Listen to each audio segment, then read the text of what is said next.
Alright.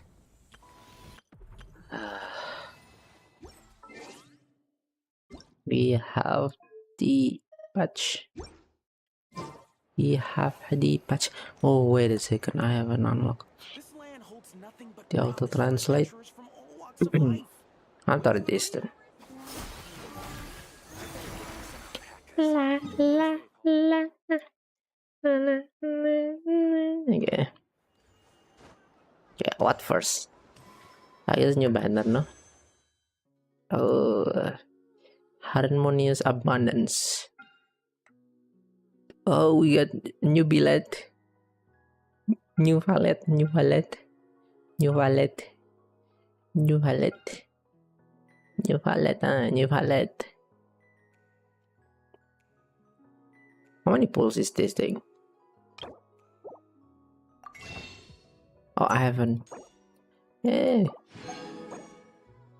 How many pulls? I think it's 42. Yeah, that is 60 pulls.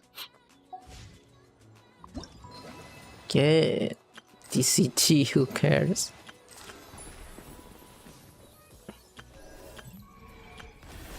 Lords of the Hidden Depths of Whispers, Nightmares. What the heck? Let's run. Oh, I can claim this. Nice, nice, nice. Let's try Zibai. Okay. Zibai as a Geo DPS. Ultimate trigger lunar crystallized reaction who deals crystal damage directly. Okay. Boom. 3 instant. And then attacking. Zibai is in the party, nearby party member trigger hydro crystallize. Lunar crystallize. Okay. Mental skill and runal first skip. It will gradually accumulate special resource. Passive Radiance. Additional passive Radiance will be accumulated when Zibai normal attack is abundant and when the parametric runal crystallize. Okay.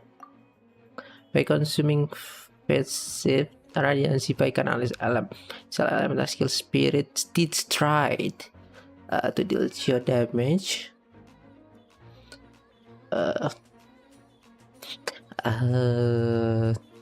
Lunar crystallized damage to opponent. After unleashing her elemental burst, Zibai deals your damage and lunar crystallized damage to opponent. Let's see. Oh my god, I like her design though.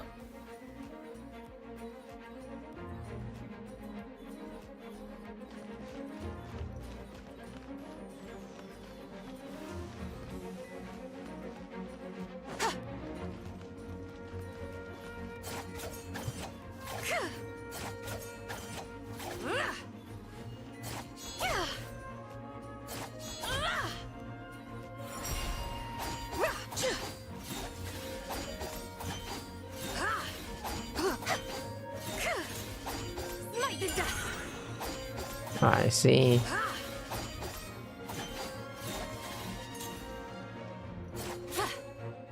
Interesting. Okay. Mental skill used. Be cleansed. 10k each.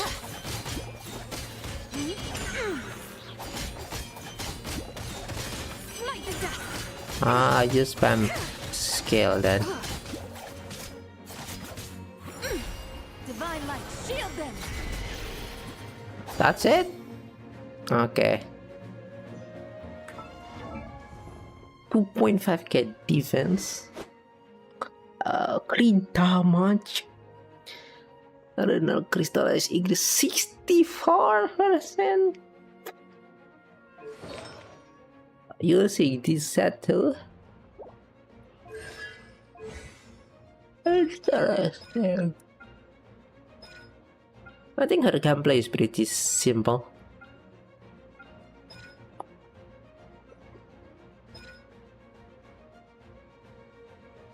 The other Geo party member increase by defense.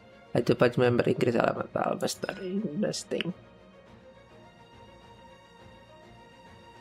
Moonshine increase by 1. Okay.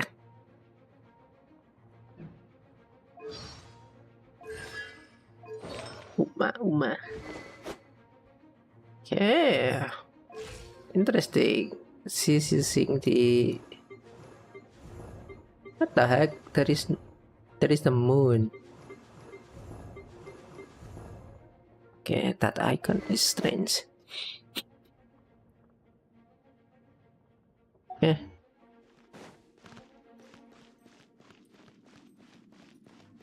Ilwa. Okay, this is the. Oh. Press the advantage. Behold the dawn. The sky's clear. The glazed moon shines. 160k, 40k days per second. Smite the dust. 140k. Divine light, shield them. Wayne, a moonlit night for Yeah, I guess this is the tip. Ding dong! You got this. The light compels you. That is a lot of damage. Smite the dust.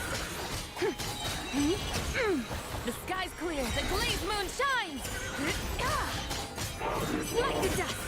This is also super easy to play, bro. Surge, a new moon rises. Lash attack!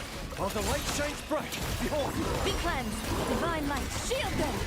Foolish and ignorant. 100k, 150k, 130k. Smite the dust. Bro, what the heck? The sky's clear. The glazed moon shines. Wayne, three moons converge. Yeah, that is too much damage, no? Ding dong! Go get him, Aiden. The light compels.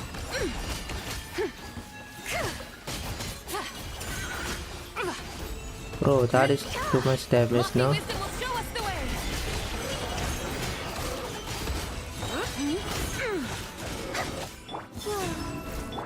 You on this! A moonlit night for all. Behold the dawn. The sky's clear. The glazed moon shines.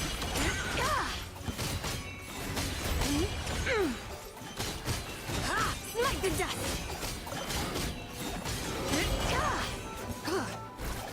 Yeah, interesting. Alright. How about Ilwa? How about Ilwa, bro? Hey, choose support, provide you real advice. Summon with a bird add-on. Okay, hold, take the aim. Elemental burst, deal instant geo damage. Net by enemy is cancel number of also. Attacks normal, charge attack, plunging attack, level skill level burst. Oh my god, if the geo damage is lunar, further increase if you construct on the field, increase elemental burst. If you construct are created on the field within a certain duration after elemental burst, will get a system or that. Yeah, so interesting. You got this. Be gone, Shadow of Darkness. Advance! Everyone on me! Ding dong! Without further ado, divine light, shield them. Okay, this is the FTP then. Have to beat in my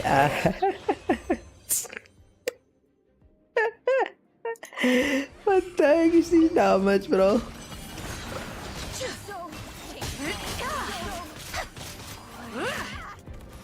Charge! Press the advantage! Good luck! Look! While the light shines bright, behold the dawn! That's a lot of energy too. Lofty wisdom will show us the way. 40k, 100k.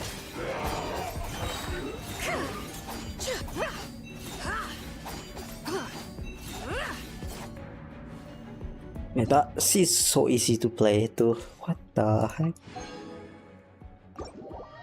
That, oh my god, he's also too easy to play, bro. Okay, maybe 20 pulls is not that bad, no? No, 30 pulls. What is my bid? The 0. Yeah. Yeah. Tapi agak ilwah.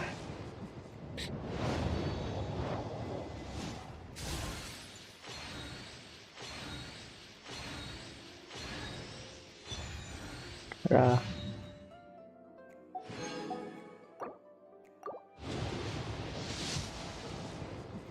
Eh.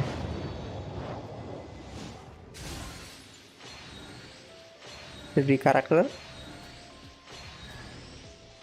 Kara.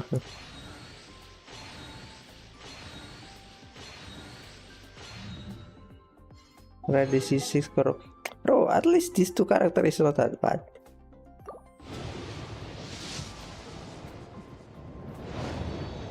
Please. I don't think I have enough. Rah. Talented character. Okay, I guess I got nothing.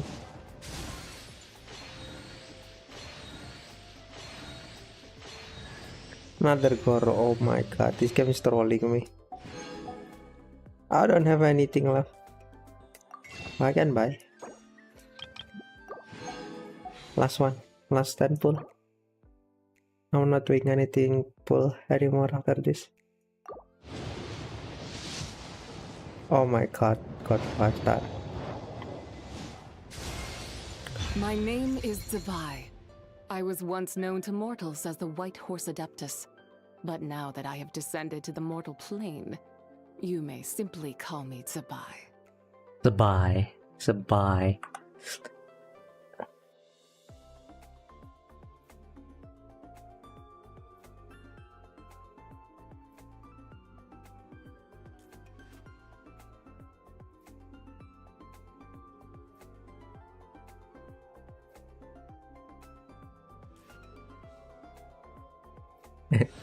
Okay, not that bad.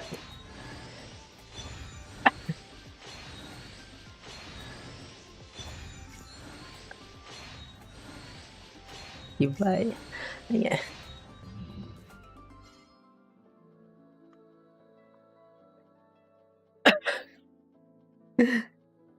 How many pulls I did? Like,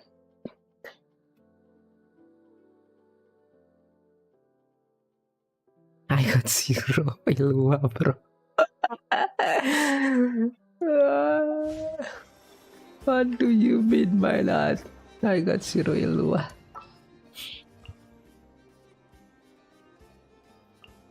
Where to?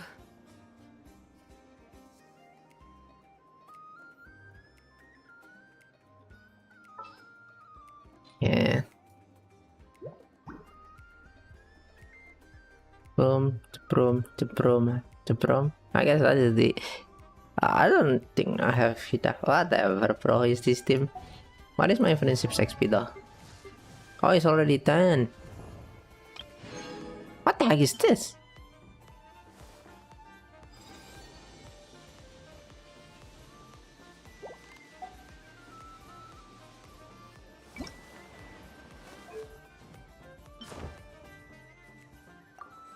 I mean,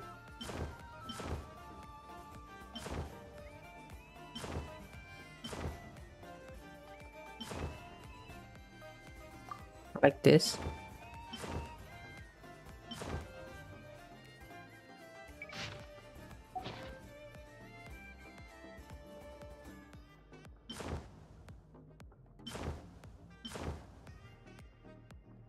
I like this one. I don't have the weapon though. I guess people said using Harbinger of Dawn. Sin is defense, right? I mean, this one is defense. 69 defense. I mean, this one is defense. But maybe I can get more crit damage. I have one harbinger down. Oh my god. I don't have any weapon leveled up.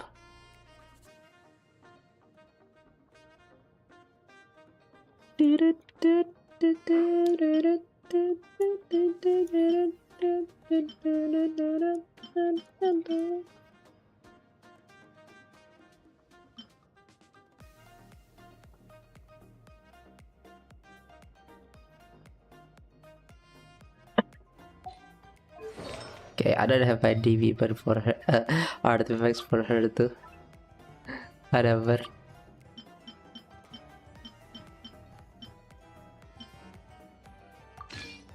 Okay.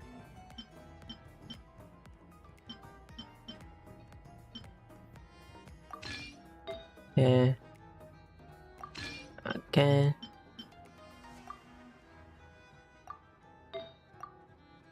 Death percentage too.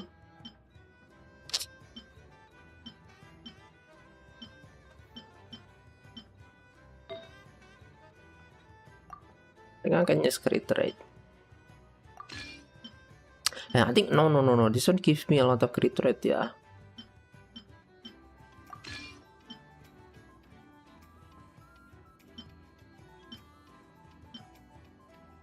Oh, defend beast. No, I don't know if this good or not. People will use crit rate, crit damage, right? Yeah. I only need this.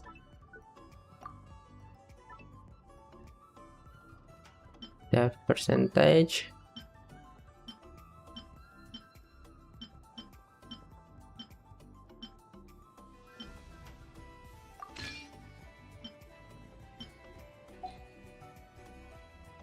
Not bad.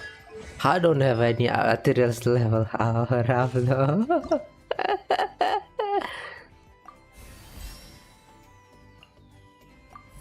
Luckily her materials is so friendly, bro.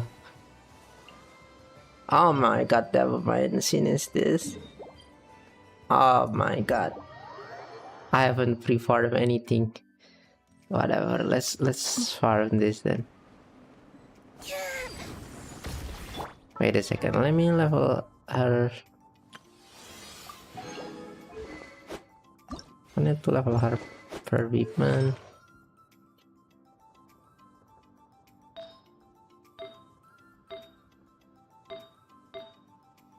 Do I have an XP? Don't really, I have.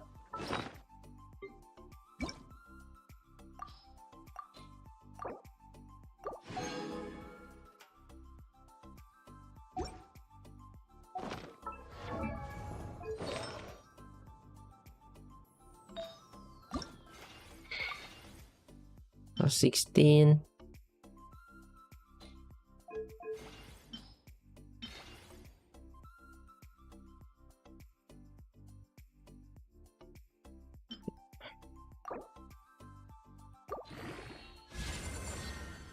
Yeah, whatever.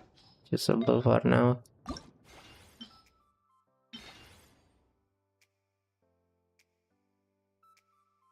Or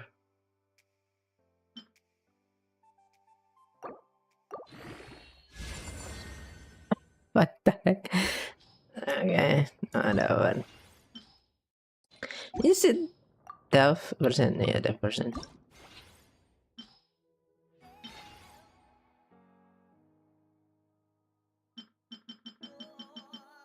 Yeah. More crit rate.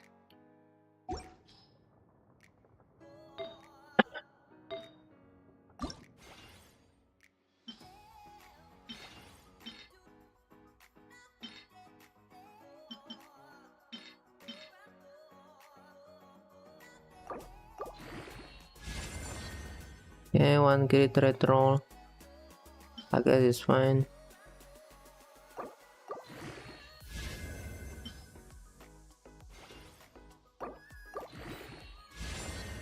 Not that bad, double crit.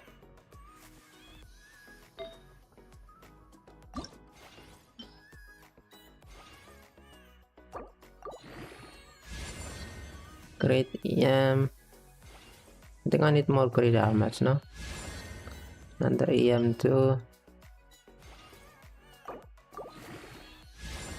Another EM.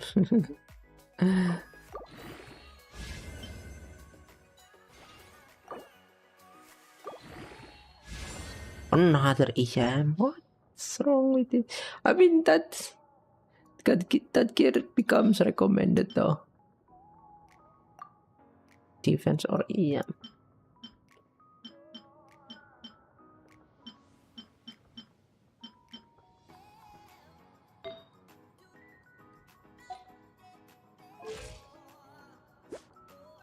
$72, $181.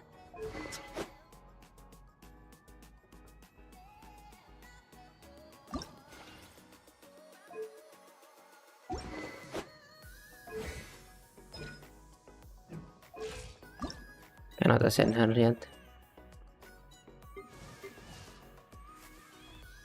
What is this? Oh my god, my Goro. Oh, I haven't got Goro C6 yet.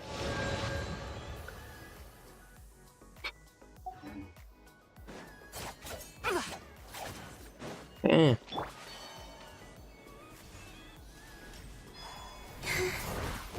Wayne.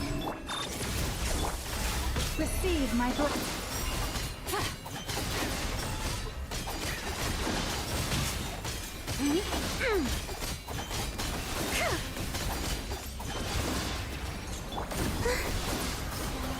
Surge.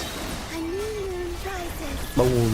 Cleanup sequence initiated. Annihilation mode. Bro, I can't believe I haven't prepared for her.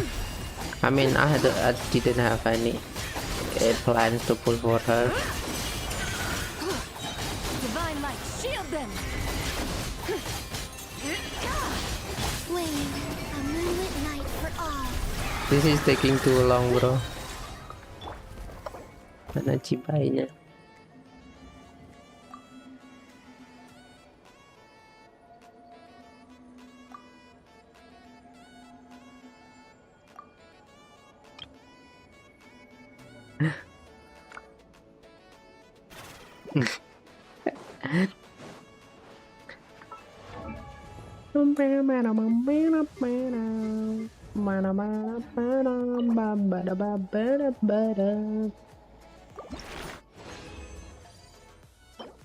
Oh.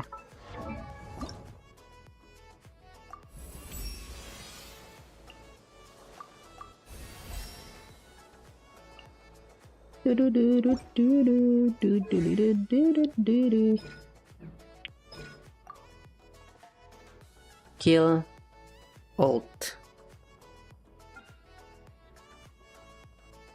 Only skill ult, no need basic attack. Okay.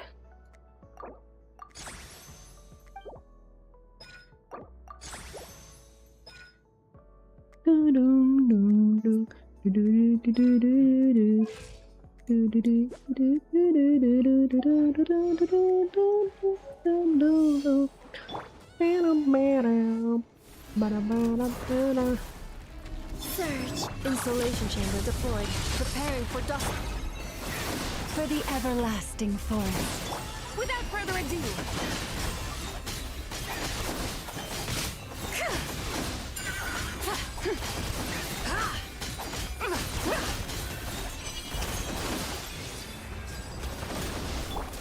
Wayne. New moons converge.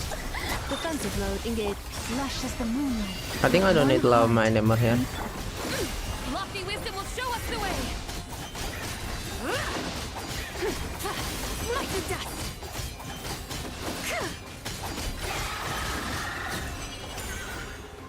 Yeah.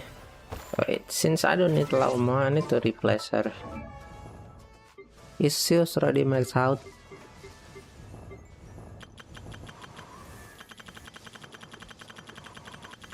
Yeah, everything already maxed out, like level.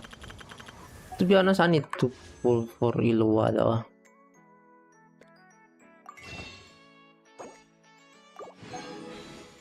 I don't have enough. Fine. Fine, bro. Yeah, I guess replace her with another Hydro. I think I need more Hydro application. Not Furina though, I need more HP. I mean, it's probably Cinctorielan is fine. I think Cinctorielan. Who's our target this time?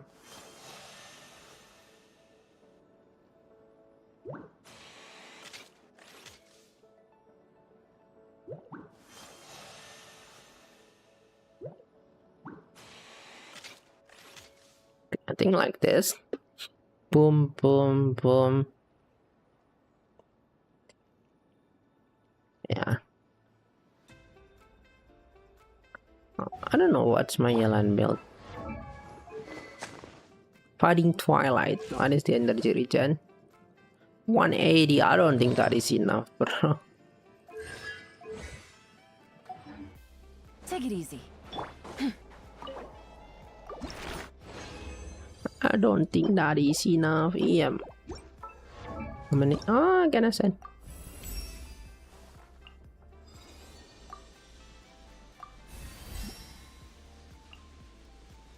Okay. Good. Flame. Can enhance this, to be honest.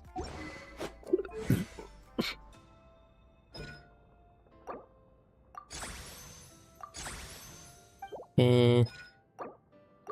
Whatever.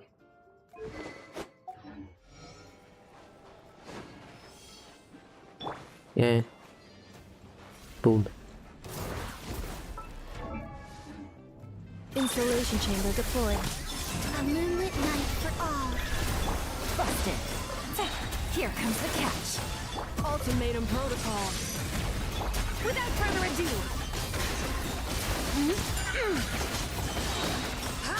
Light the dust. Divine light, shield them. Already 40k damage, bro. She's still level 60, bro. Alright, I suppose. How many do I need? 8. Let's farm her up. Cleanup sequence in surge. A new moon rises. Game's up. Fun's over. Preparing for dust up. Boom.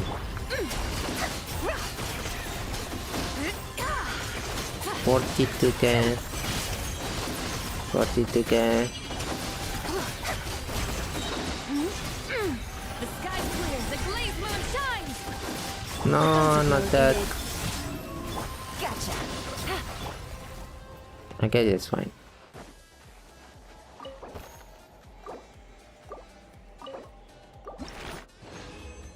I guess it's fine. No.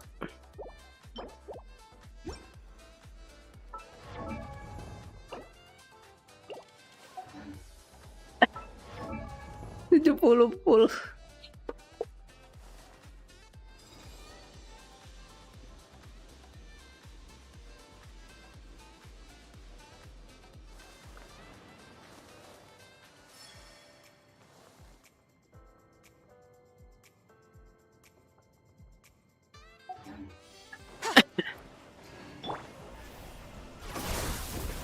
Cleanup sequence initiated. Ultimatum protocol. A moonlit night for all. Quietly now. Yeah. The catch. Be cleansed.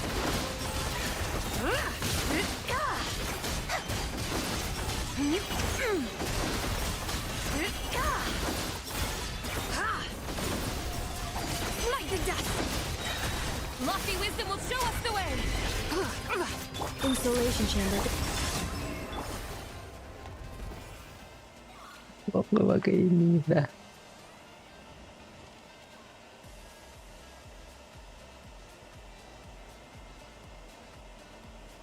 Aku belum tuh.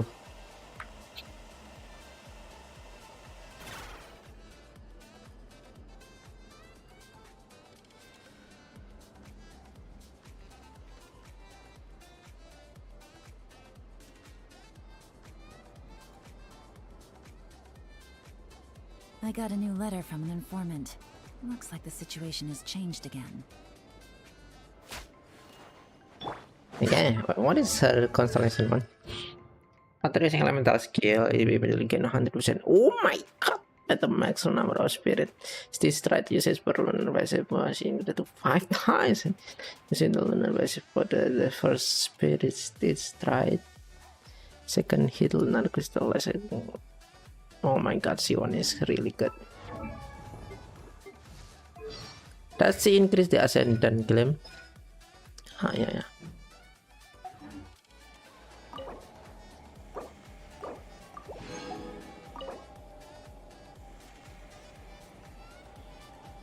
Do I just farm? Whatever, don't care. Healing bonus crit, no.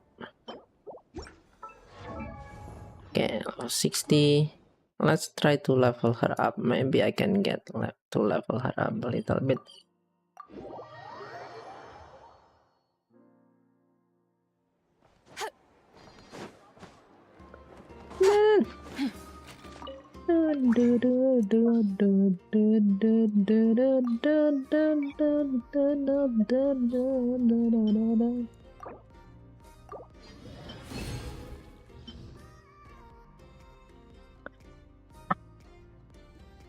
Material habis.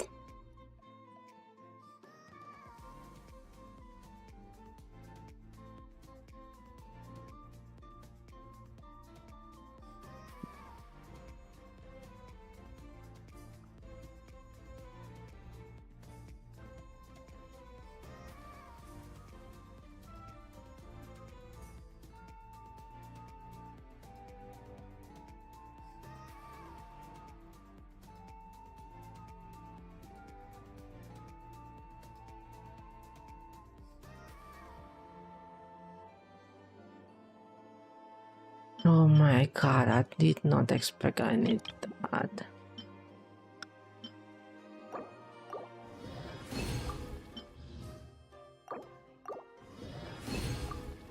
What is this?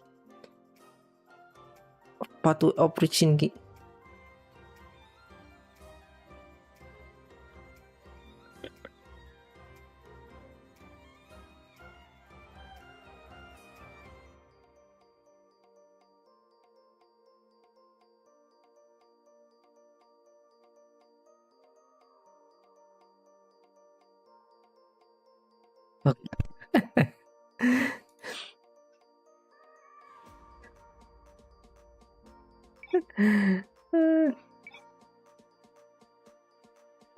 Oh my god, sini sholat, bro.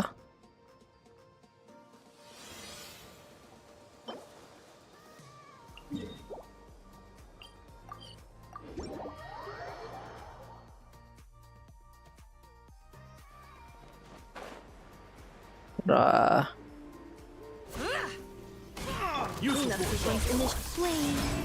Gotcha. Game's up.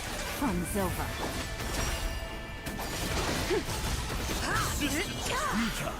Save yourself the pain. Okay. I guess let's farm this a little bit, no? I can level her up.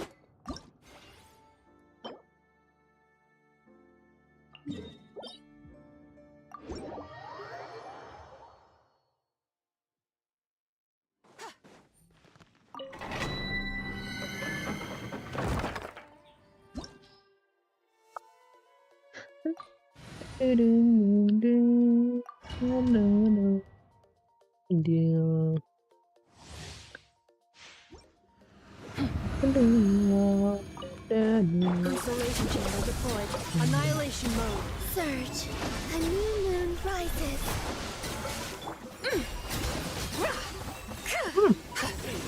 Smite the dust. Ah.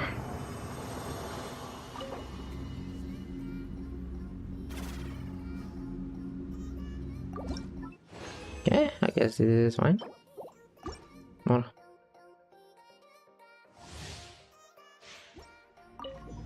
Cleanup sequence Defense initiated. Preparing for dust up. Be cleansed.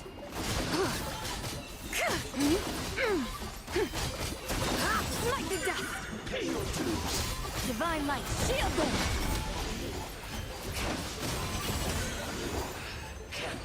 What's wrong with that?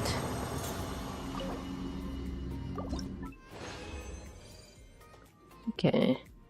Is that enough? I don't think I need to level this weapon, no? Doesn't matter. Oh no, never mind. I need the crit damage increase, maybe.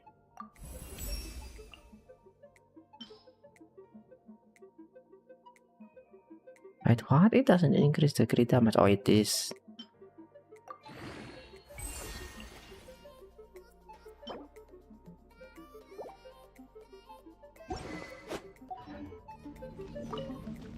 Installation chamber.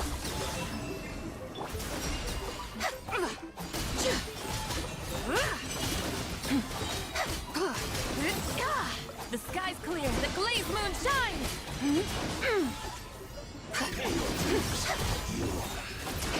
Smite the dust. Can't run from it.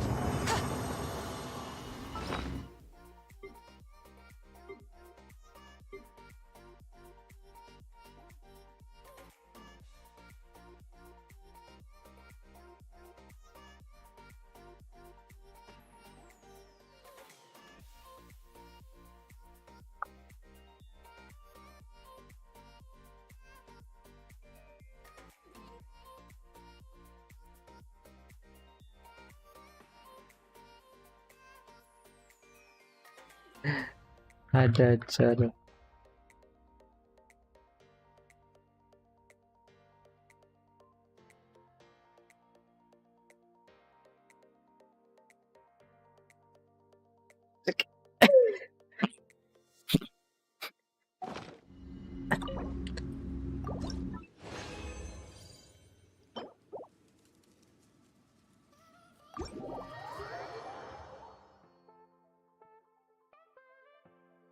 Okay.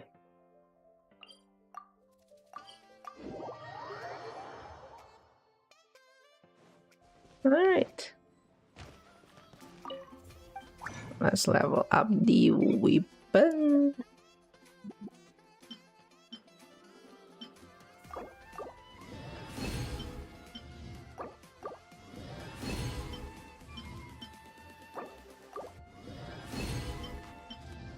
I think that's enough.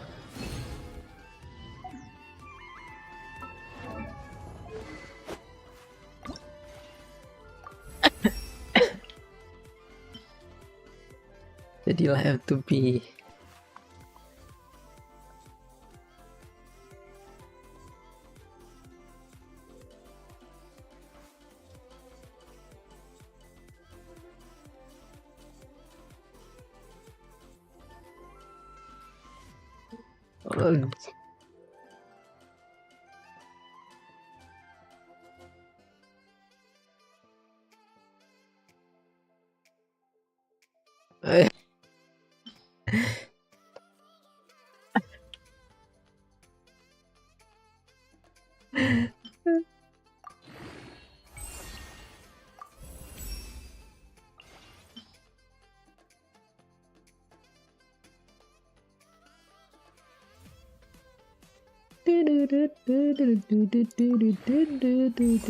Alright, 40%. 17 to 13.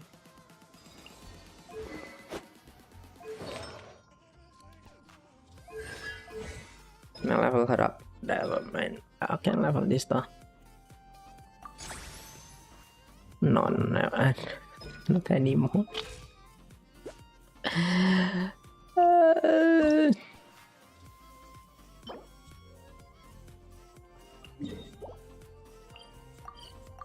Okay, more farming origin key. Oh my.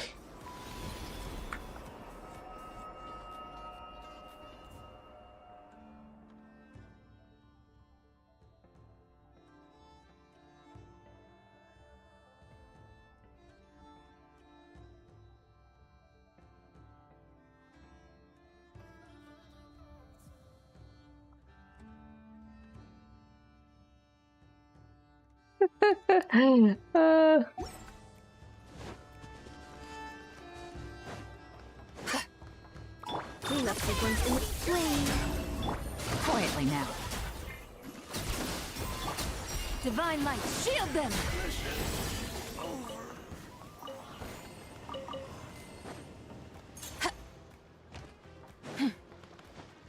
What a waste of time! Surge. Gotcha. No. Take too long. Wait a second. With this team, I can just use. Oh, wait. Maybe like this.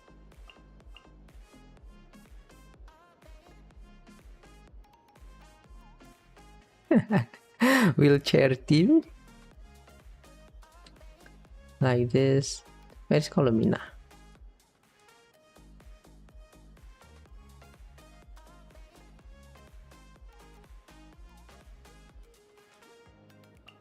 Allow me to lend you some moonlight.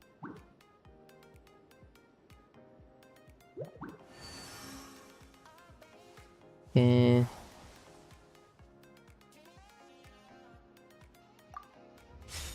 This is fine. Let's fly. Full throttle! Bro.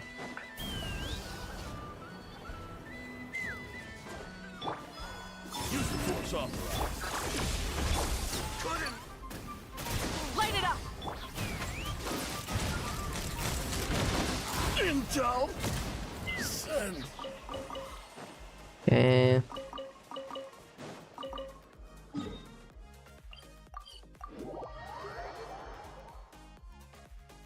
Take me up.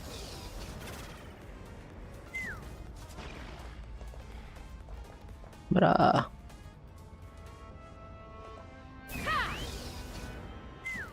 Who's there? Rise with the sun! Yeah, take me up. Pretty sharp. Yeah.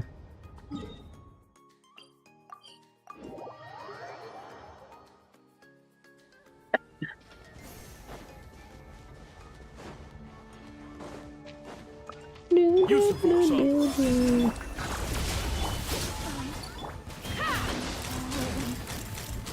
Intel.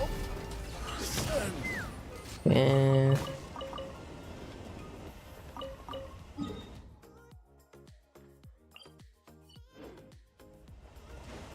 Oh, that is far.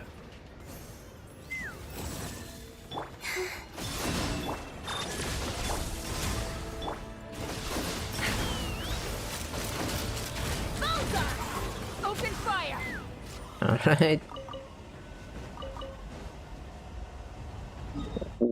Where I can go there without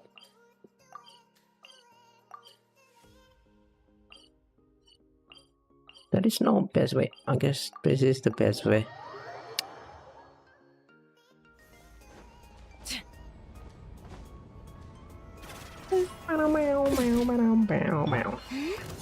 Back this time. Insulation chain. Burn it down! Ha! Open fire! Sharp.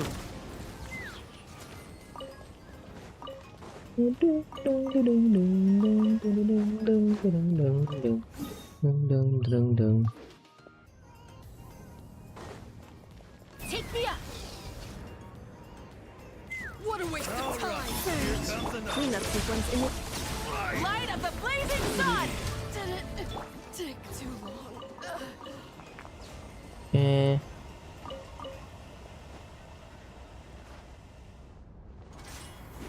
Boom. Use the force authorized. insulation chain. Rise with the sun! Ha! Intel. Send. Eh.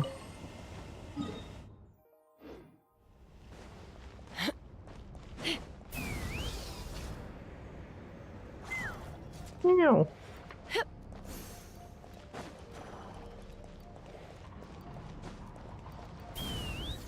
Yeah.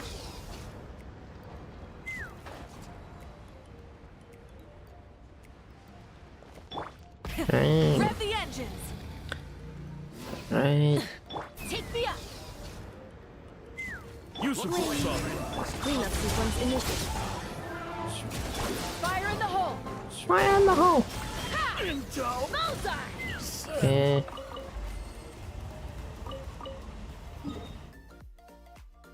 Wait, what? Is it gone? No more?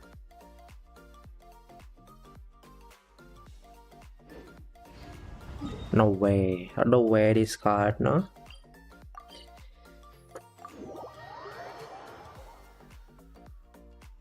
Take me up.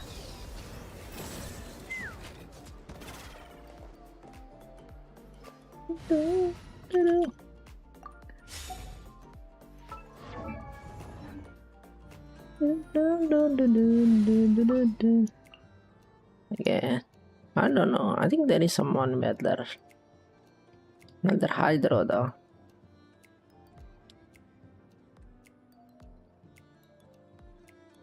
Whatever, I'll just use one. Okay. After Ascension.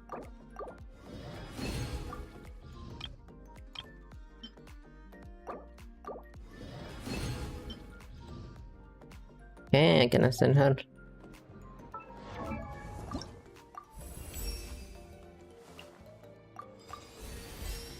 Yeah, best defense increase. Bro.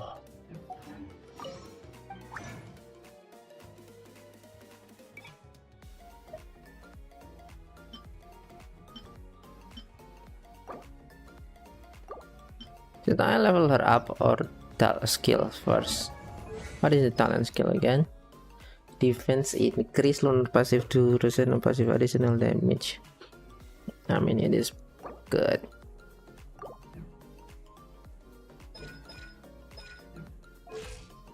Her level up also not that bad.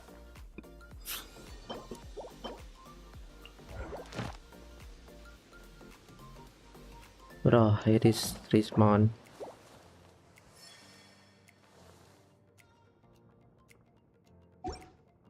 I cannot level her up anyway at this point. Yeah, since I cannot level her up anyway.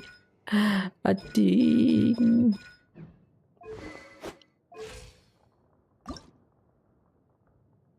Well, since I cannot level her up,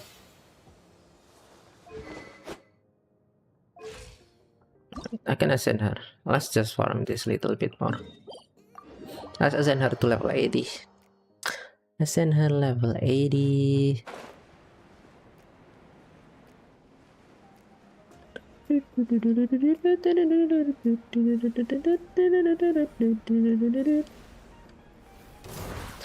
Alright. A moonlit night for all. Quietly now. Things are about to get dicey. Ultimatum protocol.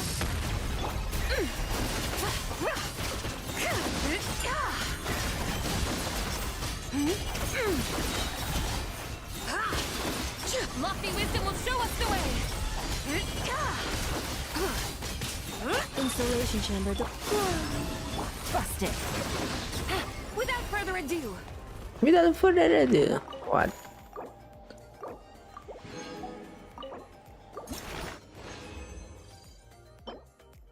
Healing bonus. Okay. Alright.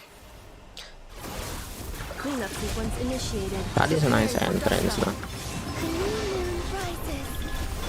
Gotcha. Game's up. Fun over.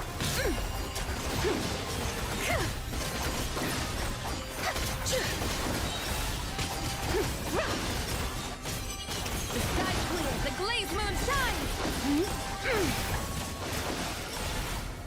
Yeah, that is much faster.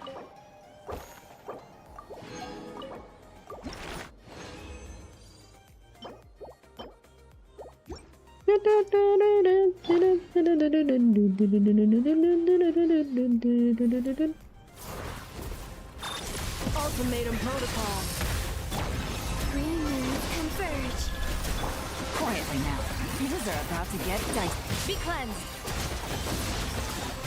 Light the dust.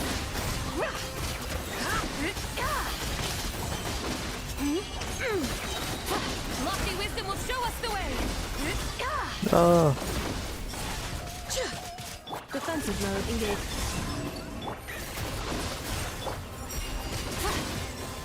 alright. I think that is enough. Yeah. Please give me 4.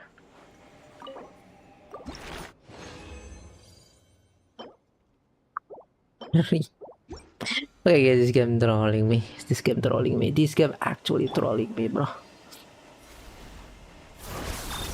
Annihilation mode. Flame, a new moon rises. Gotcha. Here comes the catch. Without further ado. Light the dust.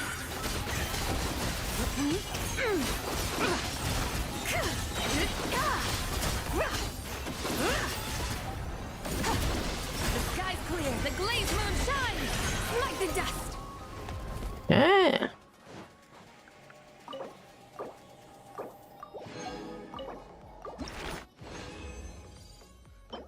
Nope. Okay, level 80.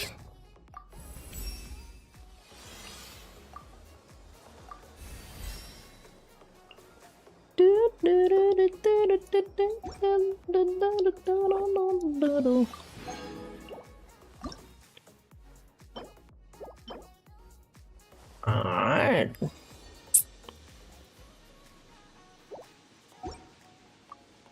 And what is her stats? 2k, 222.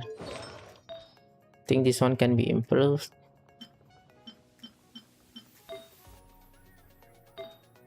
That's a lot of defense, a lot of EM, a lot of EM too.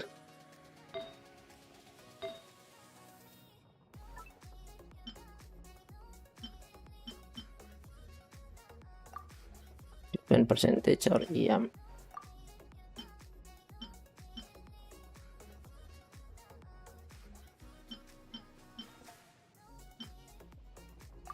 Maybe I can get something better here. Okay, already looks better. Bro.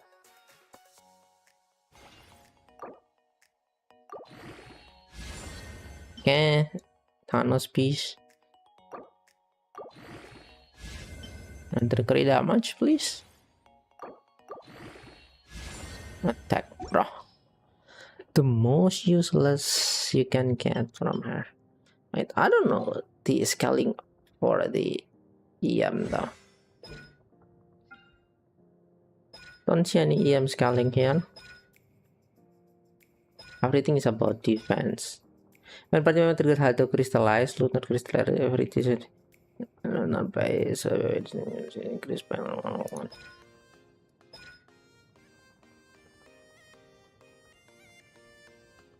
14%. That means 2k. I need 2k defense. That is exactly 2k defense.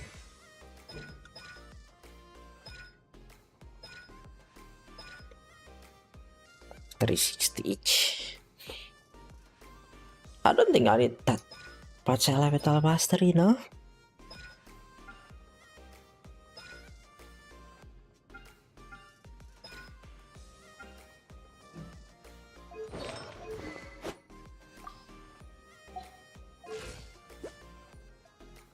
$1,229. That is already 100% crit.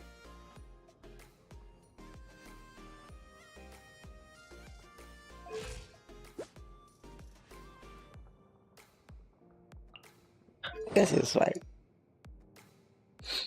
Just need more crit damage, I suppose. 8% defense. I guess it's fine for now. Alright, let's do the quest.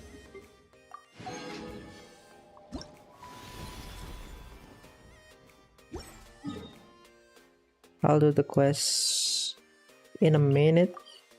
Let me go back to this place. Oh, the lantern, right. Wait a second. Alright.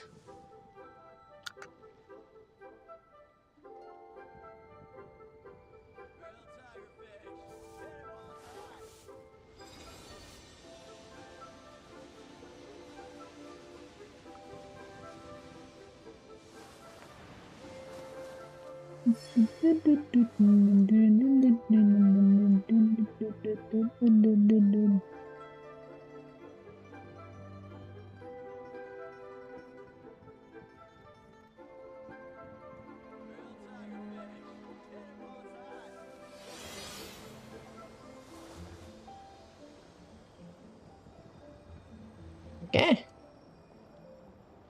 Oh my god. Damn. Oh, what should I try this time? Wait a second.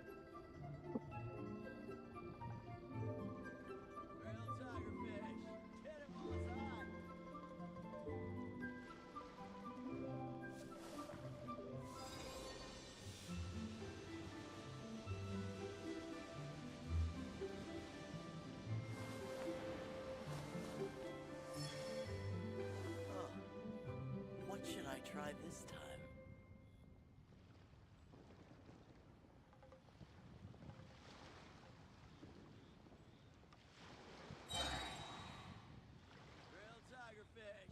Hit him while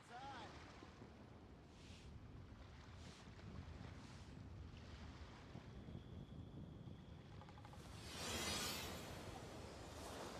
Grilled tigerfish.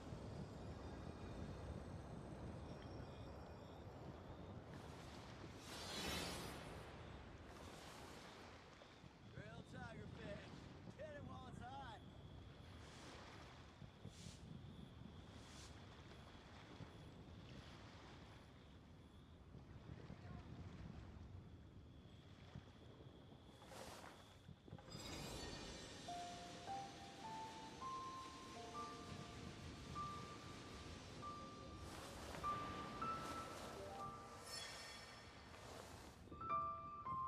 Grilled tigerfish. Hit him while it's hot. Grilled tigerfish. Hit him while it's hot.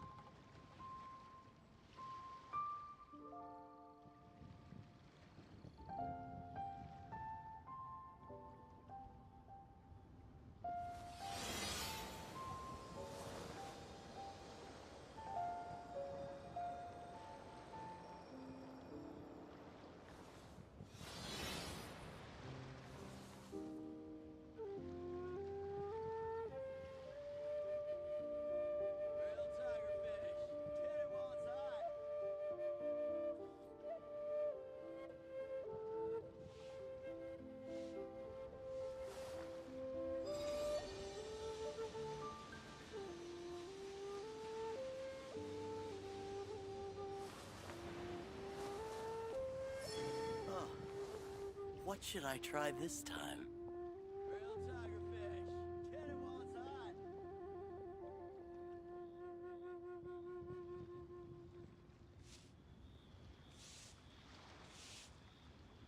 The Adeptus arts are most miraculous.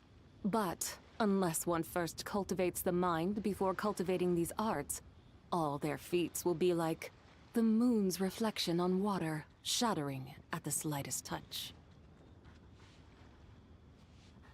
Oh, what should I try this time? Tigerfish.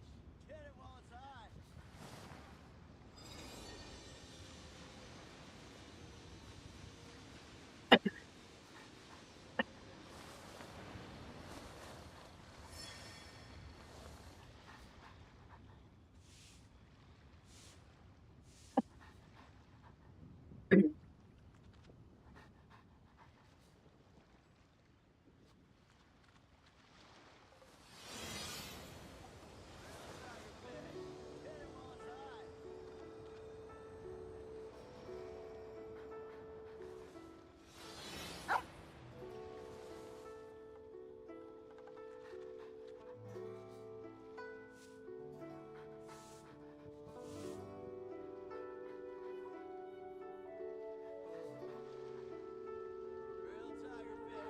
The whole world shares the bounty of the skies, the rain and clouds that grace the earth beneath. The moon was never meant to be a foreign realm.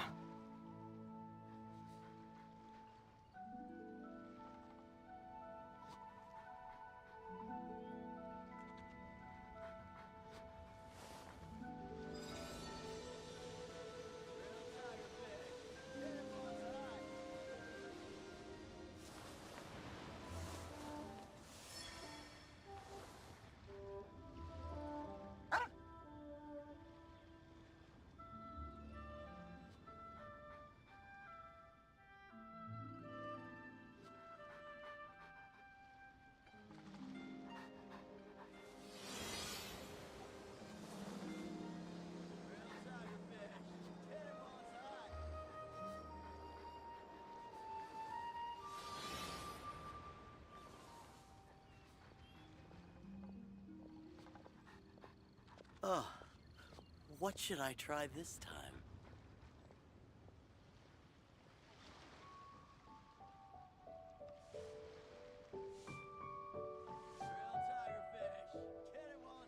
Mathematics is the foundation of all things. If you're interested, I can teach you some arithmetic. First, hold out both your hands. We'll start with the 10 fingers.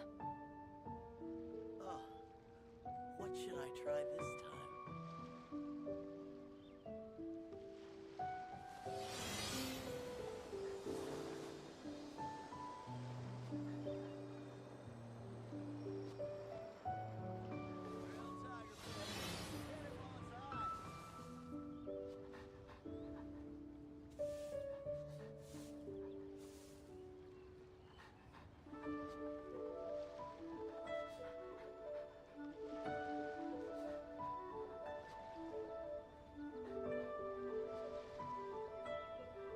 The Adeptus arts are most miraculous, but unless one first cultivates the mind before cultivating these arts, all their feats will be like the moon's reflection on water, shattering at the slightest touch.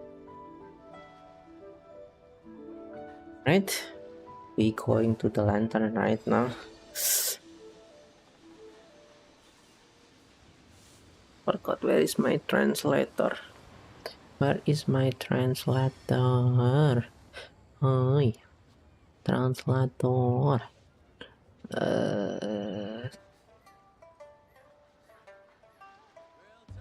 Translumo? I think the name is Translumo. Oh, it is.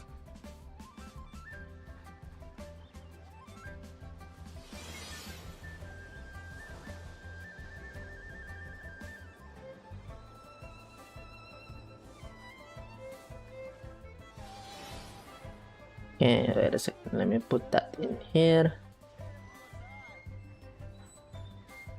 Yeah, wait a second. The whole world shares the bounty of the skies, the rain and clouds that grace the earth beneath. The moon.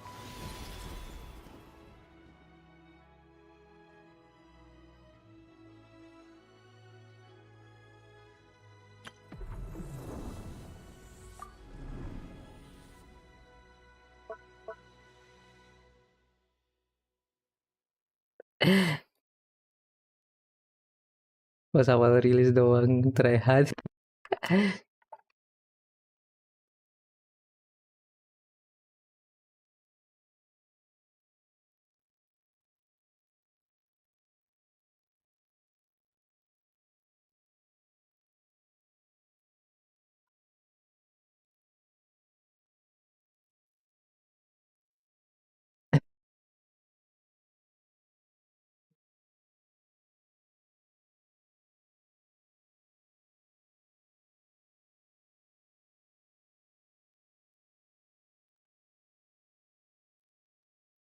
Okay, let's do the Meant to be quest. a foreign realm.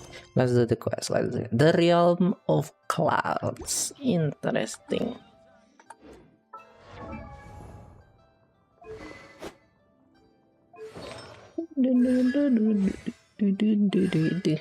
Okay, wait a second. I think I need. Bro, this one is. I mean, it gives me defense. This one, that one, man. But it's fine for now.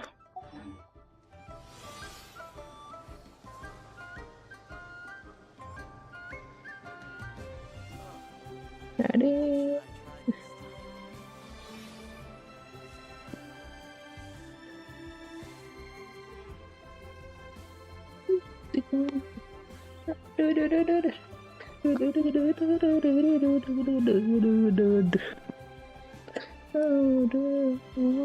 Okay.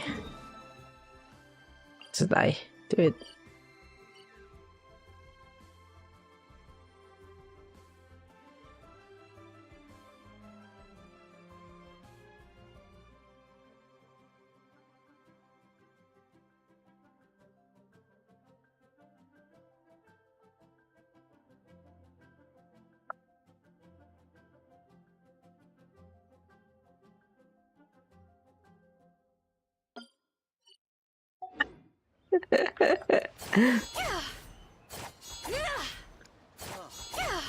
What should I try this time?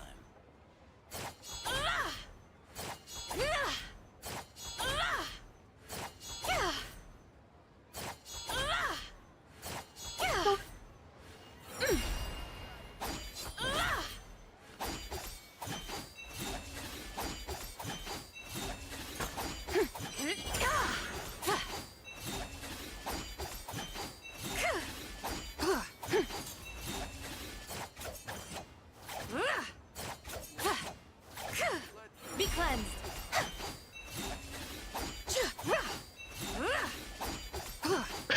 Paham.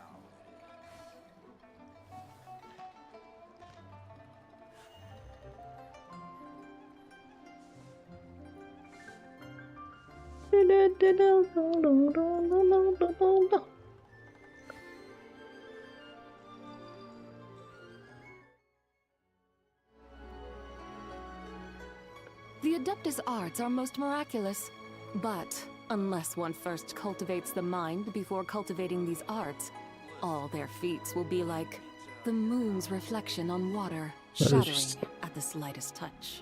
Harus sadar diri apa muda. What should I try this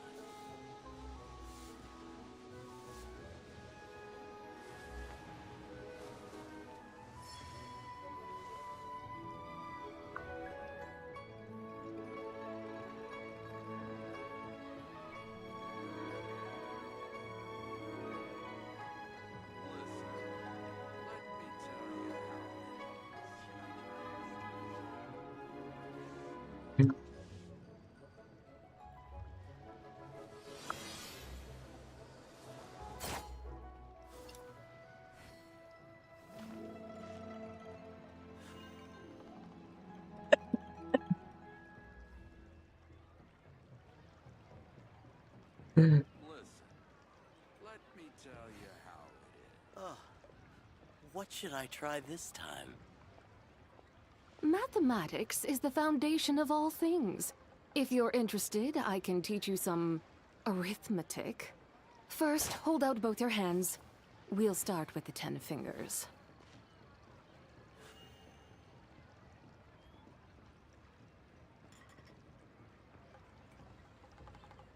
Listen, let me tell you how it is.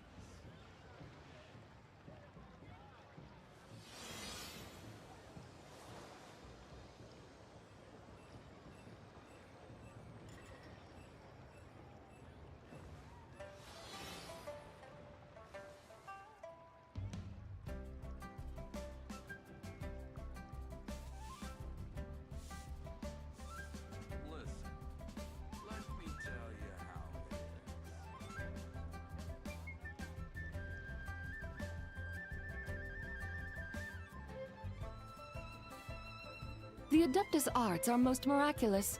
But unless one first cultivates the mind before cultivating these arts, all their feats will be like the moon's reflection on water, shattering at the slightest touch. Listen, let me tell you how.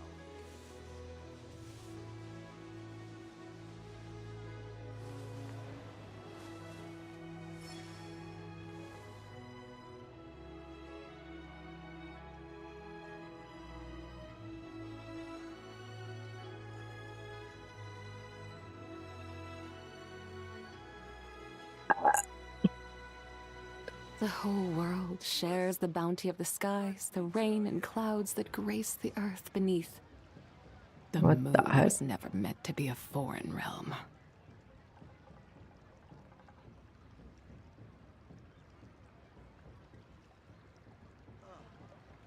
What should I try this time?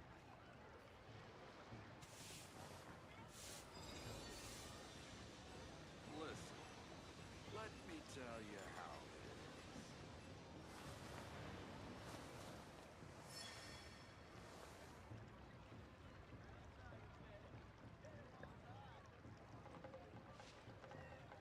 Oh, what should I try this time?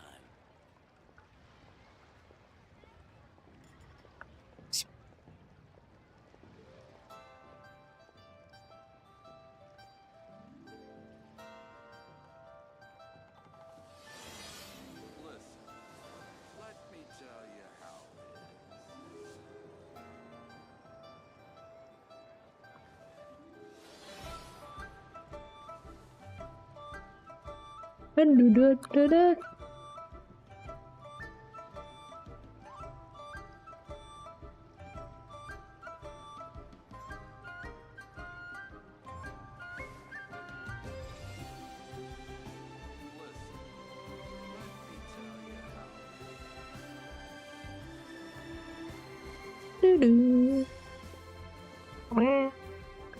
Listen, let me tell you how it is.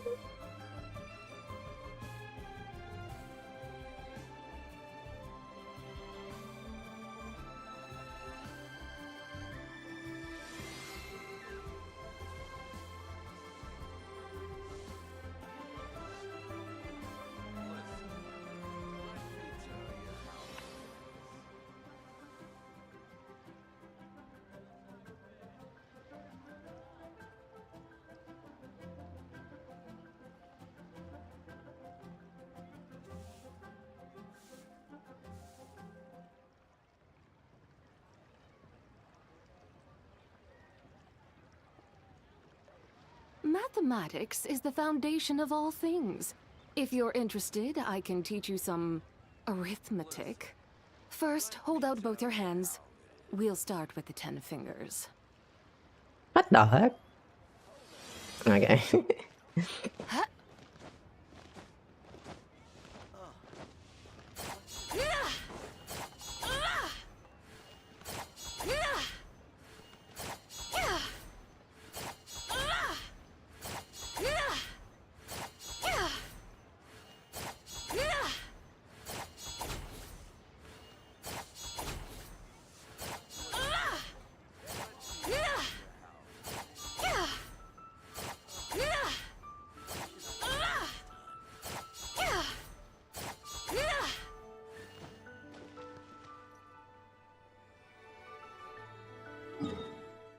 Alright.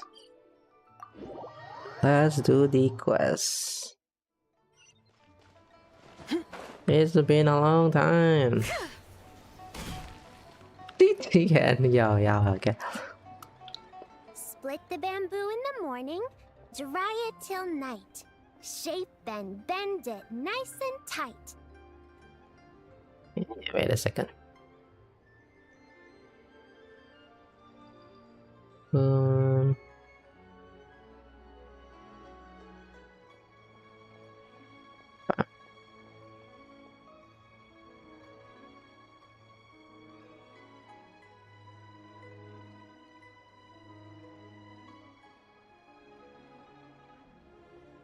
Cross the strands to form a pattern, coat in silk, and you have a lantern.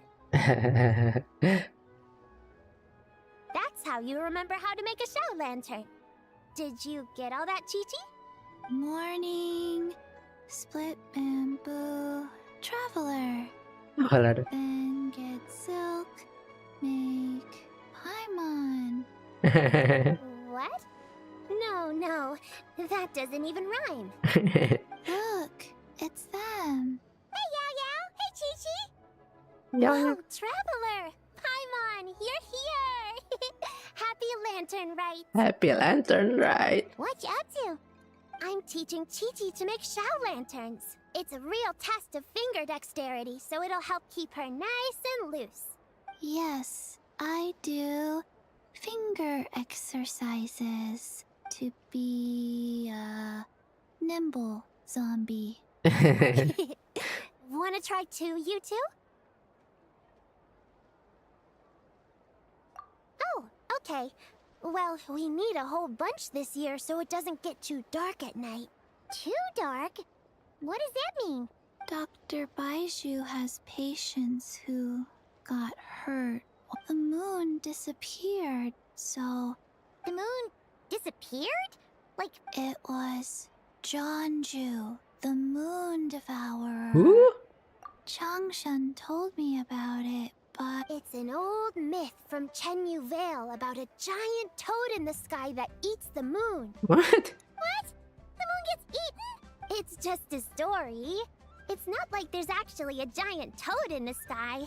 I asked Master about it, and she said myths are just insights into how the people of the past understood the world.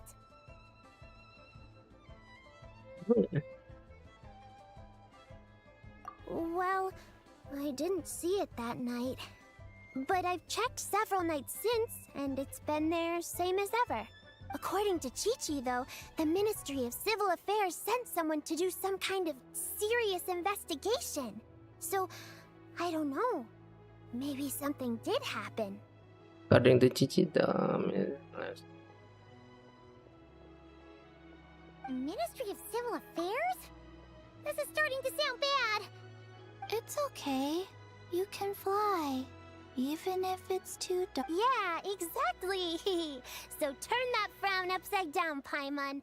Or someday you'll get a whole bunch of wrinkles and wake up looking like an old granny. okay. What? Okay. But the Traveler can't fly. She could still fall and hurt herself. Don't worry. That's what the shout lanterns are for. As long as we make enough, Liyue Harbor will never go dark. Yeah, and there's the giant lantern too. Oh, right. I almost forgot. Look, this year's Grand Lantern commemorates the Adeptus who guards the moon. With her watching over it, the moon will be safe for sure. A white horse? Wait, so that's the White Horse Adeptus? Yeah. Legend has it she used to live on the moon. So if it were ever in danger, I'm sure she wouldn't just stand by and watch. Huh. We've heard of the White Horse Adeptus before, but we never heard the part about her living on the moon. Probably because it's a folk legend from Chenyu Vale, so not a lot of people know about it. But recently, some ancient artifacts were unearthed in Liyue, and the archaeological team even found evidence of ancient people worshipping an Adeptus who lived in a palace on the moon. What? It's kind of like how we write wishes on Shao lanterns and release them during Lantern Rite. The White Horse Adeptus would descend from the moon in her jade carriage and grant people's wishes. Oh! When did that happen? She sounds different from the other Adepti in Liyue. It must have been a super long time ago, because even Master barely knows anything about this Adeptus. Nope. Kinda unbelievable, right? Yanfei said the White Horse Adeptus might even be a made-up legend. Just like Jeonju the Moon Devourer. Yeah, a made-up horse and a made-up toad. Okay. You're mistaken, children. The White Horse Adeptus really does exist. Oh. Oh, Mr. Liu from the Baiju Guest House. But how do you know that for sure? Have you ever wondered how the guest house got its name, Yao Yao? Baiju White Colt. So, it's named after the White Horse Adeptus? That's right. And that's because one of my ancestors was once blessed by the White Horse Adeptus. Wait, really? Tell us more! Tell us more! It was a long, long time ago, when this ancestor of mine was still a young girl. She was out gathering herbs and accidentally fell off a cliff, but the White Horse Adeptus rescued her. Oh my god, that is from the trailer. Oh, that's it? Paimon was expecting something a bit more special. We've heard a whole bunch of stories like that before. Patience, young one. Let me finish. After the White Horse Adeptus saved my ancestor, she told her a story about the moon and the ancient kingdom of Long Gone. My ancestor was so captivated that she completely lost track of time. So much so, in fact, that when she returned to her village, she found nothing but a desolate ruin in its place. What the heck? Captivated?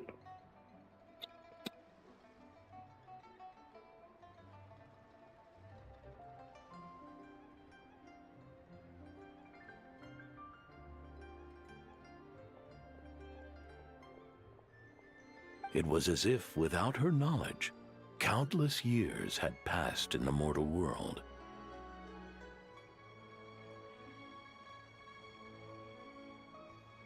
Huh? The most extraordinary part of all is that it turned out to be a dream. When she woke up, she found herself at the bottom of the cliff, right where she had fallen. Other than her medicine basket, now filled to the brim with rare herbs, it was as if nothing had happened. Until out of nowhere, a horse's whinny echoed through the air. Oh. And when she looked up, she saw a pristine white horse leaping over the cliff. A white horse leap. Wow, that sure is a crazy story. But now, it's starting to sound a bit too far-fetched. Another skeptic. You sound just like my son. But I know it's true. Ancestral records don't lie. Wait, so your son doesn't believe it happened? Don't get me started. Not believing is one thing, but he even wants to change the name of our guest house. It's a disgrace, I tell you, a disgrace.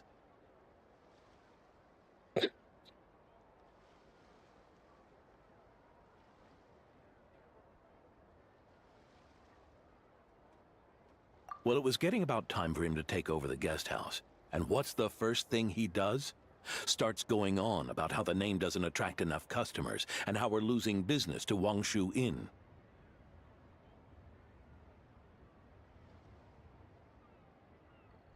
Can you believe that? As if Baiju Guest House and Wangshu Inn aren't miles apart from each other. Oh, what about something like the Geo Lord's Rest? Paimon bets that would get people through the doors. Geo Lord's Rest. This isn't about getting people through the doors. This is about disrespecting our ancestors. Oh, White Horse Adeptus, my wish is this. Let your divine power be known. Teach my foolish son the error of his ways. Paimon wants to learn more about this Adeptus. Hey, maybe we should ask Zhongli. Good idea. Mr. Zhongli is super knowledgeable. He can answer questions even Master has no clue about.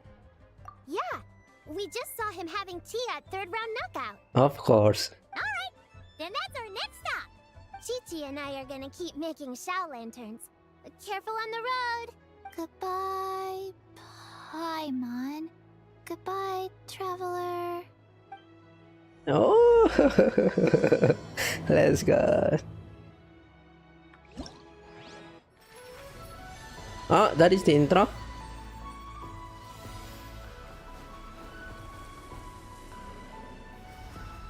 Dang. Ooh. Holy cow.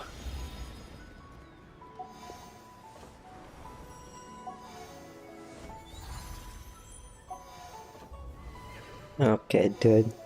The UI designer is goes hard for it every single time. Huh?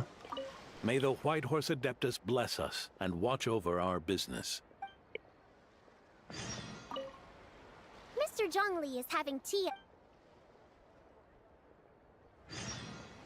Morning. Split bamboo. Oh no. I got it wrong. Okay.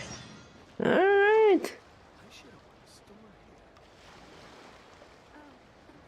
Welcome. Please take a seat.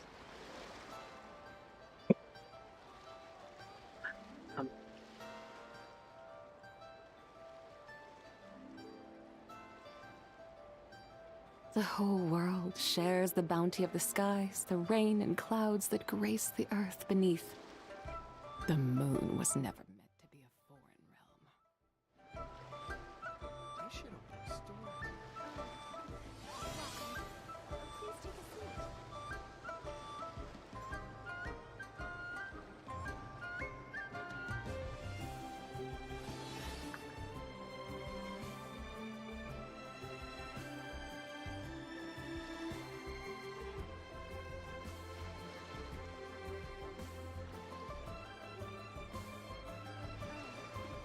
Welcome. Please take a seat. I should open a store here.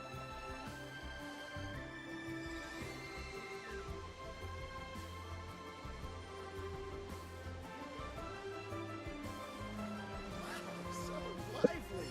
This is how a festival should be.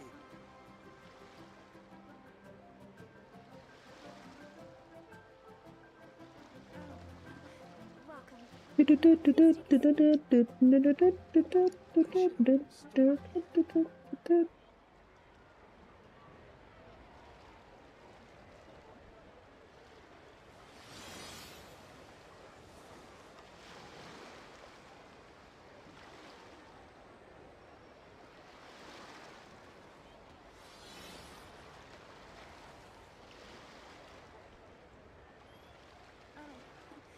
Welcome. Please take a seat. I should open a store here. Alright. Okay, now the quest. Where is the next quest?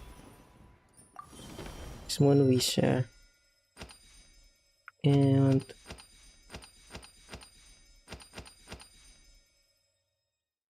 yeah.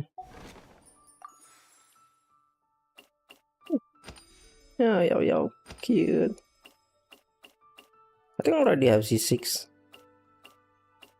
Full. Cons full.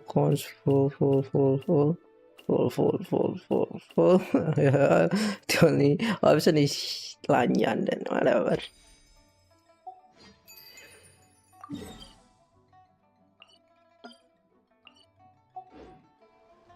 Okay.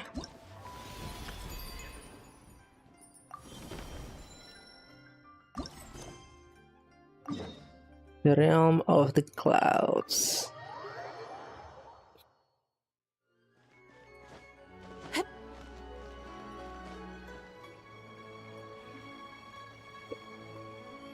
Oh?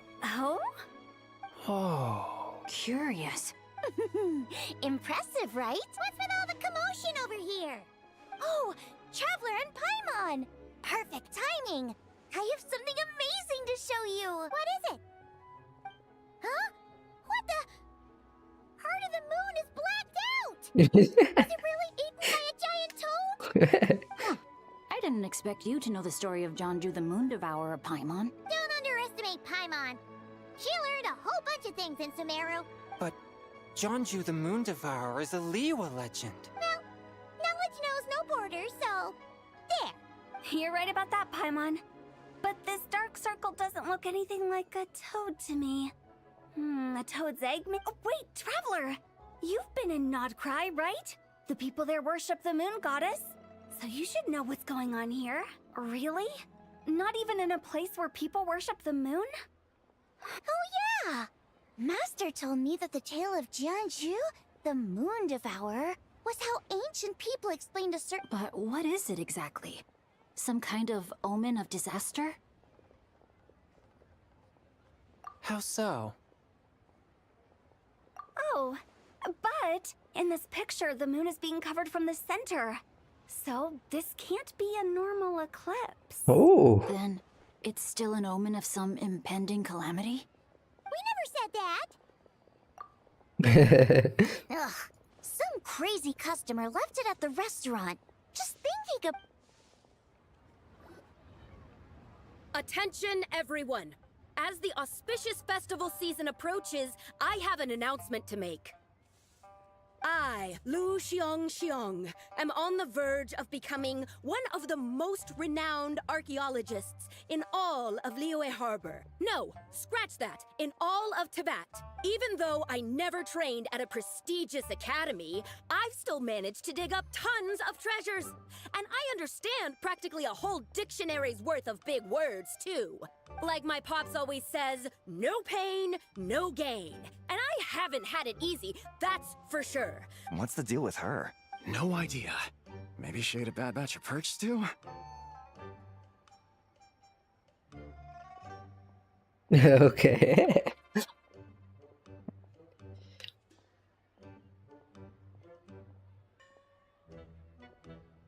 What? You don't believe me?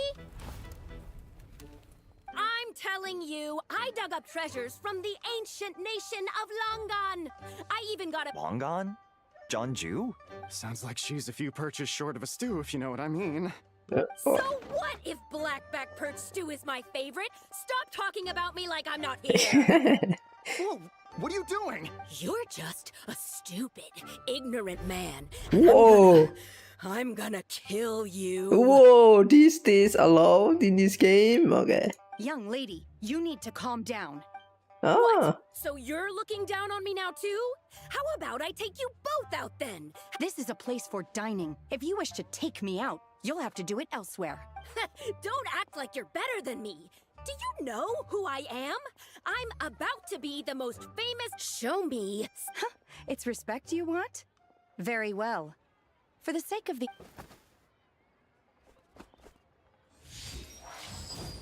What? So Shen has started the fight? She had no choice. The woman pulled a shovel out of nowhere and started going crazy. Flipping tables left and Shenna did what she had to do to restrain her, then took her to the Ministry of Civil Affairs. Thank goodness Aunt Shenhe was there. Or who knows what might have happened. Yeah. I started cleaning up after all the commotion, and that's when I found this photo. I thought it might be the one She said she took a photo of Jeonju the Moon Devourer. Can we really trust what she said, though? Clearly, something is going on with her. Paimon's got a point. It sounds like she wasn't acting right at all. How do we know she wasn't possessed by some kind of evil spirit?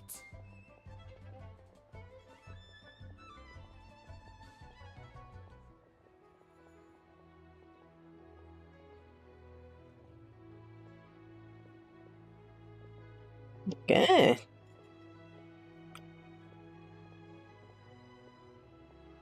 Aunt Shenhe would have noticed if she was possessed. All right. But what about the part about long gone? What about it? What if she raided a tomb and dug up some super special relic, then got herself haunted by an ancient ghost? One so powerful that even... Your imagination is something else, Hu Tao. Why would an ancient ghost come to Wanmin restaurant, huh? To eat my blackback perch stew? Hey, it could happen.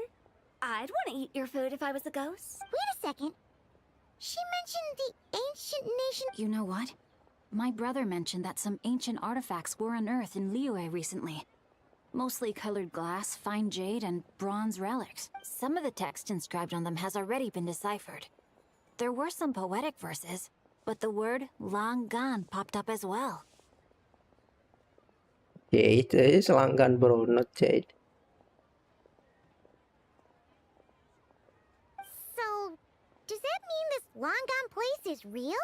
Still, Paimon knows we've heard the name somewhere before. Right! His ancestor heard about it from the White Horse Adeptus. The White Horse Adeptus? Oh, so you... Yep. And it turns out that the White Horse Adeptus is super... Wait, I thought she was the gold-eyed Celadon mare of the 8 Adepts. That's just the interpretation you believe in, Hu Tao. There are other theories out there too. The elders of Qingce village believe that during the Archon War, a white horse leapt from a clear spring, transforming into an Adeptus who aided Rex Lapis in battle. Oh. In Chenyu Vale, some of the tribes take her to be the daughter of time and trace her deeds to an even earlier era. What?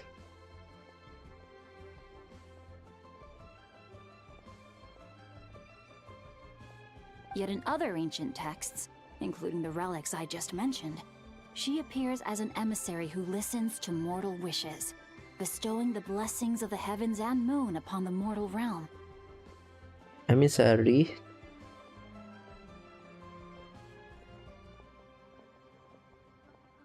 Which is why we write our wishes on Shao lanterns. That's so complicated. So what's the verdict? Which version is the truth? I'm afraid there's no definitive answer to that. You two have been all over Teyvat.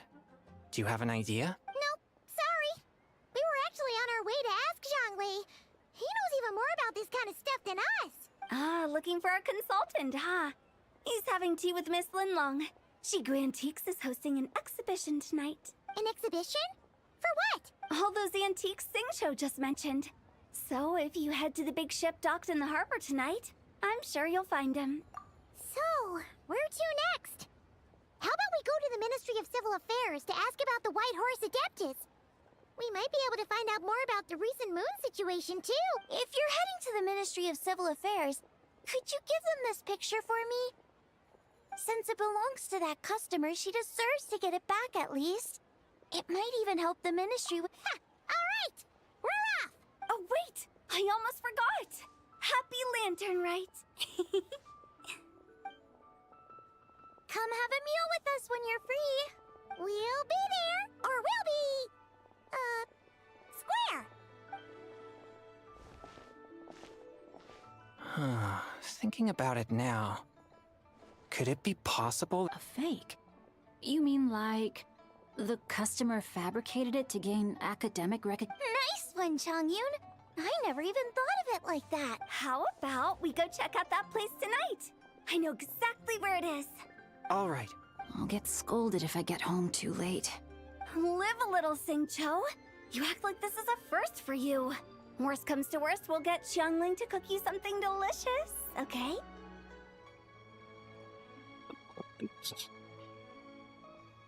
You act like this is worse for your worst come worse.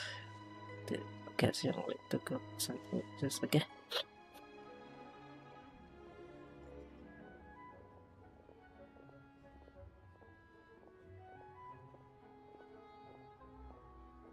Well, when you put it like that, I suppose it's worth the risk. You were just waiting for the promise of free food, weren't you? Fine. It's a plan then. We'll meet up tonight. We're just waiting for a promise. Okay. Alright. Healing Terrace.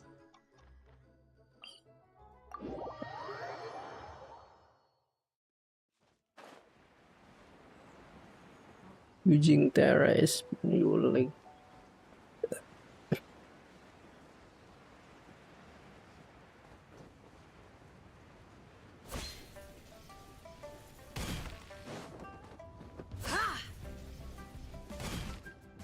And your grandfather is of the same opinion, Miss Lanyan? Yes. On Lantern Rite, the moon shall go dark. That's what the signs are indicating. Celestial observation isn't Grandpa's strong suit. But he discussed it with several other elders from our clan, and their conclusion was the same. It's consistent with the information we've received from other sources as well. You mean the whole thing? About the legend of Jeonju the Moon Devourer? Happening in real life? Yes, that's one of them. So it's true. I thought it's true. But right now, the bigger issue is that all our sources indicate the phenomenon's gonna happen again. I'm not sure this bodes well. Let's remain optimistic for now. We're making progress interpreting the artifacts, and Ganyu is consulting with the Adepti as we speak. Besides, apart from the incident at Wanmin Restaurant, there haven't been any other moon-related disturbances. Ningguang, Keqing, and Lanyan! You're all here! Oh, Traveler! And Paimon! It's been a while. Happy Lantern Rite. Yes, happy Lantern Rite. What brings you here, though? I thought you'd be in the harbor enjoying the Shao lanterns. You're certainly not the type to visit Yujing Terrace for no reason. Is there— What? We're not allowed to just drop in on our friends during the festive season? I was only teasing. You're welcome. Oh, and about all the moon business you were just talking about? We have something to show you. Here, take a look! Whoa! Something really did take a chunk out of the moon. Someone managed to capture a picture of it. Is this Jean? Even though we confirmed this event took place, I still can't quite believe what I'm seeing. From Xiangling! She found it when she was cleaning up after that customer caused a scene. Wait, is this Chuang Terrace? No, it's just where I'm from. It said that Chuang Terrace was where the ancient people of Chenyu Vale communicated with the heavens. Oh. Wait a second.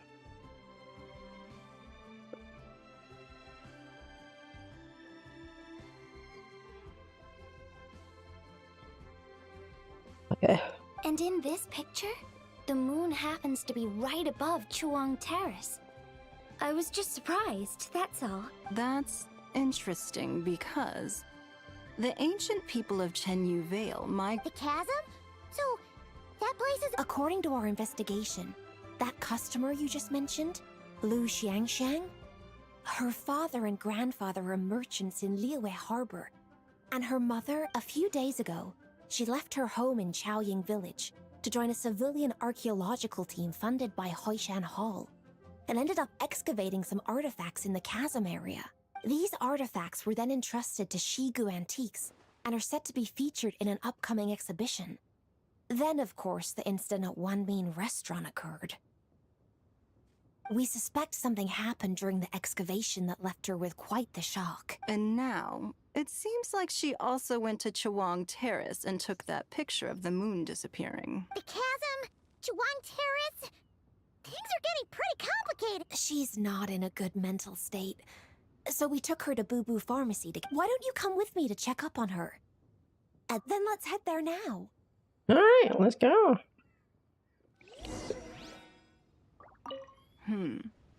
Now that I see this picture, it looks less like a piece of the moon was eaten. But what sort of thing could block out the moon? Move.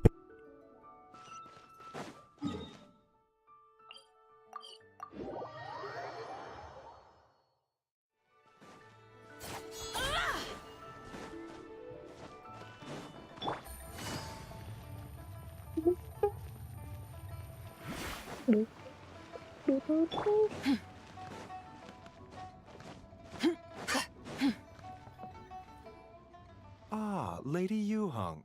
Oh, and the Traveler and Paimon are here as well. What a pleasant surprise.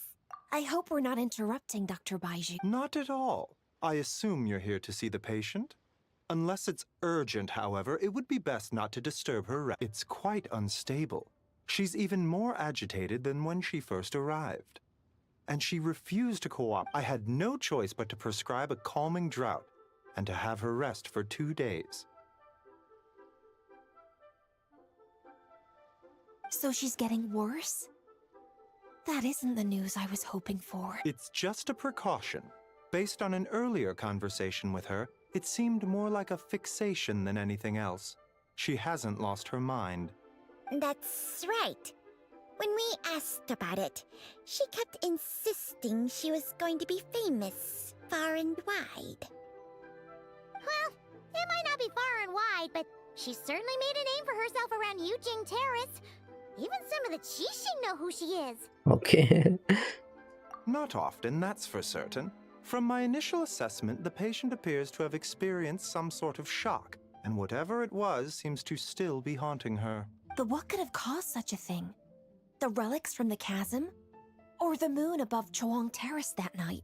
Come back in 2 days, and you might just have your answer. I suppose that's all we can do for now. We'll take our leave then, Dr. Baiju. Of course. If you need anything else, don't hesitate to stop by. right? Speaking of those relics from the chasm, aren't they being featured in an exhibition tonight? That's right. Are you planning to attend? Yeah! We wanted to have a talk with Zhang Li anyway, and now Paimon's even more curious about these relics. I would, except every item in the exhibition had to be registered with the Ministry of Civil Affairs. So I'm afraid it's been spoiled for me. I reviewed them all myself. There are some rather peculiar artifacts, that's for certain. We're still working on decoding the ancient... Yeah! The word jade appears a whole bunch, doesn't it? Huh? Shincho told us. He said there were some ancient poems on them, too. He's quite well informed, isn't he? Well, he's right. We believe they're direct references to the ancient nation of long gone. As for the other text, long gone. instead of regular poetry, it seems to be more like ceremonial language used to worship the moon and the gods. Oh. The moon and the gods? Well, looks like it's almost time for the exhibition. You two should head over. There's an usher at the harbor who will lead you to the venue. Okay. Not at all. The exhibition is free to the public. The people of Liyue have a great respect for our history and are eager to learn from it. Plus, the exhibition is being organized by Linlong, the owner of Shigu Antiques. As far as I know, it's been a long-time goal of hers to hold a cultural exhibition of this scale, where people can learn all sorts of information about the past. Guess we're in for a real treat tonight, then. Yes, have a great time. There's still more artifact decoding work I need to finish, so we'll have to part ways here. After seeing the picture you brought, there's a few ideas I'd like to follow up on.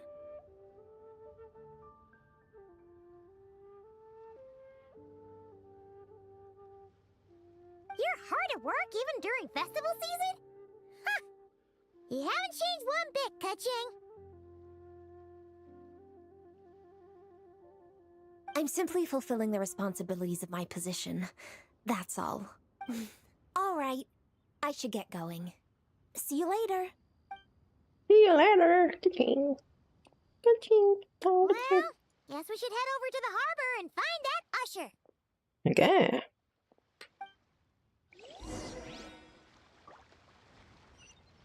Oh. If you're looking to talk to Lu Xiangshang, Lu Xiangshang.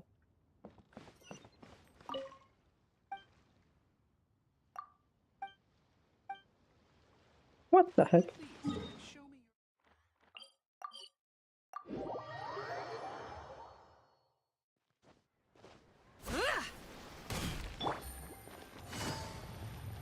No. Ah, here for the exhibition? After you.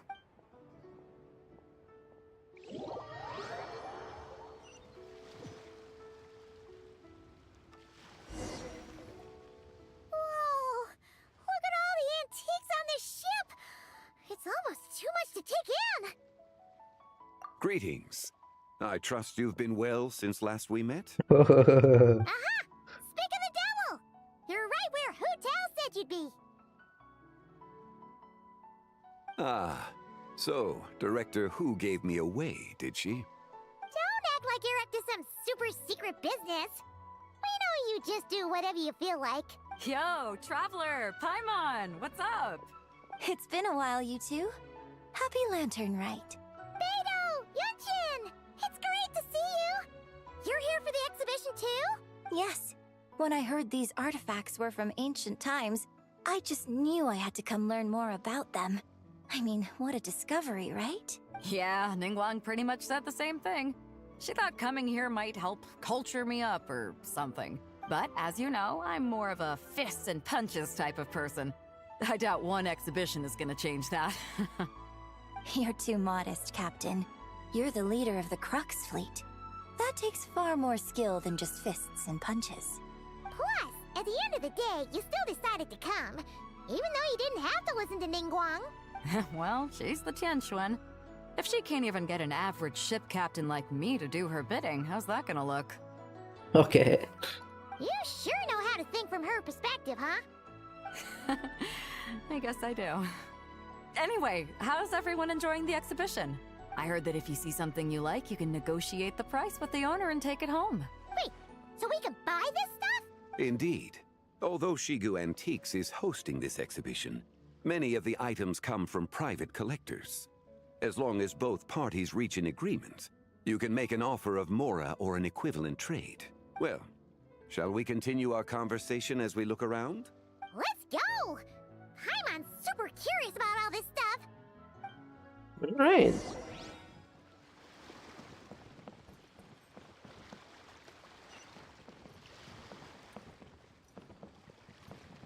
Ooh, they want you to check the exhibition. Oh, this is something. This is the wheelchair. Okay. The wheelchair, bro. God damn it, man. Why must be the wheelchair, bro? God damn it. Whoa, look at this painting! There's a huge toad on it! Could it be... Huh. This material is quite unusual. It doesn't look like paper. More like silk, or some other kind of fabric. Yeah, I was thinking the same thing. Well spotted. This is a painting of Jianju, the Moon Devourer, made primarily with mulberry silk. Such craftsmanship is rarely seen in modern-day Liyue. Ha! Jianju the Moon Devourer! Paimon knew it! That toad made it super obvious. What's that? A new dish at Wanmin restaurant? Okay. No! It's a kind of lunar eclipse! You heard about how the moon disappeared recently, right? Oh, yeah. You're saying a toad did that? That's what the legend says! So, nothing to do with food then. Noted. And the figure next to the toad. Is that the White Horse Adeptus? From the stories I've heard, her palace lies on the moon. That would seem to be a logical assumption. No. In fact, this item was discovered in Chenyu Vale, and many years ago at that. Oh, so it's from Chenyu Vale? Actually, that's not quite right. You see, this painting is primarily comprised of mineral-based pigments, such as cinnabar and azurite, which are usually found within stratified rock. Oh, what the heck?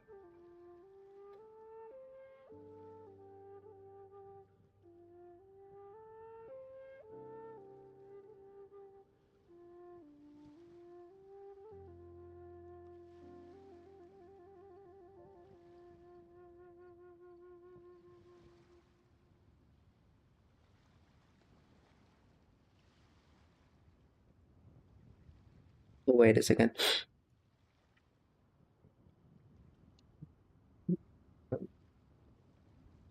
Okay.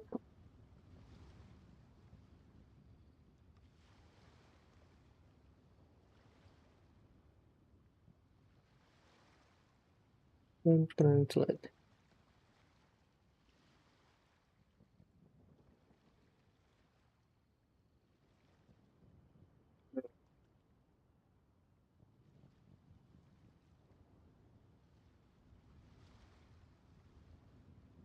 This suggests its place of origin may very well have been the chasm. You could have just started with that.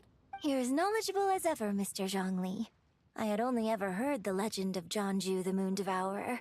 But now, seeing it depicted in this painting, I wonder... if I purchased it, perhaps it could serve as inspiration for a new opera.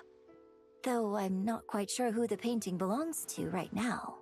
A splendid idea, Miss Yoon. Perhaps in lieu of mora, you could offer the lyrics to said opera as recompense.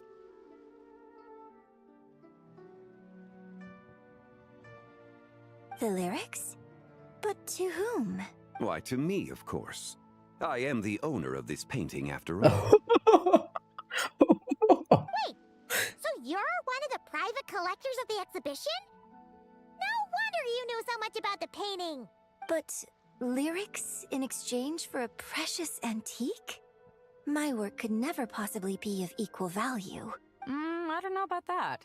I'm not much of a scholar, but even I know your operas are in a league of their own. An astute observation, Captain Beto. In my possession, this painting is nothing but a lifeless artifact. In your hands, however, it could be transformed into a new piece of art entirely. Quite the worthy exchange, no? But I'm not sure when I'll be able to finish writing it. It certainly won't be ready this year. Allow me to be equally forthright, Miss Yoon. This silk painting is merely a copy I made of the original work. There is no need for such concern over its value. Huh? So it's a fake? I had no idea you were such a skilled artist, Mr. Zhongli. I pride myself on having some knowledge of antiques, but I didn't notice anything that would point to it being a replica. You never cease to amaze me, Mr. Zhongli. You flatter me. All that said, Miss Yoon, you must accept. Truly, I insist. Huh. He's gone from handing out fake Mora to fake paintings now, huh? Your kindness is impossible to refuse, Mr. Zhongli. Rest assured, I'll be sure to return the favor. Oh. I shall look forward to it. Man, that was quite the find. I should buy something too, if only so I can show it off to Ningguang. Let's keep going and see what we can find. Oh, that's the wheelchair though. That's the wheelchair though. Wow. What the It heck? must have quite the story behind it. I've never seen anything like it before.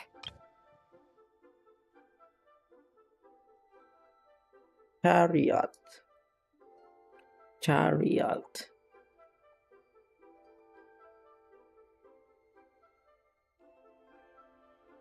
Kereta kuda. See.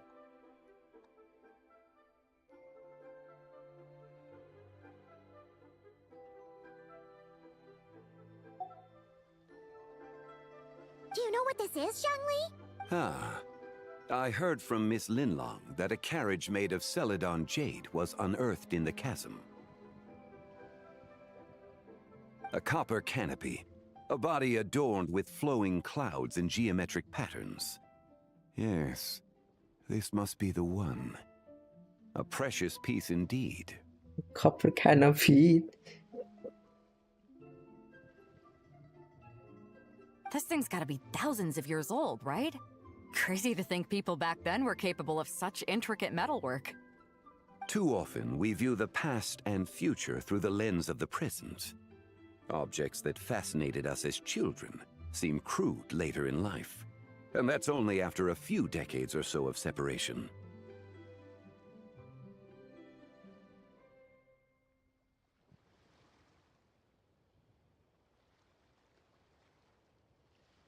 If one were to stretch time across hundreds or thousands of years, one might discover that time is not always a force that pushes things forward. Oh my god.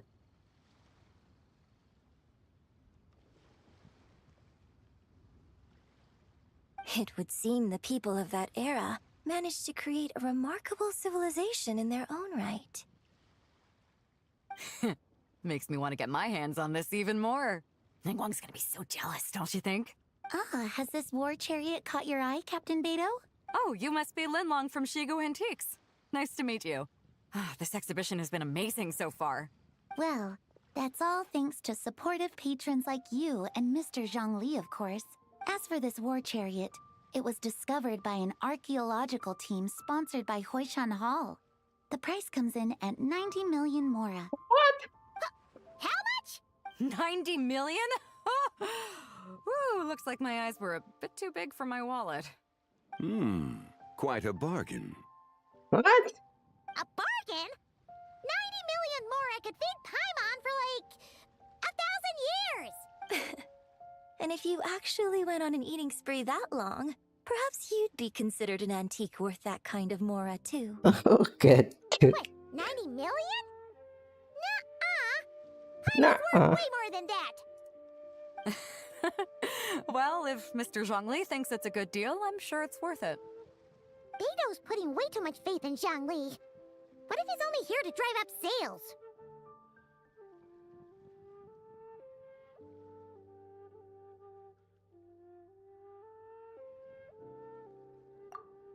I'll take the chariot, Miss Linlong. Someone will come by with the payment. Quite the discerning eye you have, Captain. After the exhibition ends, I'll have someone deliver it to the Alcor. Actually, could you send it straight to Yujing Terrace? I'd like for the Tianquan to see the proof of my discerning eye for herself. Okay. Understood.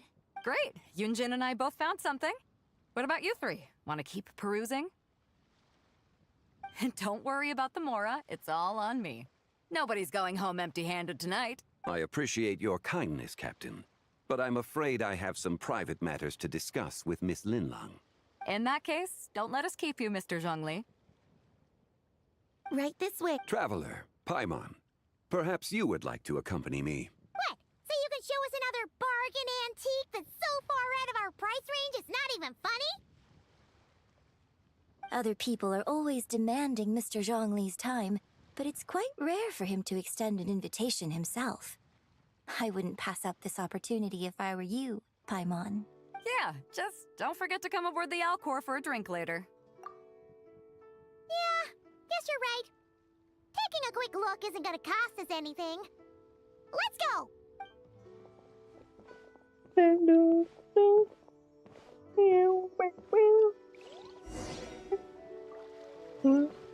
Where am I? Oh, other ship. Huh. These are all the jade pieces that were found, Mr. Zhongli. Wow! So many styles! What kind are these? These are a type of ceremonial jade. You're familiar with Chenyu Vale's rain jade, right, yes? Oh, yeah! So these pieces are all used in the rain jade ceremony? Well, you may not know, Paimon, but before the rain jade rite came into practice, Chenyu Vale was known for a different ceremonial tradition that also involved jade. The Bi is used to honor heaven, the Tsong to honor earth, the Gui to honor the east, the Jiang to honor the south, the Hu to honor the west, and the Huang to honor the north.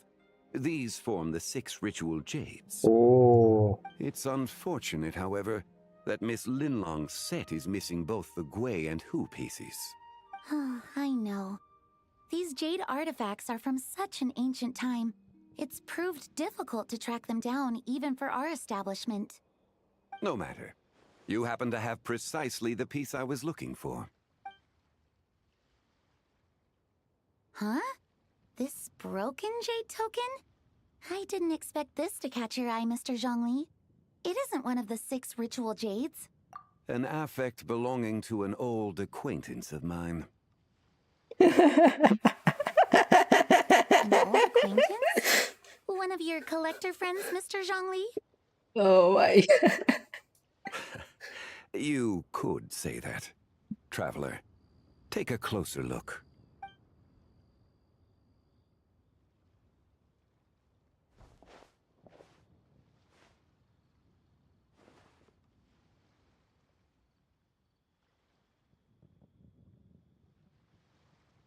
Okay. Huh. It doesn't look all that special to Paimon. Just seems like a broken artifact. Indeed. It's been thousands of years since the moon has appeared in such a form. So, in the past, the moon wasn't always full. Then, could this missing chunk be from when Jianzhu devoured part of the moon? It's worth looking into. Your insight is invaluable, Mr. Zhongli. I had no idea how special this piece was. Since it has caught your interest, allow Shigu Antiques to cover the cost. Oh, that is far too generous, Miss Linlong. Not at all. I've always wanted to give people a chance to appreciate these snapshots of history. So, holding an exhibition like this has been a lifetime wish of mine. And it never would have been possible without your help, Mr. Zhongli. I merely put in a good word with a few acquaintances of mine. And it had a profound impact. Without your recommendation, I doubt half of these collectors would have come to the exhibition. So, on both a personal and professional level, I owe you my thanks, Mr. Zhongli. Wow! Zhongli actually did something useful for once.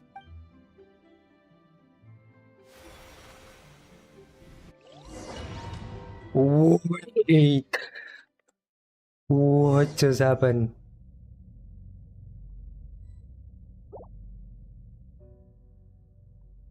Oh my god.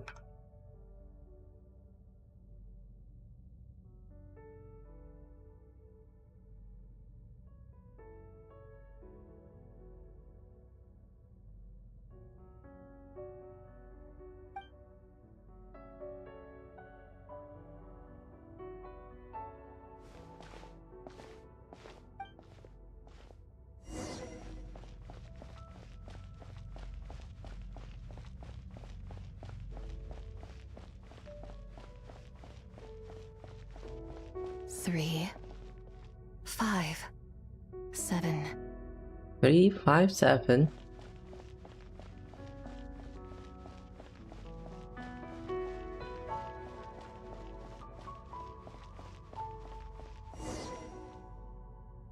Eleven, 13, 17, 19, 23, 29. 31.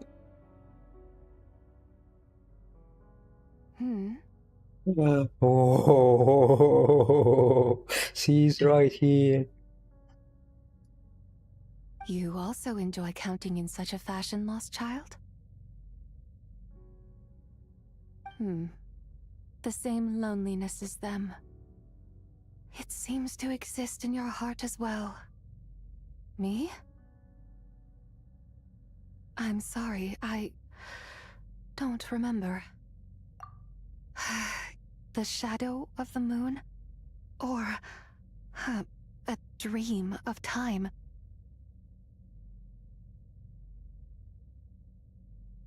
The shadow of the moon or the dream. I'm sorry. No one has asked me such things before. I've been here for so long. There is much I have forgotten.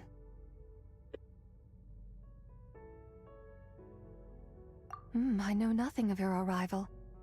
All I know is the longing in people's hearts. Yet, I sense the moonlight's guidance within you, child. Perhaps that is what brought you here.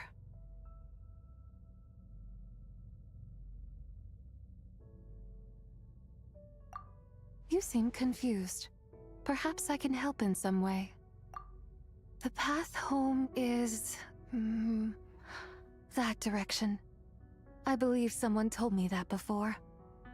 But I was never able to reach the end. You should take a look. No need. It would seem... my time has already run out. Farewell. May the moonlight ever shine upon you. What happened? Bro, Zhongli strap us, bro. Oh, no. Wow! Zhongli actually did something useful for once. Your complexion looks rather ashen, traveler. Are you feeling all right? Yeah, what's wrong? Does your stomach hurt? Huh? What are you talking about? You were right here the whole time. Ah, I see. I'm afraid we must take our leave, Miss Linlong. My friend has taken ill, and I must escort her to get some rest. Of course. Traveler, Paimon, please, come with me. Ah, yes. Regarding the payment for the Jade token. Charge the expense to the Wangsheng funeral parlor if you would. Okay. Where am I? Am I teleporting again?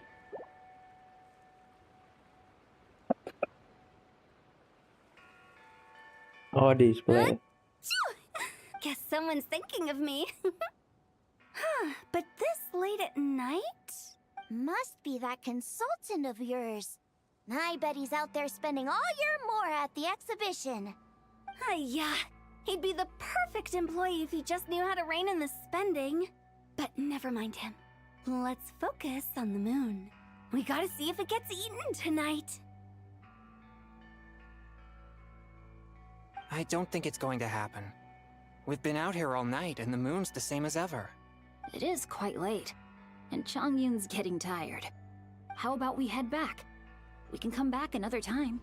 Head back? Already? Actually, I do have a new dish I'm testing out tomorrow. And as part of my New Year's resolution, I'm trying not to oversleep. All right. Guess it just wasn't meant to be. Let's go.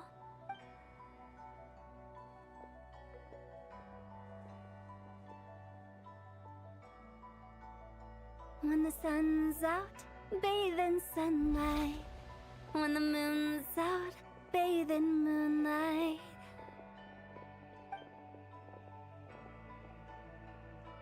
Oh my god, it's happening again.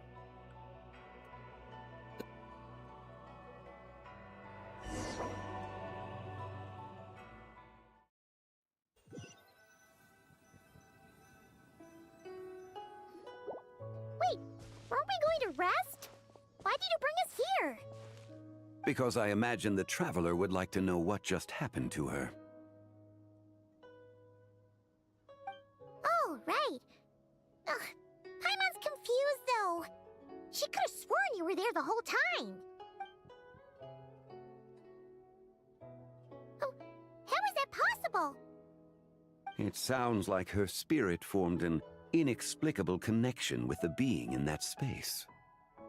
It's sepertinya random untuk hubungan yang tidak dapat.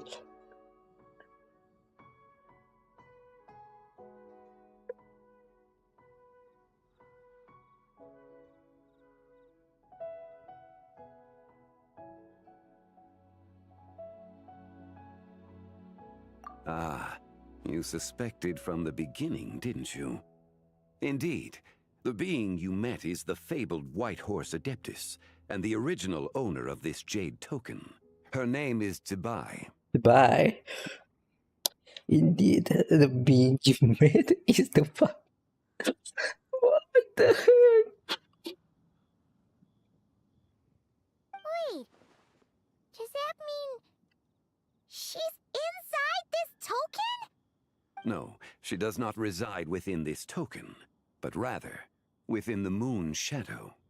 This token is merely a medium.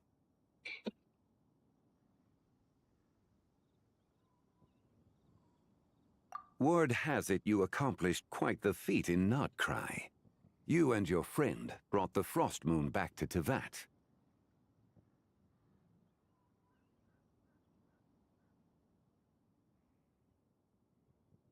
Tell me, did you ever wonder about the other moon? The one that hung in its place for thousands of years?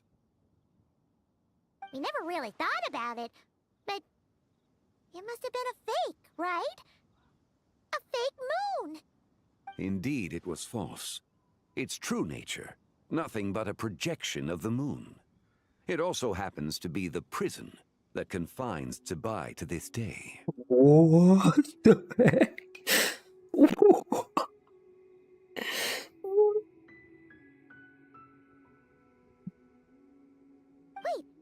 the White Horse Adeptus is trapped inside that projection? Then we need to rescue her! But the moon in the sky right now is the real one, right? Where did the fake moon go? And why can't Paimon see it? With the return of the true moon, the shadow naturally lost its place in the heavens. Now, it is disintegrating bit by bit. It's a process that comes and goes. Oh my god. Dengan kembalinya bulan yang sebenarnya, bayangan itu secara alami kehilangan warna.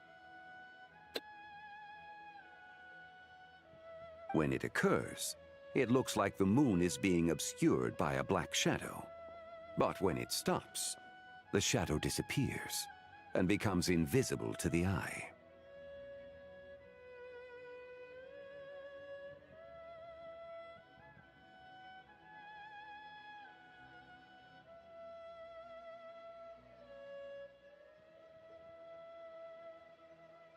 But when it stops, the shadow disappears, becomes invisible. What the heck? What has happened, bro?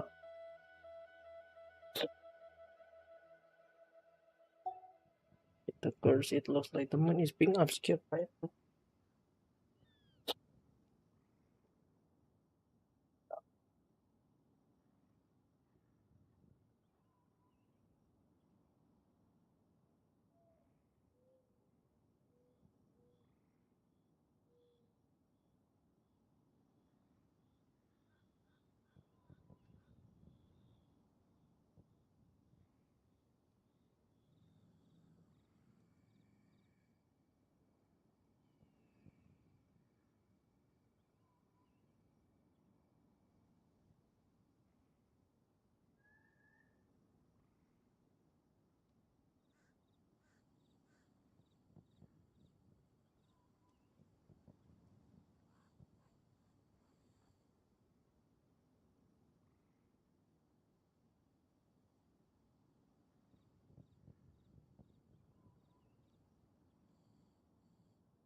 Alright. So,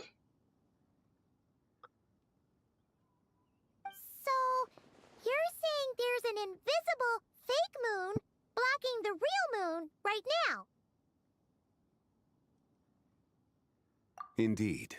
Okay, this is not what Paimon was expecting. My hypothesis is that people's wishes could be what trigger the periods of disintegration. After all, when you experienced that episode just now, it was precisely when Miss Linlong spoke of her own wish.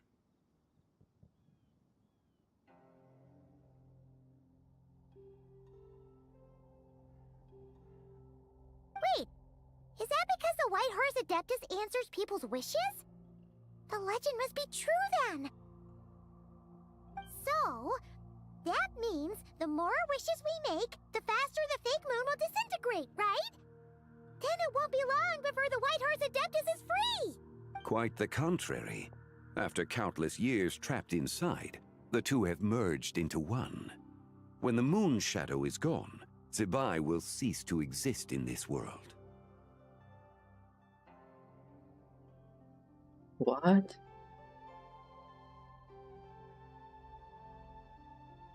Oh no!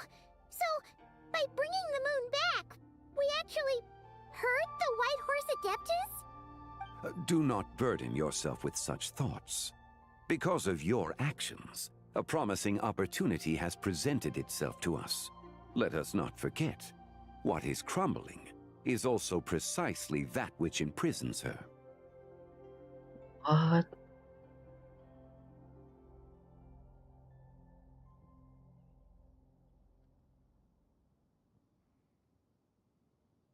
Yes, and that is why I invited you here tonight. Your connection to that broken jade token confirms that you can do what I envision. However, While I had hoped to receive your assistance, this matter could have significant ramifications. I must admit a certain reluctance to implicate you in more of Tevat's secrets. Often, the deeper one's knowledge of such matters, the harder it becomes to extricate oneself from them.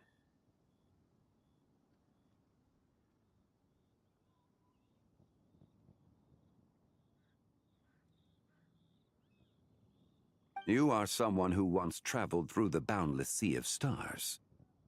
I cannot help but wonder, perhaps it is wrong for your fate to become too entangled with the fate of any one world.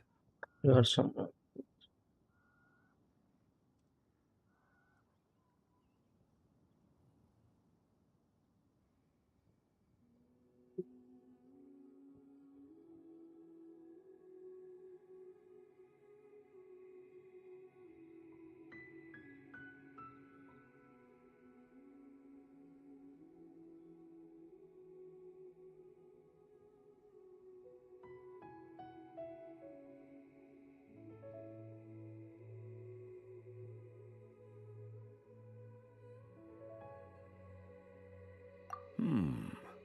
Such is your conviction, then. Since journeying beyond Liyue, you have had ample time to reflect on these matters, it would seem. Very well. The first secret I must reveal is that Zibai has long since passed away. The being within the Shadow Moon is merely one of the 3 deadly selves she severed before her death. What?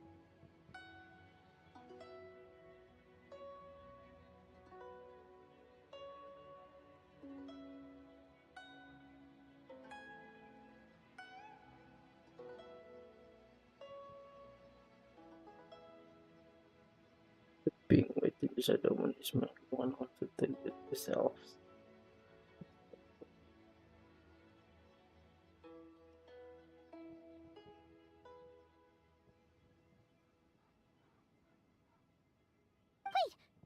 The White Horse Adeptus is dead?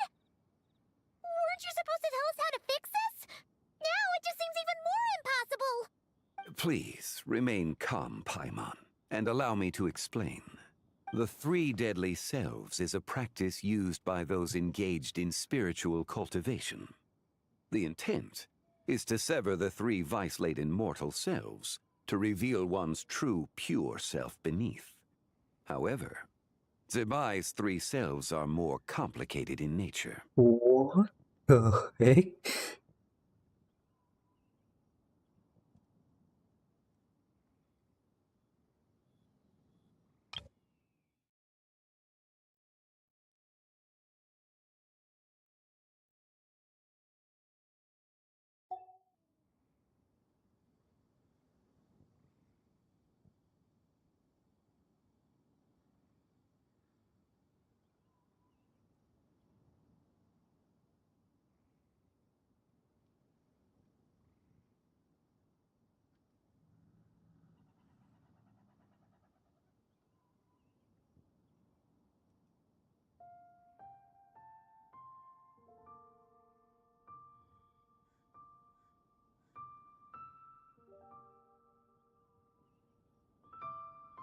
Because in the moment before her death, someone preserved the shattered essence of her soul and placed the fragments within her 3 deadly selves.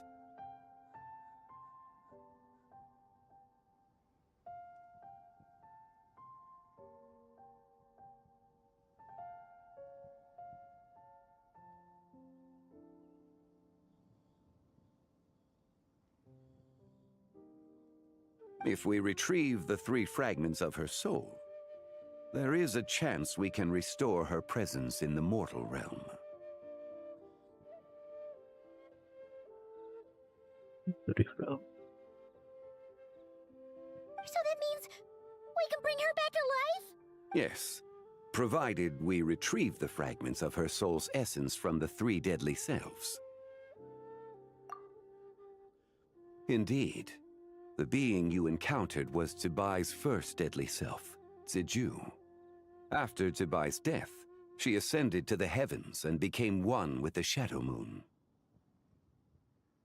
You encountered was Zibai first deadly self. After Zibai's death, she ascended to heaven and became one with the Shadow Moon. The essence that resides within her is a heavenly soul, also known as Taiguang. Thus, this self is the closest to Zibai's true nature. The essence that resides within.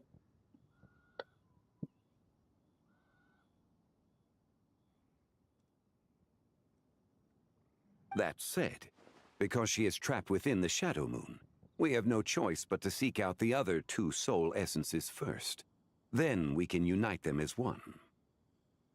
So where are the other two?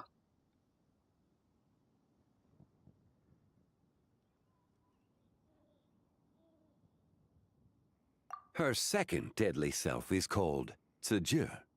After Zibai's death, she fell into a slumber deep beneath the earth in what is now known as the Chasm. Oh my god. Holy cow. It's now connected everywhere. Bro.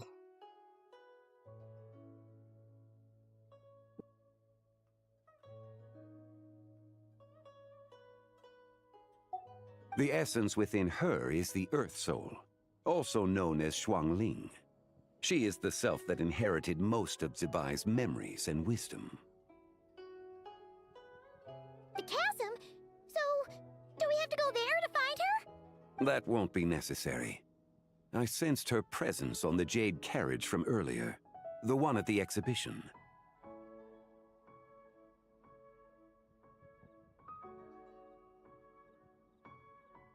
It's possible. The return of the Frost Moon awakened her, and she emerged from the chasm alongside that batch of ancient artifacts.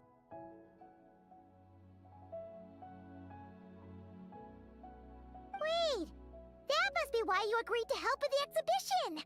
To investigate the artifacts! Indeed. So in truth, Miss Linlong was the one who helped me.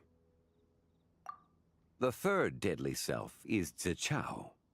The essence within her is the human soul, also known as Yojing, Zibai's shade. Thus she is the most free-spirited among the three.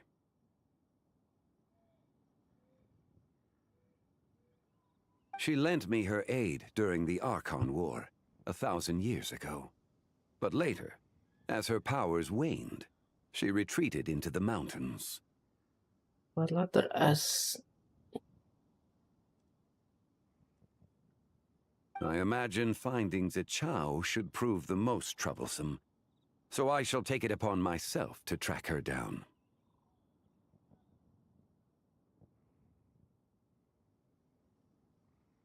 So, we need to find the second deadly self, right? But where do we even start? Locating her should not prove difficult. In life, Zibai was fond of mortals, and as the self who inherited most of her memories and wisdom, Ziju should be the same. Locating her should not prove in life. Zibai was born mortal.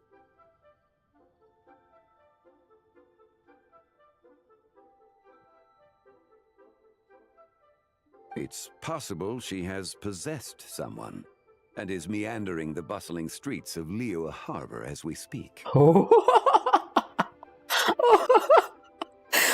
Okay, that girl. Oh my god. Okay, so that's that girl, the one. Possess someone? Wait! Are you thinking what Paimon's thinking, Traveler? The customer who calls seen anyone. What if she raided a tomb and dug up some super special relic, then got herself haunted by an ancient ghost? Okay, dude. Exactly! Lu Xiangxiang! It seems you have a lead in mind already. She could still be at Boo Boo Pharmacy.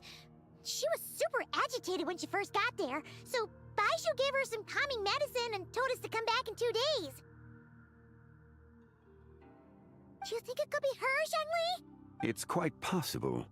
The deadly selves are impure beings that can easily influence mortal minds.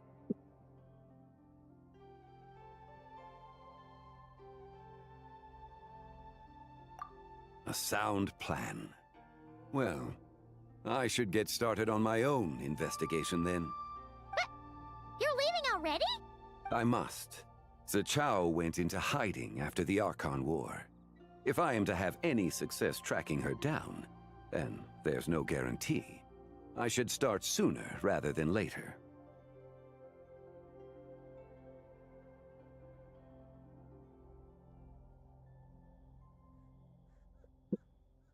Berhasil melacaknya dan tidak ada jaminan.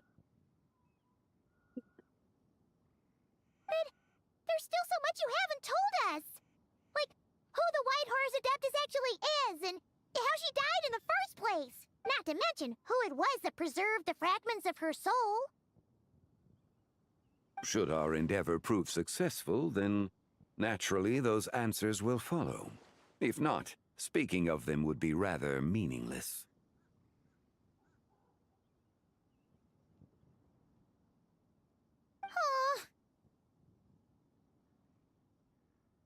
Want to preserve her soul essence?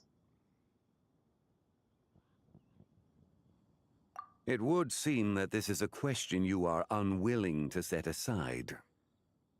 Very well. I shall tell you. It was the Avatar of Time. Whoa! Nah, no way. Nah, no way. Ah, so you know of her existence. The ruler of time saved her soul. Indeed. Preserving what remained of Zibai's soul in the moment before her death. Only the power of time could be capable of such a thing.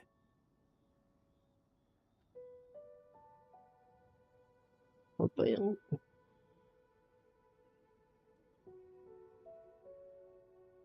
However, there is no telling what effect it has had on the three deadly selves. In other words, you must exercise caution when seeking out Zibai.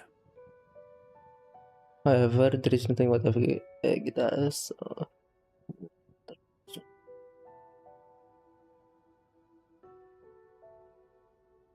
On the night of Lantern Rite, countless Shao lanterns, and the wishes written upon them, will be released into the sky.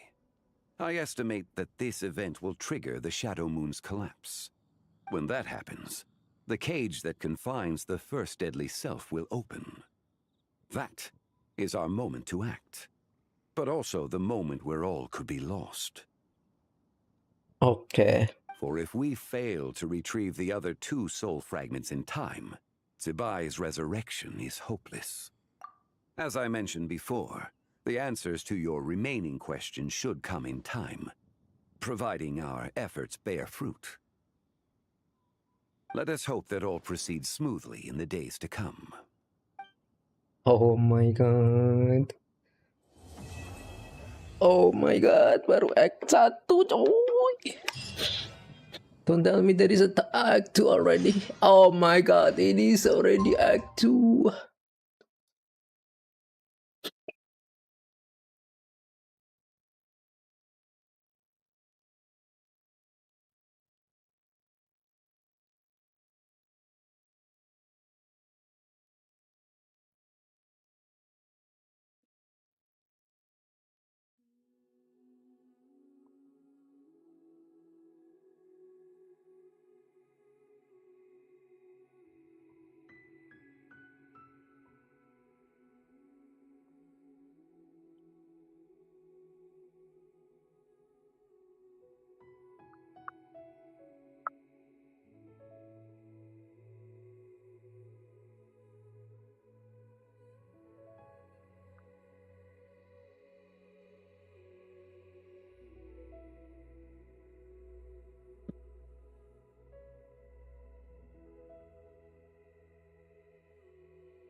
Right, let's go to the second quest.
Okay.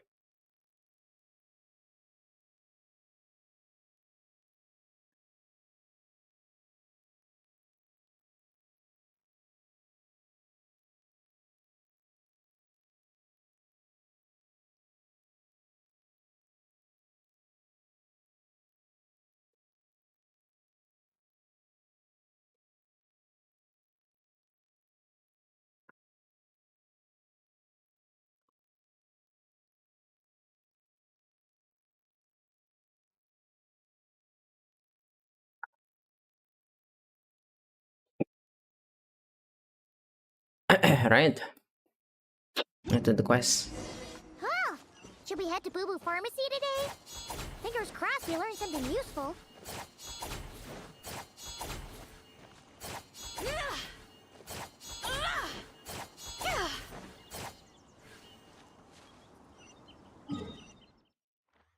Right, we go to the Boo Boo Pharmacy.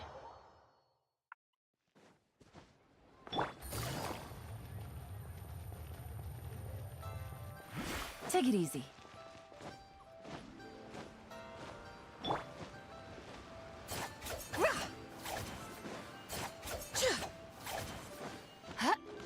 Oh, Yalan.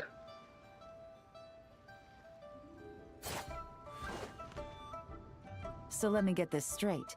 The patient disappeared right as you were delivering the medicine.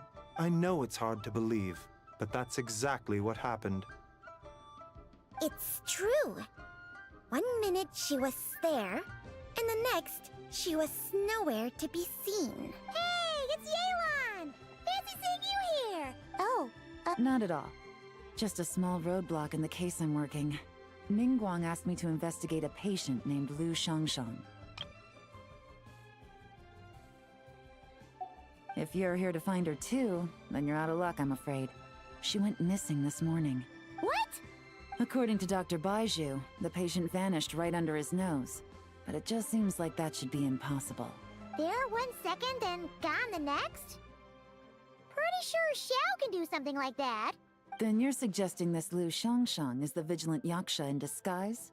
Or some other adeptus? Guess not. But this is so weird. How can a living person just vanish into thin air? Unless Lenny decides who is this? He's... Oh, never mind. Paimon's just grasping at straws. Let's set aside the how for now, and focus more on the where.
Sampai lupa.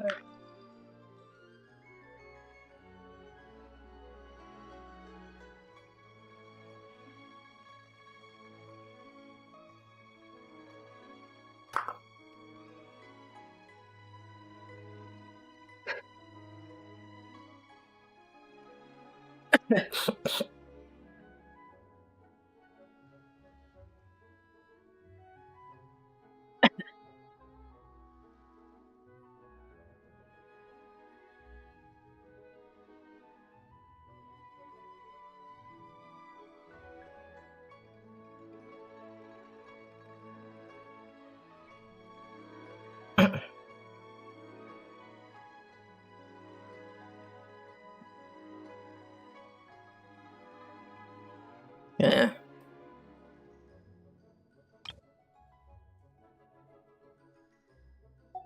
You mentioned this patient has a strong obsession with achieving fame and recognition?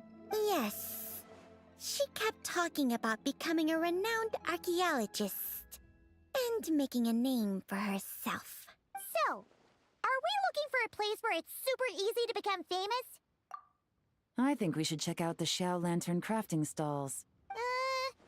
Because it's easy to Not exactly. When the people of Liyue need a solution to a problem, their first thought would be to pray to the gods and the Adepti. If her wish is to become famous, she might write it on a Xiao Lantern in the hopes that the fabled White Horse Adeptus might make it come true. That certainly sounds probable. Turns out, the White Horse Adeptus might be a lot closer to home than she thinks. What was that? Nothing. Let's go check out those stalls. Okay.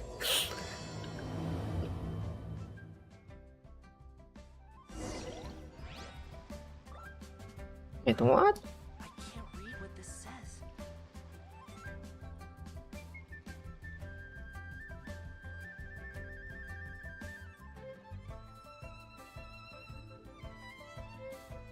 Is it possible I was just imagining things? But I saw it too. We can't both have been imagining it. Yeah.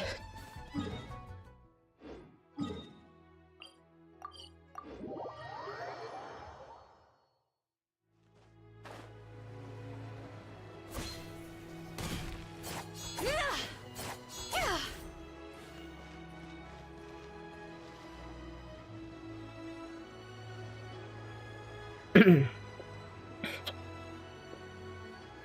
we're here.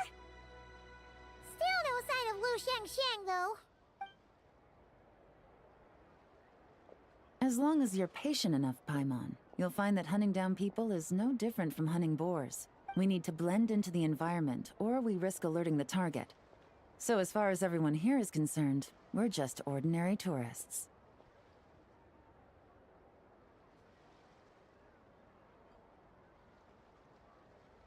Oh, okay. If we need to blend in, then let's make some Xiao Lanterns and write our wishes down, like everyone else. What's your New Year's wish, Yelan? I haven't given it much thought. Oh, and it can't be work-related. You gotta take a break once in a while, right? You're always sticking out this suspect, tailing that criminal, hunting down this gang or that. Which is super amazing and all, but it's gotta be exhausting. Really getting into this, huh? You said to blend in, right? Come on! It's all part of the act! So you gotta think of something! Then, I suppose, it'd be to go traveling, the next time I get the chance. Traveling? That's our bread and butter! Wanna join us? Thanks for the offer, but my desk is piled high with reports on your exploits. And that's not quite the kind of traveling I had in mind.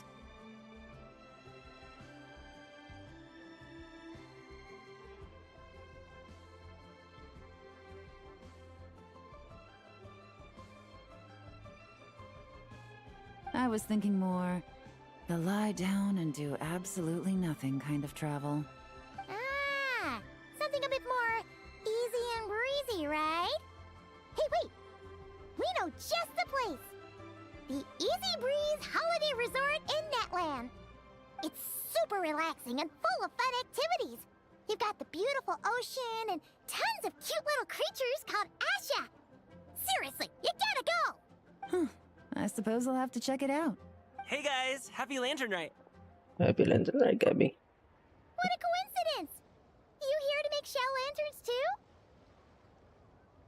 too? Well, it's that time of year, am I right? Thought I'd join in on the fun. You can't have Lantern Night without making one of these.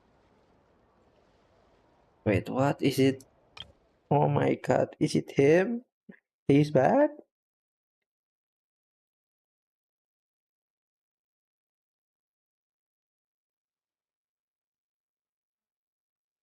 What you gonna wish for? Aw, man, it's kind of embarrassing, but... whatever. The truth is, the mighty mythical beasts are seriously struggling with recruitment. Okay. So, I'm hoping to find a few apprentices and teach them the art of wushu dancing. So I'm hoping to find a percentage of the art of dancing. Is it still him? I hope it's him.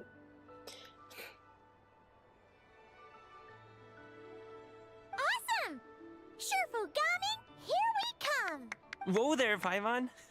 One step at a time. I actually need to find people first. Yeah, but Paimon bets people will jump at the chance to learn from you! Well, I wouldn't be so sure. Wushu dancing is super physical and takes a lot of hard work to master, so it's not easy to find people. At this point, if the Adepti can't help me, no one can. I'll do it! Huh?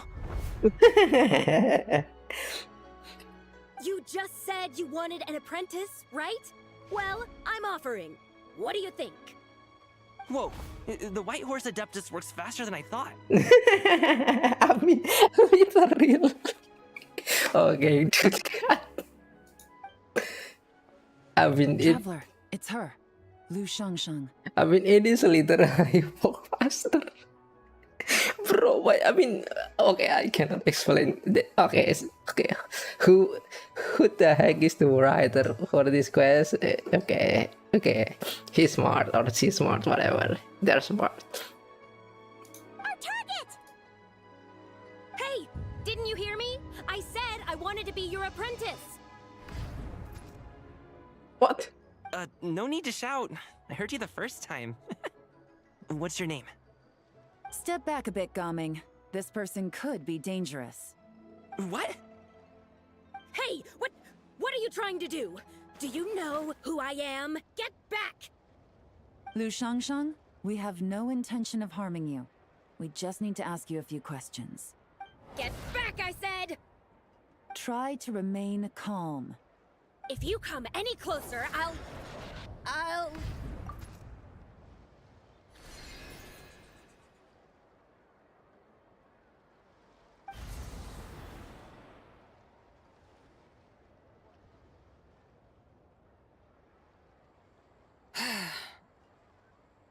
What the red eye? Little wisp of a being. How are you able to see me?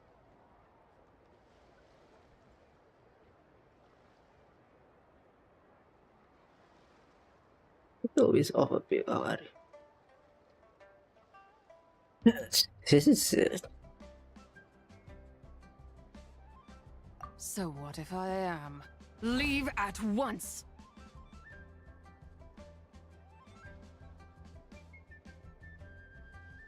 What?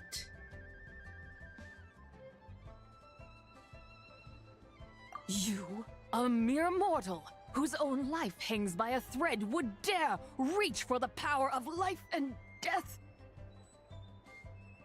Yeah.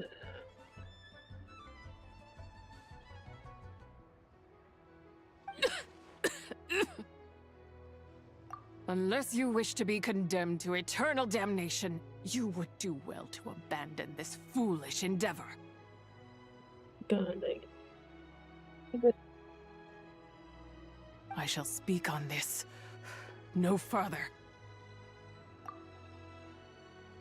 Don't come any closer. How did I get here? Who are you people? Playing dumb, are we? Save it. We know you attacked those people at Wanmin Restaurant. What? No, I would never. You must be mistaking me for someone else. You don't remember. Of course not. How could I do such a thing? What about the photo you took near Chuang Terrace? What photo? What's going on? It's like she lost her memory or something. Well, this complicates things. I'll take her back for questioning and let you know what I find. Take her away. But I didn't do anything. I swear. That's weird. She seems so normal now, but she doesn't remember anything. Ah, this is just great. An apprentice falls right into my lap, and now she's gone! Don't worry, Gaming. This is a special case. Paimon's sure you'll find one soon. Unless you're gonna pony up and offer a real solution, Paimon, I don't want to hear it. Okay. Gaming? What's up with... I'm done here. I'm gonna go find an apprentice, and I won't take no for an answer. What? Gaming, wait! What? Is it just Paimon, or was Gaming acting super weird just now? What? How do you know? Oh. Whoa! So you saw the second deadly self? And you think she moved from Lu Xiangxiang to Gaming? Oh my god. Oh, then we better find him before something bad happens. Let's go! Oh my god. What the heck?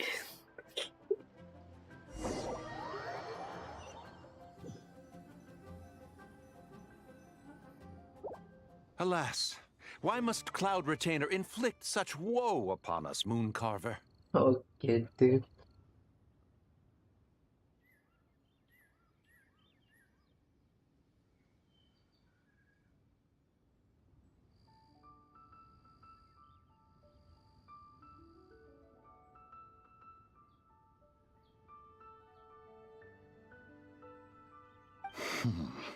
By the order of Rex Lapis, we were supposed to make haste to the harbor to stand watch.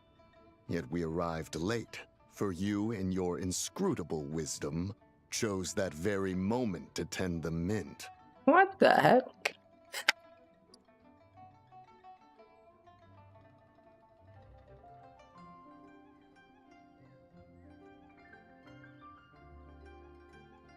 It is no wonder Cloud Retainer banished us to the wilderness in anger. A pity only that I, blameless as I am, was made to share in the punishment.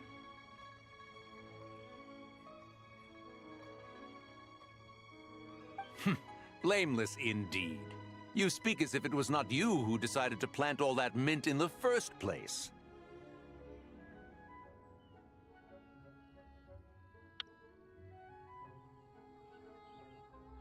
Yet now, in its wretched state, overrun by blight and vermin, you would turn away? Utterly heartless, I say.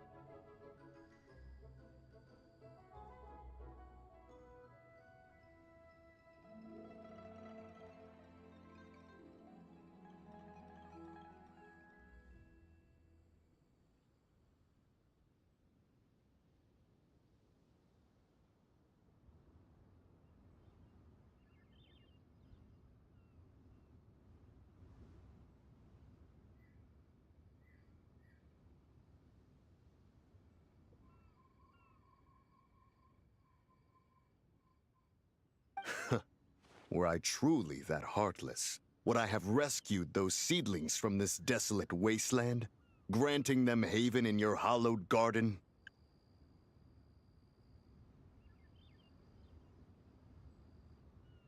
Alas, if blame must be laid, let it fall upon Cloud Retainer for failing to recognize the virtue of our plight.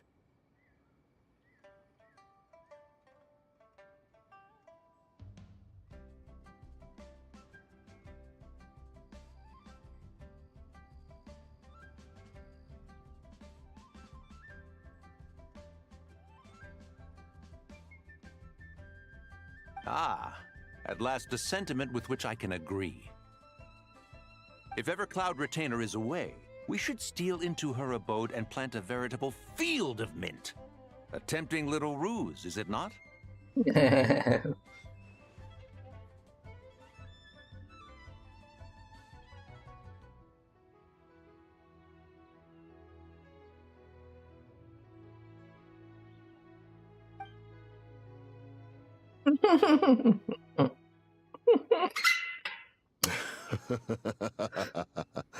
Positively ingenious. Oke.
Please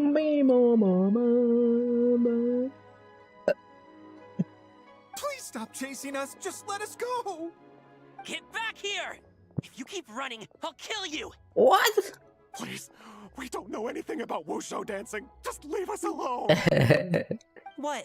You think I'm not good enough to teach you? Just agree to be my apprentices, and then we can talk. That child looks somewhat familiar. Ah, it appears to be the wushu dancer from Liyue Harbor. I have seen him perform on occasion. Come, let us take a closer look. Has trouble befallen you, young one? Perhaps we can offer aid. Oh, thank the gods. Please, sir, you have to help us. This guy's trying to force us to become his wushu dancing apprentices, and he won't take no for an answer. Oh, so it is you who require aid, not the other way around. Get out of the way, old man! This is between us. Preposterous. You dare to presume we are of a mature age? Listen here, brazen youth. Skilled you may be in the art of dance, yet your offstage demeanor leaves much to be desired.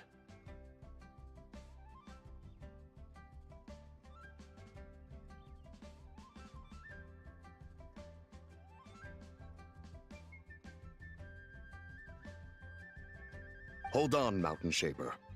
Something is amiss. Look closer. Huh. Indeed, he bears the mark of something unclean. It spells trouble. You there, depart at once.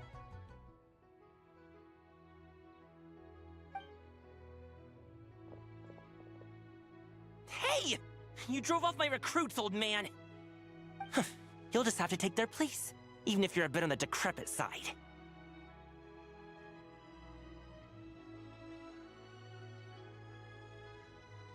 What? Why is it can only read side? What?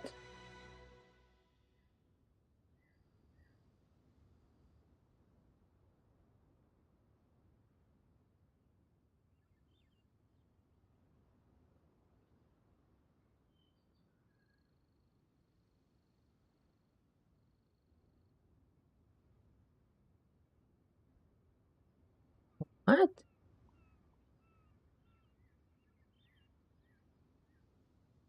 I guess I'll tab break it.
No.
Meow, meow, meow.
Many years it has been since a being has dared speak to us in such a manner. Now let us see what evildoer has sought to use you as its puppet, young one.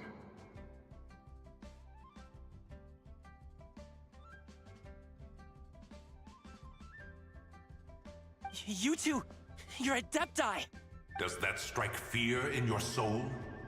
Whoa! Two Adepti recruits just fall right into my lap? That white horse sure knows how to grant a wish. Coming!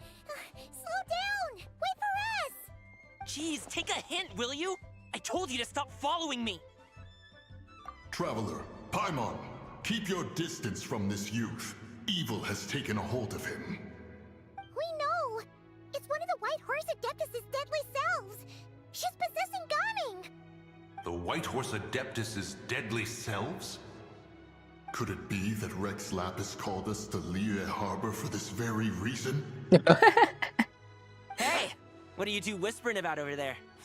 Who's gonna be first apprentice and who's gonna be second? It doesn't matter! I'm not the kind of Sufu who plays favorites! Insolent spirit! Be gone from this child at once!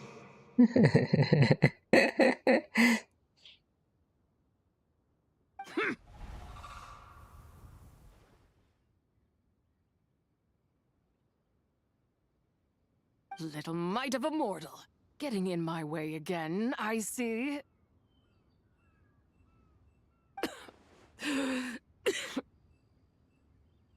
That is no concern of yours. No. Only by doing it myself will I find peace. Otherwise, rage will consume me, If I lose control, all will turn to dust. The curse of time. The memories this body holds. Come no closer! This is your final warning.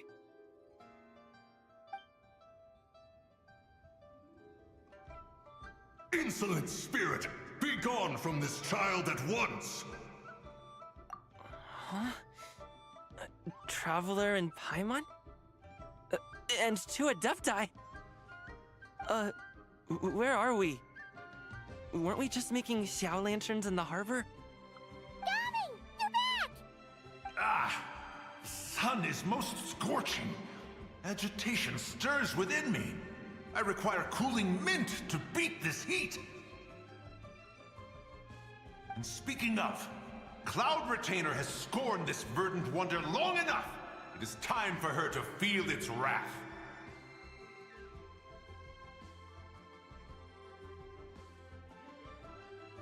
The wrath of Mint! Mountain Shaper, where are you going? Oh no! Now Mountain Shaper's acting weird! Oh, you don't think it spread to him, do you? Spread to him? Quickly now, explain to me what has been happening.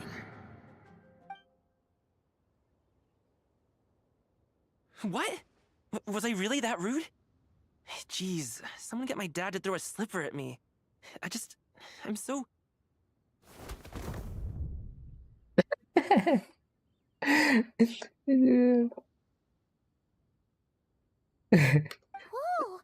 You okay, Gaming? He is fine. It is simply exhaustion. But to think Mountain Shaper would succumb to something like this, it is most unexpected.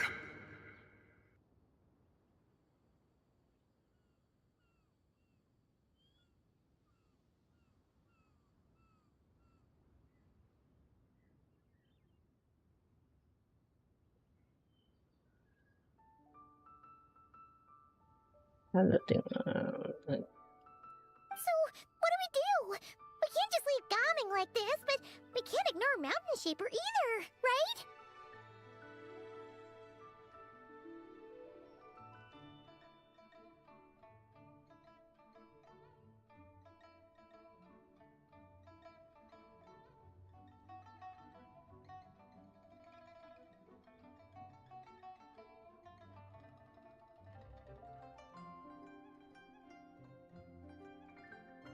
So what do we do now? We can't just leave guy right there. My cultivation level rivals that of Mountain Shaper.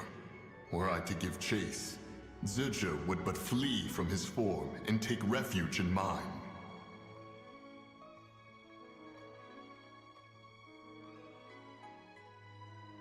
Seek out Streetward Rambler. Cloud Retainer and the Conqueror of Demons should be with her. I shall take this child back to the harbor and join you post-haste. Because it was one and the Conqueror.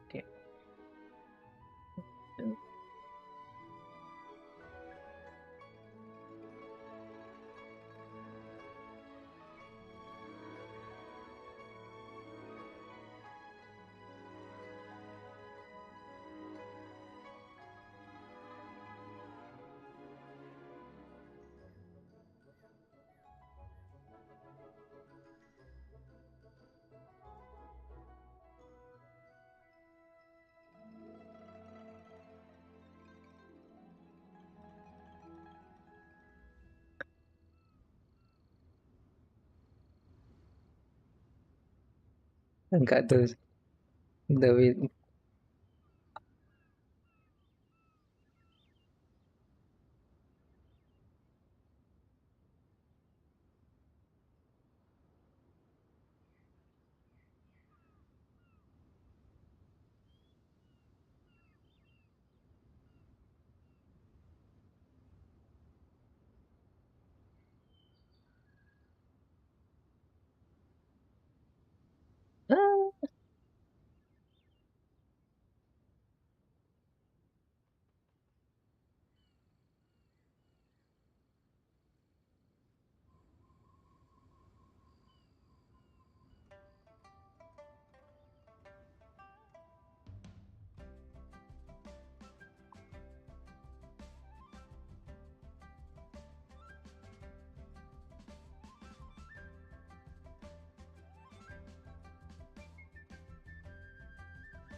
The heck? Why torch module is not?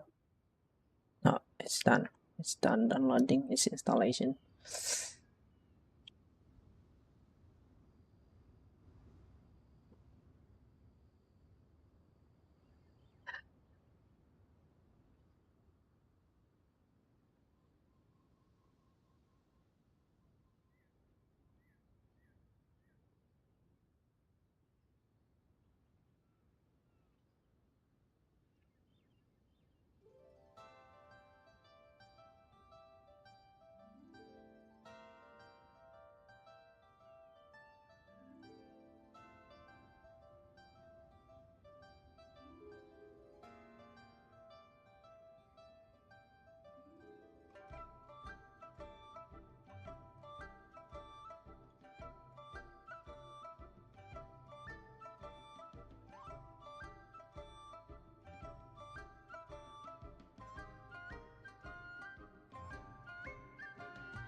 Right.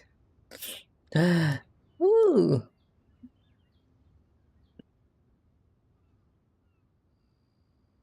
Right. Let's see. Translation started. Why?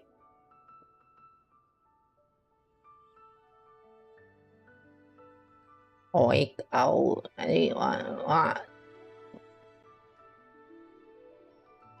that is bad, no?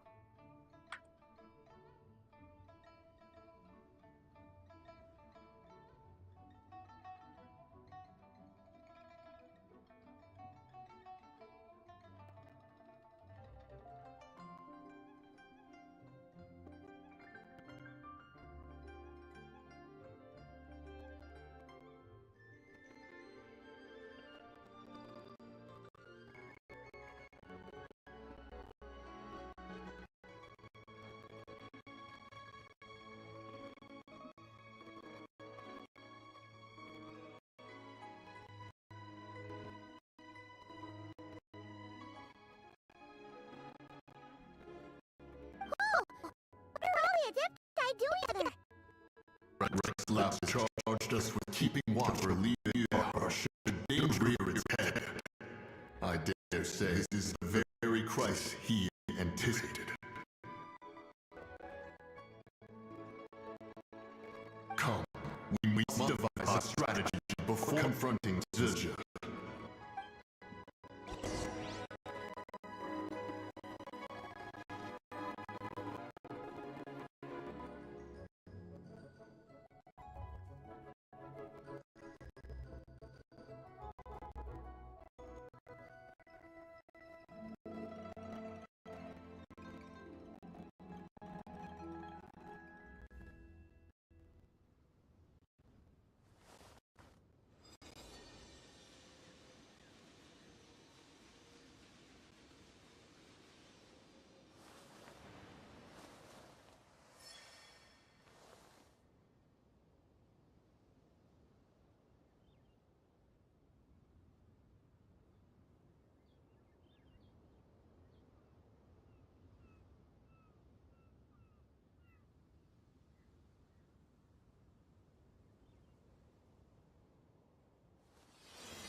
Mathematics is the foundation of all things.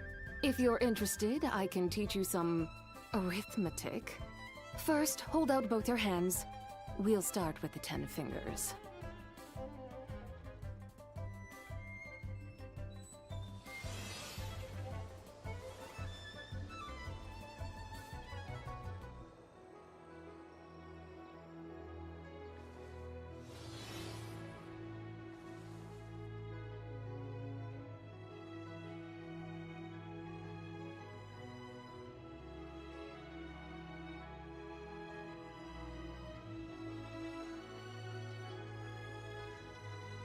The whole world shares the bounty of the skies, the rain and clouds that grace the earth beneath. The moon was never meant to be a foreign realm.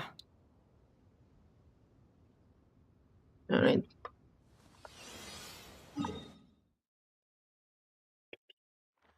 The heck?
Mathematics is the foundation of all things.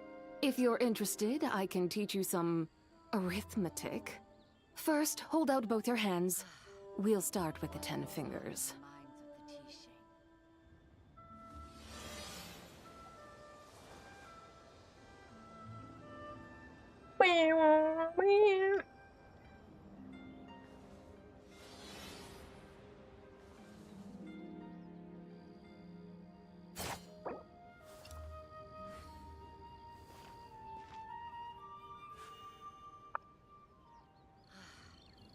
What goes on in the minds of the Tishin?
Please be mindful of your personal safety.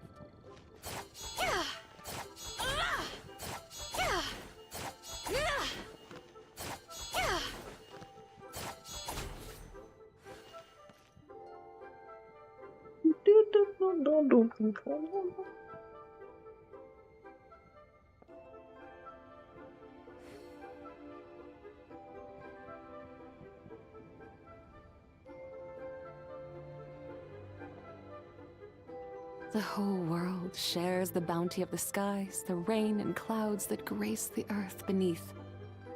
The moon was never meant to be a foreign realm.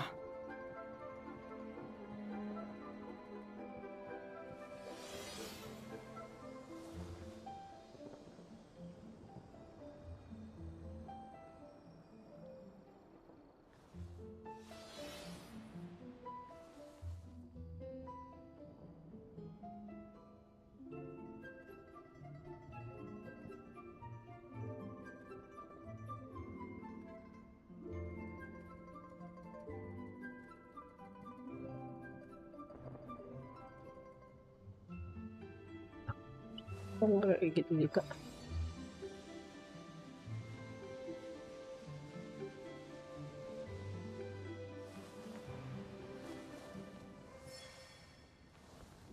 Asik.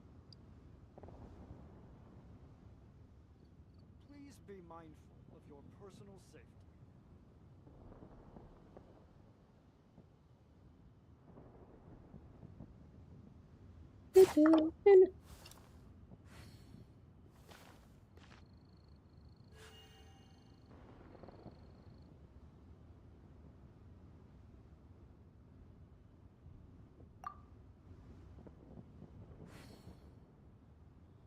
Please be mindful of your personal safety.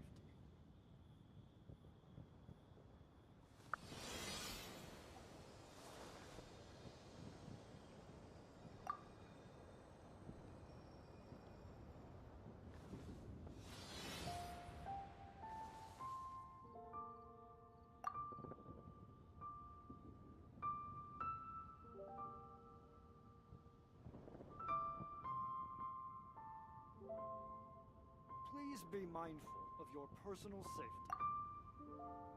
The Adeptus arts are most miraculous, but unless one first cultivates the mind before cultivating these arts, all their feats will be like the moon's reflection on water, shattering at the slightest touch.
Please be mindful of your personal safety.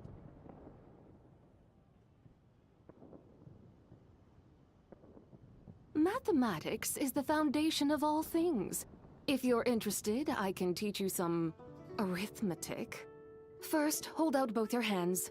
We'll start with the 10 fingers. Please be mindful of your personal safety.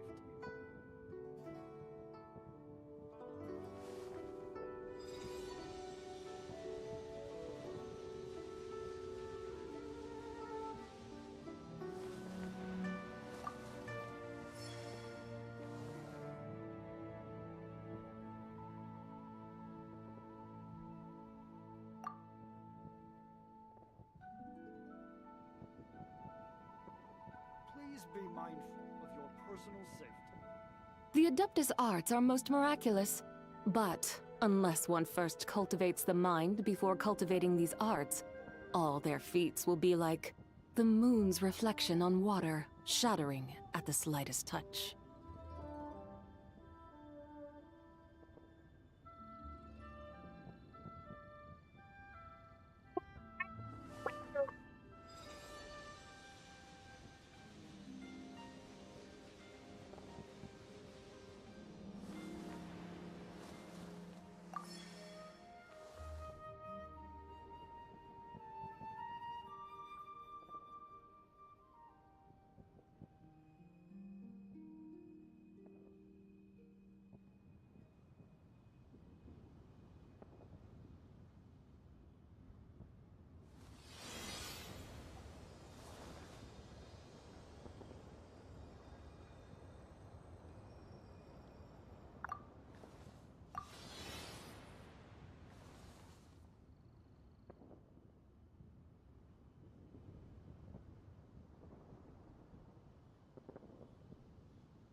mindful of your personal safety. The whole world shares the bounty of the skies, the rain and clouds that grace the earth beneath. The moon was never meant to be a foreign realm.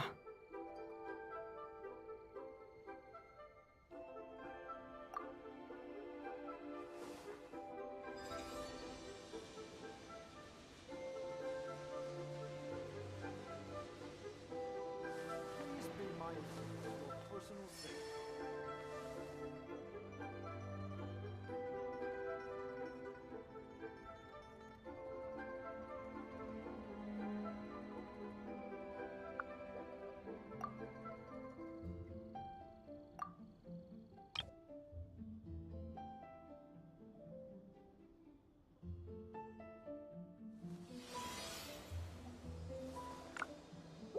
All right.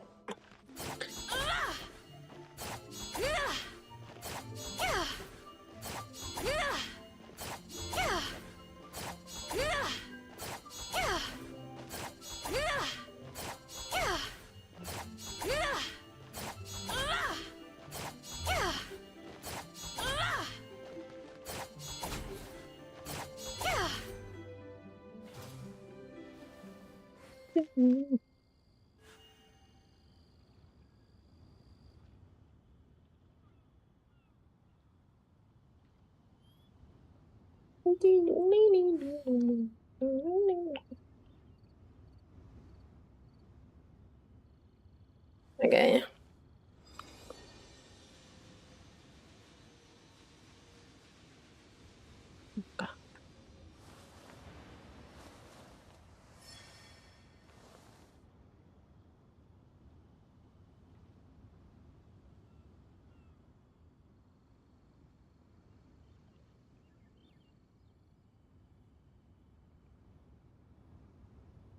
Please be mindful of your personal safety.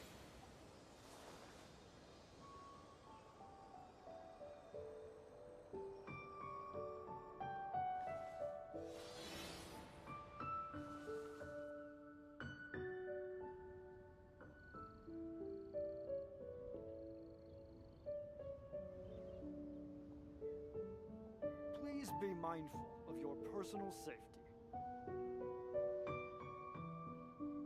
Mathematics is the foundation of all things.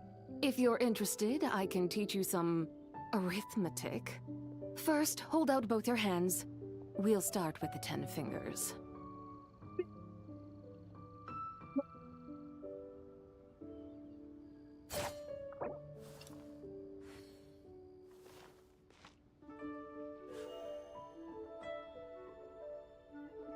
Please be mindful of your personal safety. Ya buat.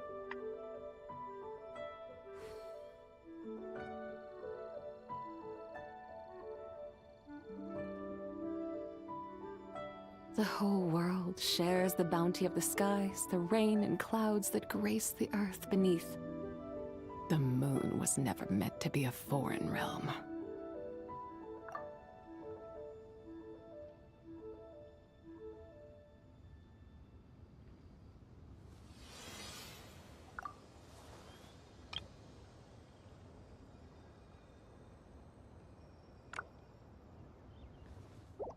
All right.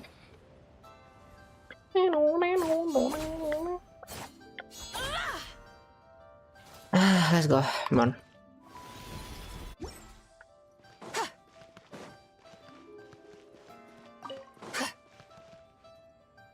The White Horse Adeptus?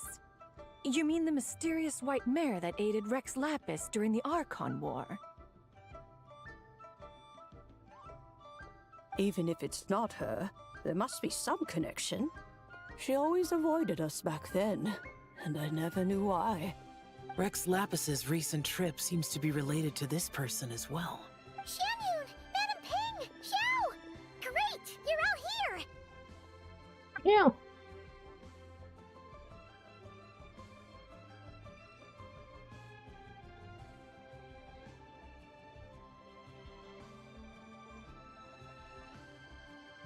Ah, Traveler.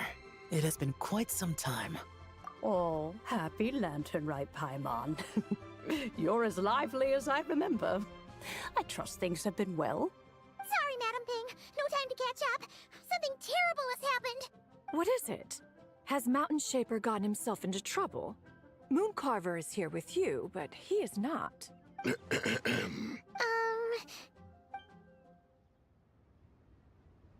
What? The Wrath of Mint?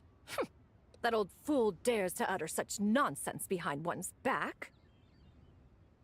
Yeah, that's not really our biggest concern here. So, even a mere deadly self of the White Horse Adeptus was able to possess Mountain Shaper and affect his mind. No wonder Rex Lapis told us to gather here in a... Mountain Shaper's cultivation is inadequate. He was caught unprepared. Were it one of us, Zibai would hardly have found a vessel quite so... ready for the taking.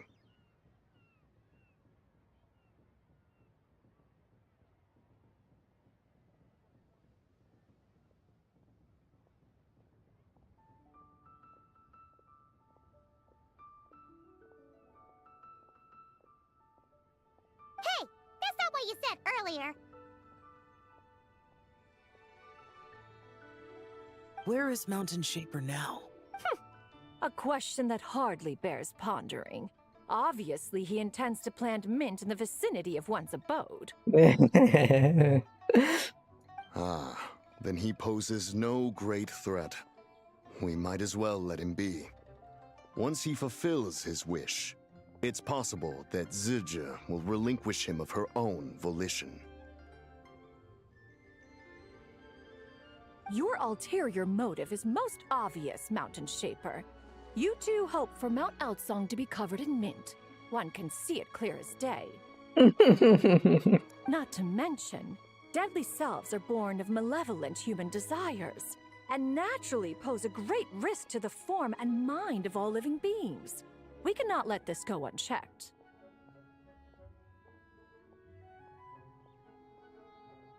Let me handle it. I have relevant experience and know how to deal with such situations. One has no doubt of that. Yet your involvement would likely end in armed confrontation. In one's own estimation, the time for such measures has not yet come.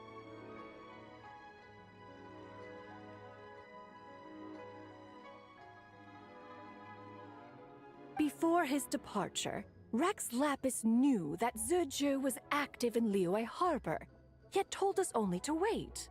It would seem, then, that Rex Lapis did not believe extreme measures were warranted here. Yes, this is quite a peculiar case.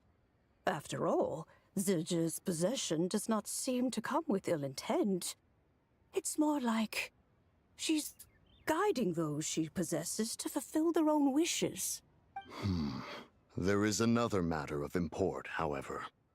I sense tremendous resentment emanating from her. What could be its source to render her so unable to find peace?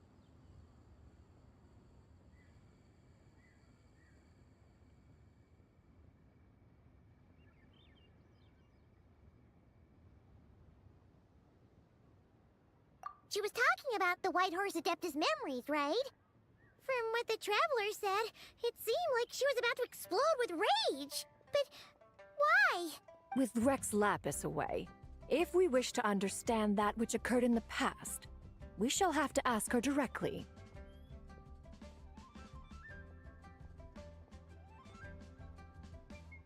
She also mentioned the Curse of Time. What could that be about? Perhaps erosion.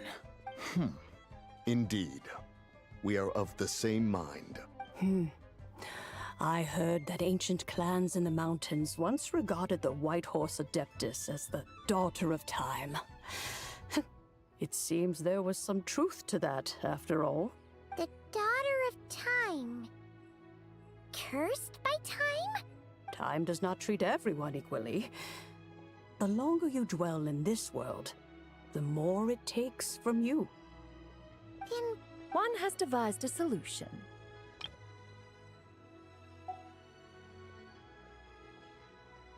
Based on what you have told us, It seems that Ziji is in the habit of leaping to a different host when provoked. One's plan is for us to block all escape routes while you confront Mountain Shaper, forcing Ziji to reveal herself.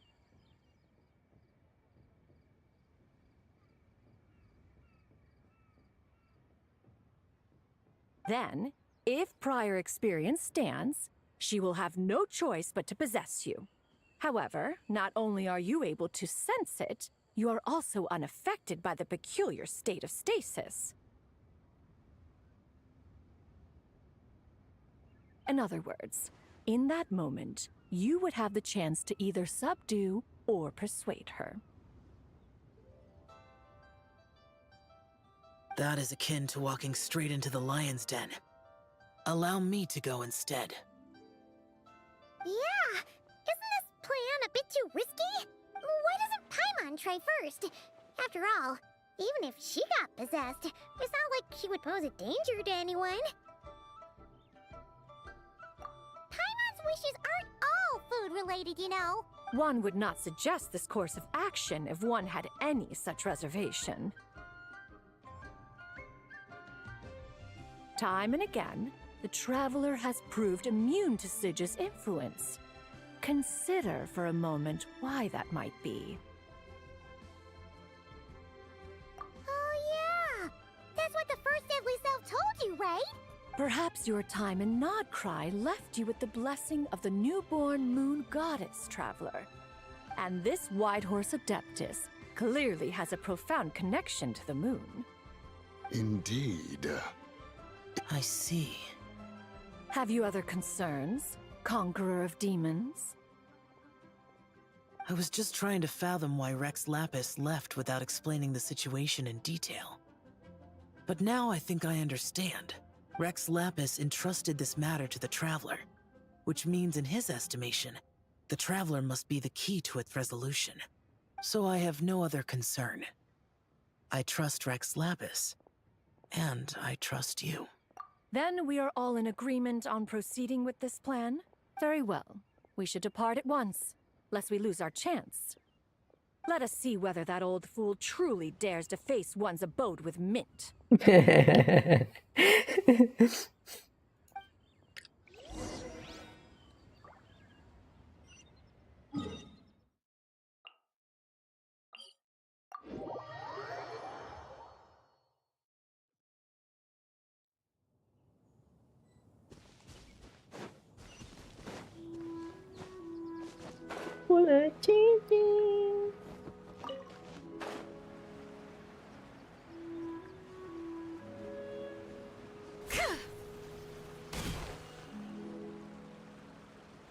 One mint, two. Once I reach 10,000, Cloud Retainer's abode shall be Mount Outsong no more, but rather Mount Mint Song. Okay, good one. What the heck?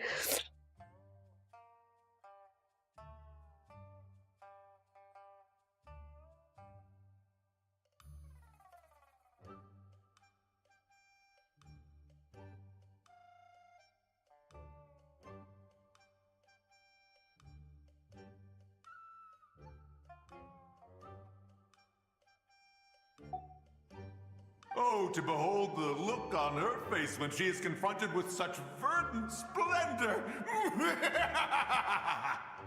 Okay. Mountain Shaper, you dare disturb the tranquility of one's abode.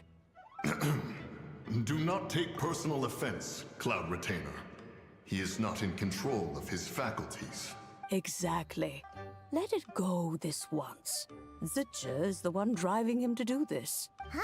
But Ziji just helps people fulfill their own wishes and desires. Don't make it worse, Paimon. Not now, Paimon. Not now. Don't make it worse. Oops. Sorry, Mountain Shaper. Paimon might have just thrown you under the bus. When he wakes up, we shall have words. Everyone, to your positions.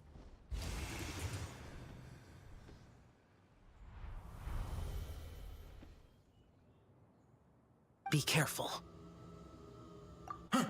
A pest? I must catch it. Again!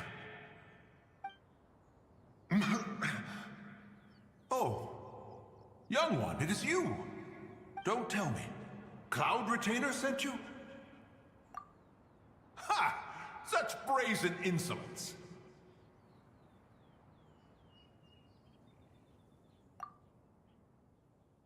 Such presumption. Such boundless avarice. That wretched adept's impudence knows no end.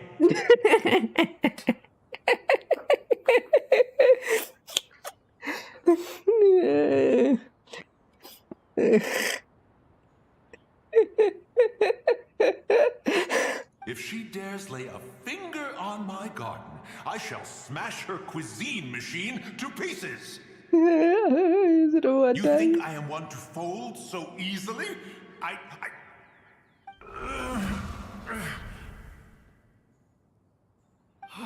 Insolent mortal! Time and again, you interfere in that which is beyond you.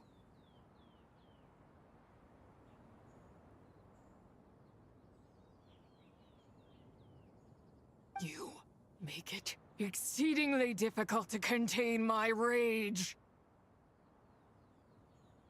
You have no conception of that which you seek. It is forbidden!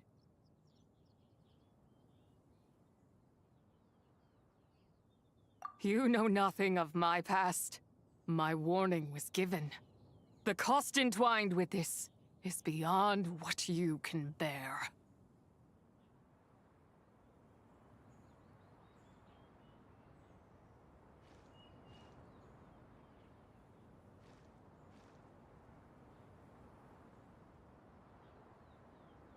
Stubborn mortal! You... Very well. If death is what you seek, who am I not to oblige? Come, let us see the extent of your resolve. Your wish is to behold the curse of time and the memories of this form? Then, let it be granted.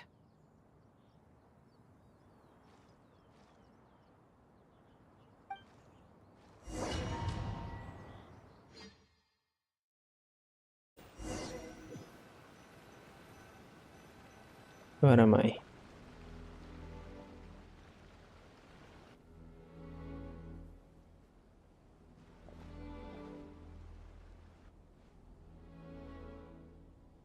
You who seek death, stand before me.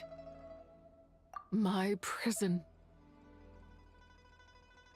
I was merely a trace of impure energy within Zibai's immortal body.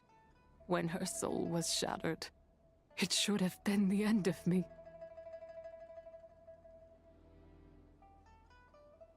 But then, the one who governs time descended from on high and froze the moment of her death. And so, I remain in this world, unable to find release. A mortal who knows of her existence and would dare to speak her name. Who are you?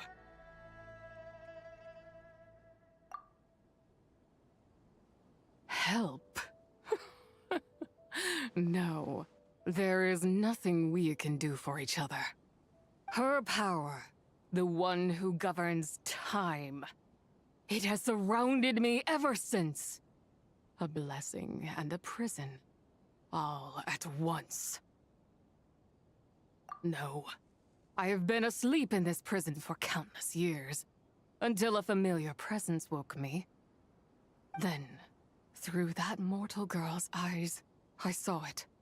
As pure and bright as ever, unchanged across the millennia. It was the moon.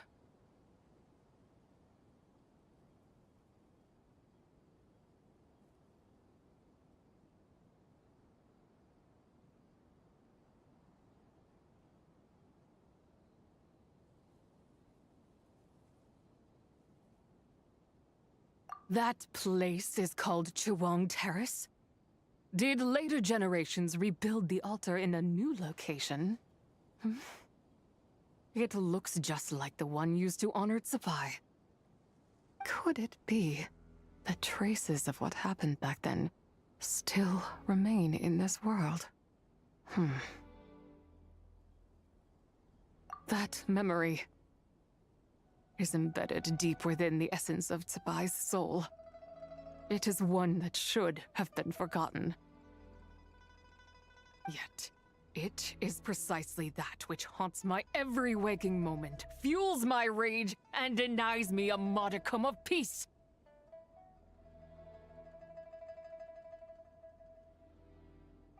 Now you, a mere mortal, come to seek that which is forbidden. So, let us see whether the fire that fuels your ambition is a hero's wisdom, or a fool's courage. I shall relinquish control over this body's curse, and let it devour everything within sight.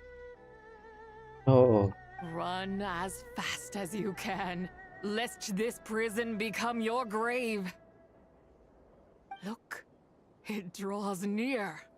The river of time, come to sweep all into oblivion. A torrent of tears for the dead and departed!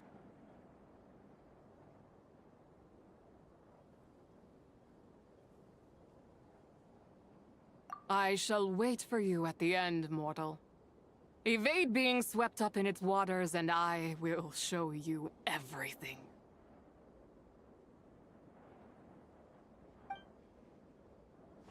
Fail, and we shall sink into oblivion together.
Oh my god.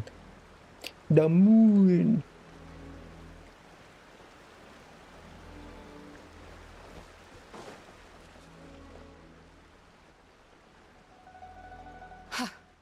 I did not expect that you would make it to the end. Yes, it would seem even time cannot hold you back. In that case, perhaps this truth is one you can bear. Come, let your wish be granted.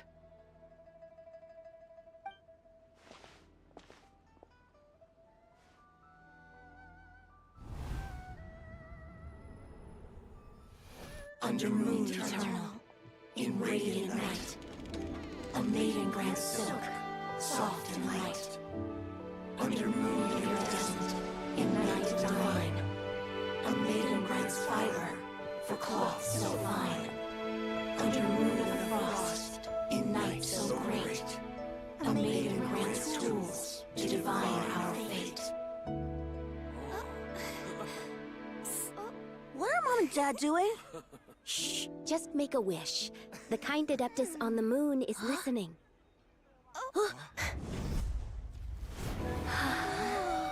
Look, it's Lady Zibai. Wow, Lady Zibai? Is she powerful? Of course. She taught us how to grow grain and beans, millet and rice, how to peel hemp and reel silk, spin thread and weave cloth, how to cut stone and build houses, cast bronze and forge tools. According to Mom and Dad, the Adeptus Zibai is the god of soil and grain, who blesses our land and its crops. Huh? Lady Zibai's leaving. It's all right. We just have to wait till next year. She'll be back.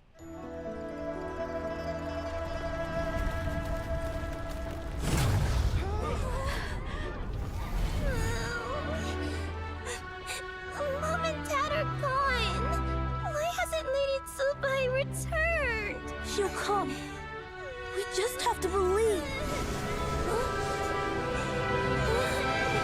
What is that?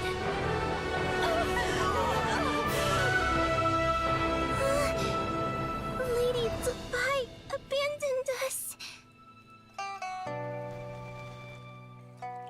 All places tainted by the Abyss need to be purified. That includes Long Gone. And what of its people? You know what will happen. You are but an emissary to the mortal realm. This is Heaven's will. There is no need for guilt, and no place for hope. I wouldn't dare. But the people of Langan honor me, worship me, pray to me. If I do not answer, the guilt will be too much to bear. And if you do, you will meet the same end. Then as their god, I shall die among them. Oh my god, this is time. This is Tarot. Look!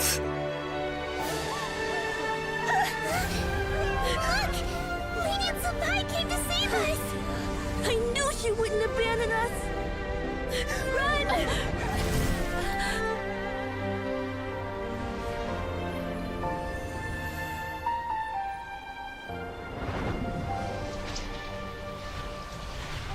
You have done enough.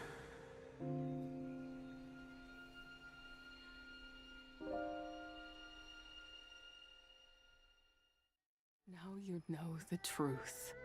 These are the memories that suffocate me where I stand and crush me under their weight.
Yeah. Not just my nation, but the people I loved. Were it within my power, I would ignite a blaze fierce enough to burn a hole through the heavens themselves.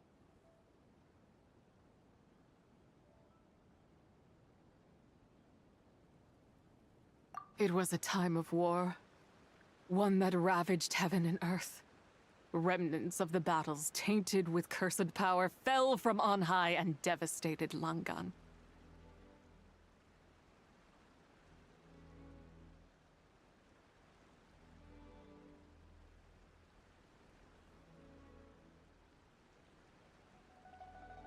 The heavens decreed that the tainted filth had to be cleansed, no matter the cost. If I just had more time,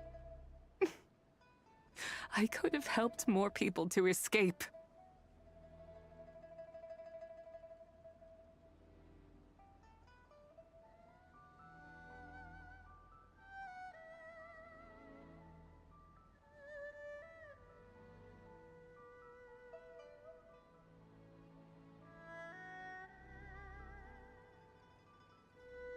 But it wasn't enough! I just needed a bit more, and they all could have survived!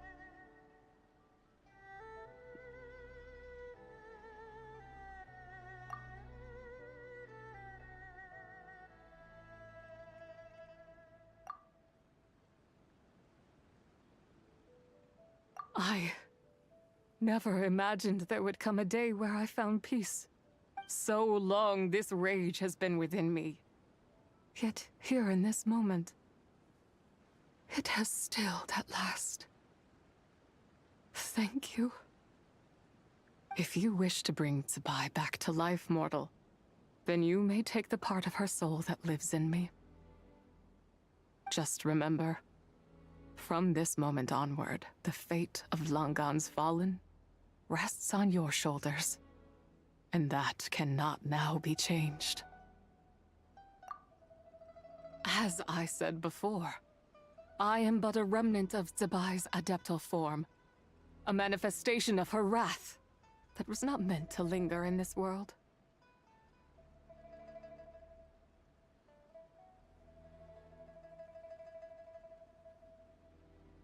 By taking away this fragment of her soul, you take away my shackles as well. So, let it be done. Ah, it's your turn to grant one of my wishes, is it? Very well. In regard to my fate, and that of Langan's fallen, I know there is little I can demand of you.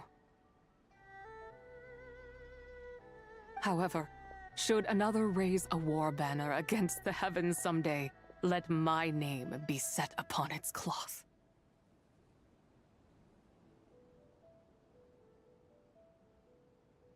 I ask for this, and nothing more.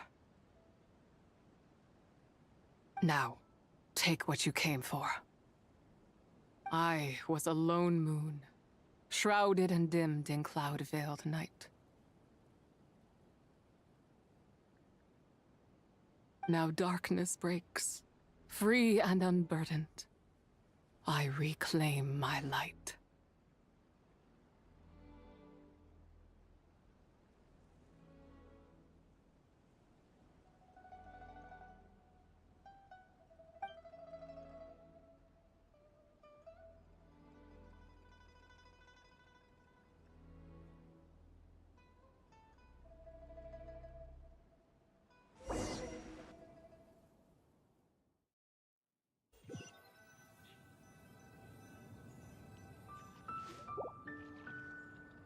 Pull a chichi. What the heck is this I song? want to fold so easily?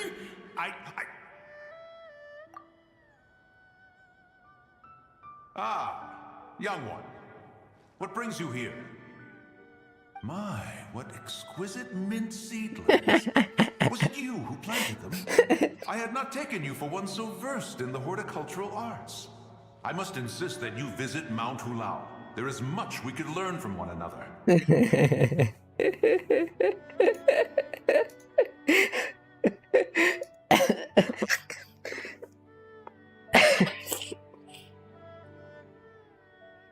Oke.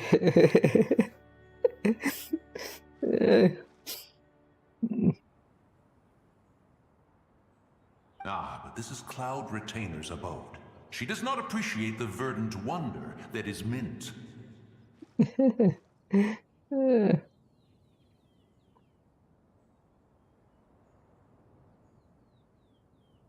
We should leave at once. If she sees us here, there is little I can do to protect you. You weren't? Was it Mooncarver then? My, what nerve he has.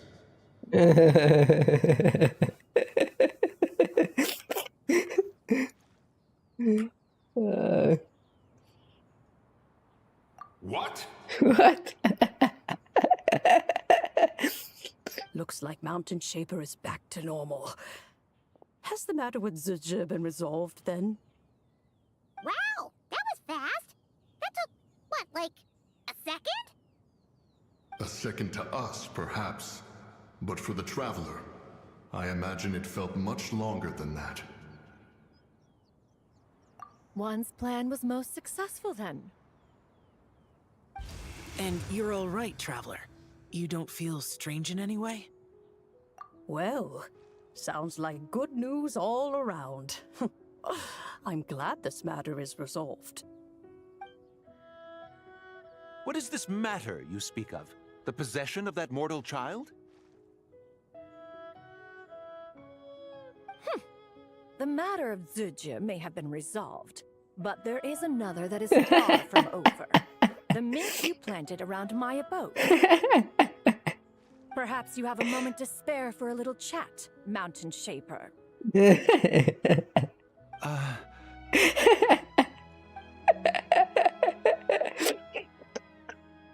You seem reluctant to talk in detail about what happened with Zibai.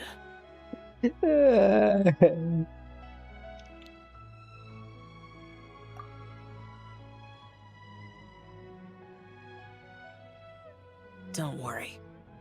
I won't ask you to reveal her secrets to me. And I doubt the other Adepti will either.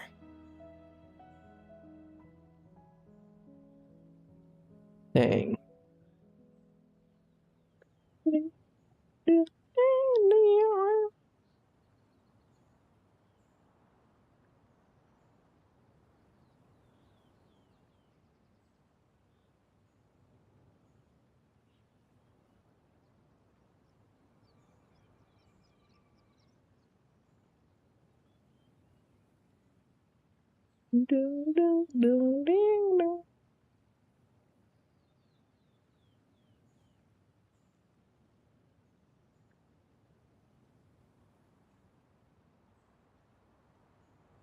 Oh, hide and open close setting window of translation.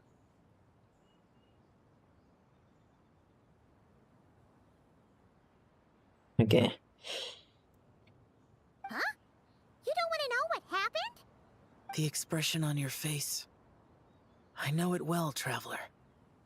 It's one I've seen Rex Lapis wear on many occasions. Whatever you learned, it must be too heavy to share.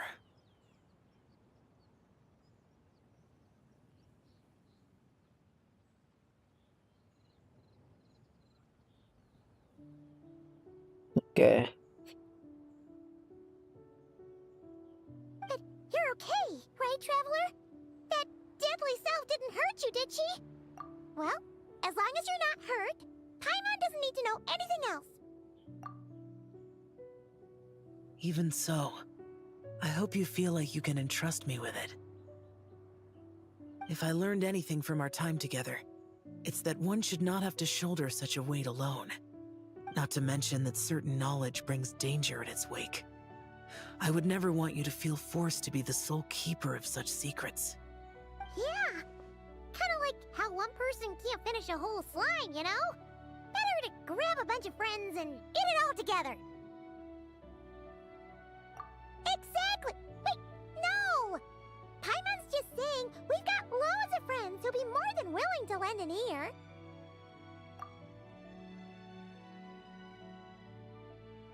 I never knew there was such a tragic chapter in the ancient past of this land.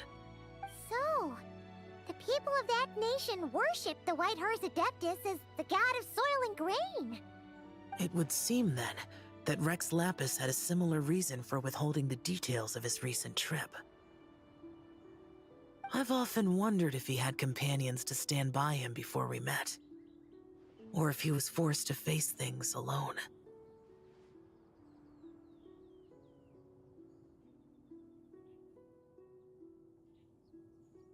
Regardless, Lantern Rite takes place in 2 days. Let's meet back up again there. If there's no news of Rex Lapis by then, we'll have to come up with a plan. Fingers crossed it all goes well.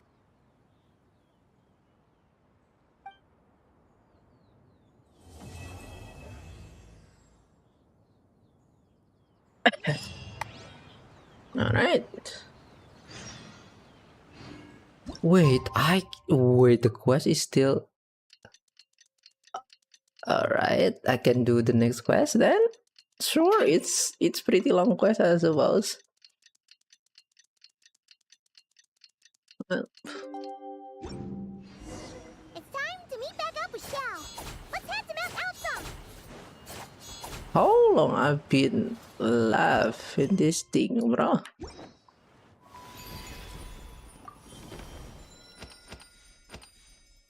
I guess I can unlock all the way to the end.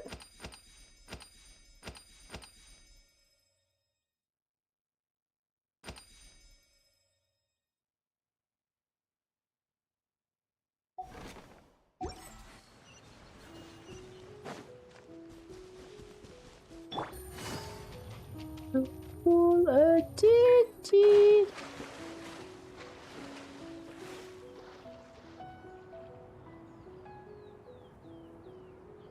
Xiao, Cloud Retainer, Madam Ping, we're here. Any news on Zhangli? Wait, are we missing 2 Adepti? Well, Shenyun banned Mountain Shaper from Mount Outsong for 3 days. Oh, then what about Mooncarver? The scheme to plant mint in one's abode was one those 2 fools devised together? And when it comes to punishment, one does not discriminate. His banishment ends in 3 days as well. Wow, that's pretty harsh, Cloud Retainer. Let's get down to business. We have news of Rex Lapis. Huh? Isn't that... Yes, Rex Lapis's Geopillar. It descended from on high this morning. He must have sent it for a reason, but it does not respond to our touch. So, what does it mean? Is he in trouble? Not necessarily. It could be a message only a specific person is meant to receive. Traveler, you alone spoke to Rex Lapis before he left. Oh, so it must be for the Traveler. Give it a try. Okay.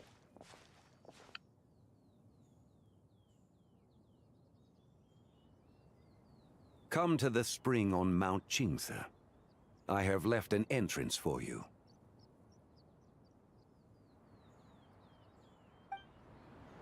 Well? Just as one surmised, it seems that Rex Lapis will not countenance our involvement in this matter.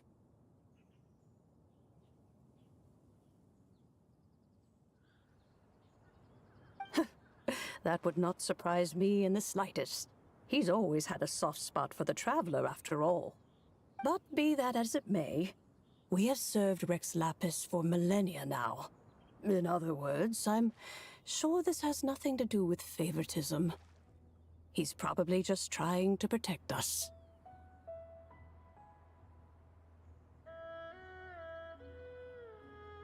That's right. So you mustn't let your guard down, even if Rex Lapis is by your side. Alright, let's get going. We'll try not to keep you all waiting.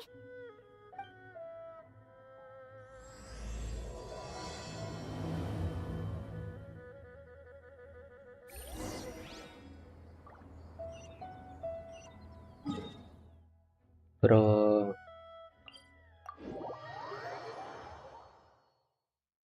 Ah, he's so still trolling me.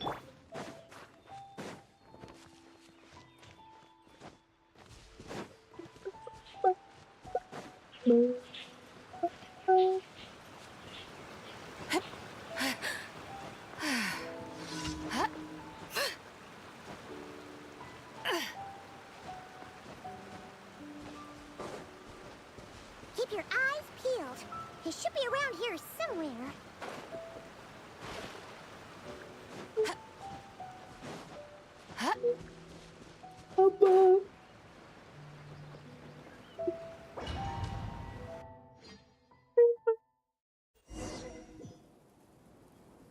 Yeah. Oh, where am I? Where am I?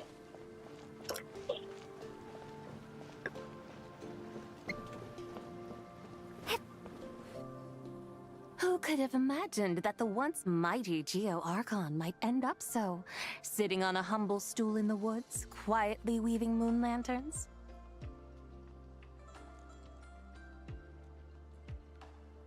You really do look like an old man now. This is a Shao lantern, not a moon lantern.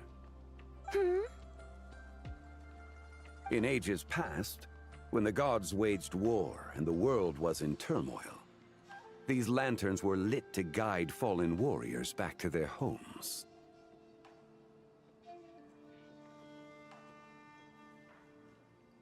Had you tarried in the mortal realm for but a little while longer, you might have become quite accustomed to them.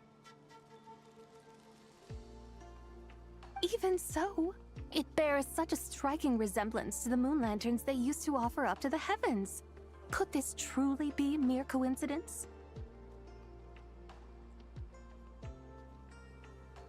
Perhaps in some sense it is, yet in another, it isn't. For instance, who is to say that some of Langan's magnificent jade did not become part of the very foundations upon which Liyue Harbor now stands?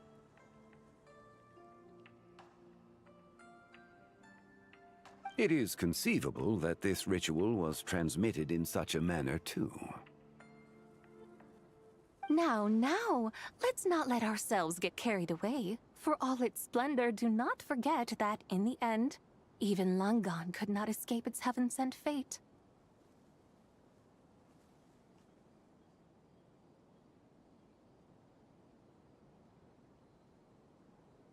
Alas, it is just a pity that the little creatures of this world may never again lift their eyes to the moon, even should misfortune befall them.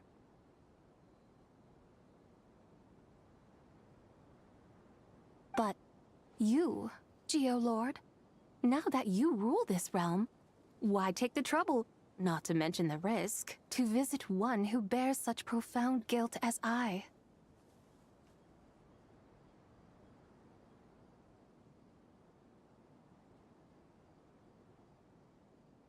Are you not afraid that you might be sullied by the curse of time that was laid upon me?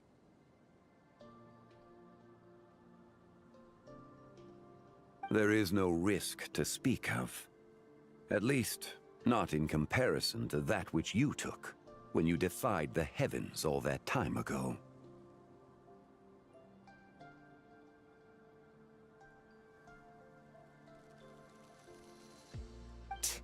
As I have stated, time and again, it was not I who defied the heavens. Geolord, the ancient affairs of Langan have nothing to do with me, for I am but one of her deadly selves, severed before her demise. My name is not Zibai, but Zichao.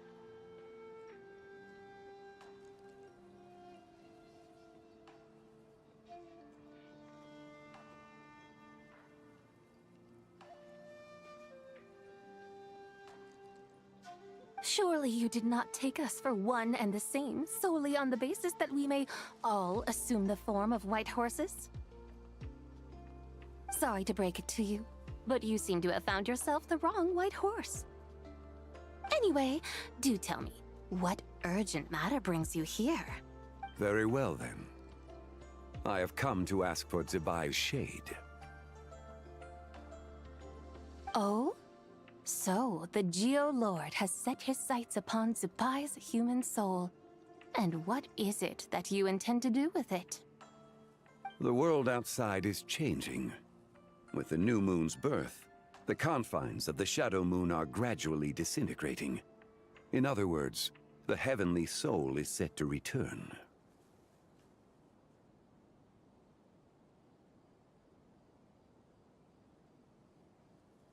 Consequently, strange phenomena have manifested within Longan's former domain, leading to the earthly soul's reappearance as well. The last of the trio, the human soul, is in your possession.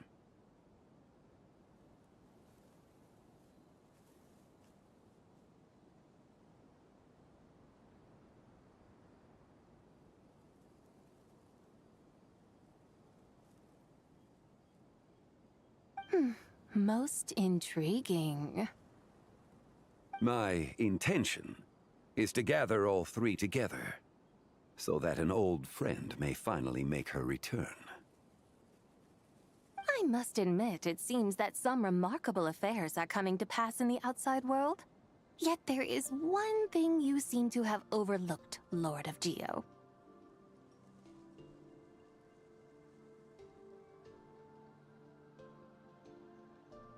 Back in the day, it was you that freed me from that painting. And afterwards, I took up arms in your name. Together, we first subdued Chenyu Vale, then brought peace to Mount Qingse. It was for this cause that the contract between us was made.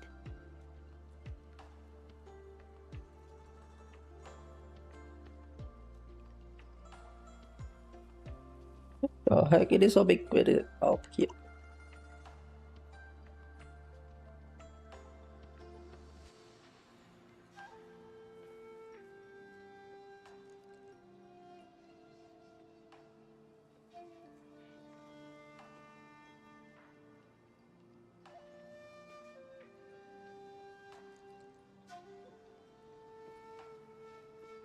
But now that the debt has been repaid, what cause have you to expect my aid?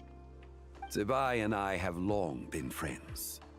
Given not only that you were manifested from a corrupt desire within her divine form, but that you also possess a fragment of her soul, how can you purport to be the wrong White Horse?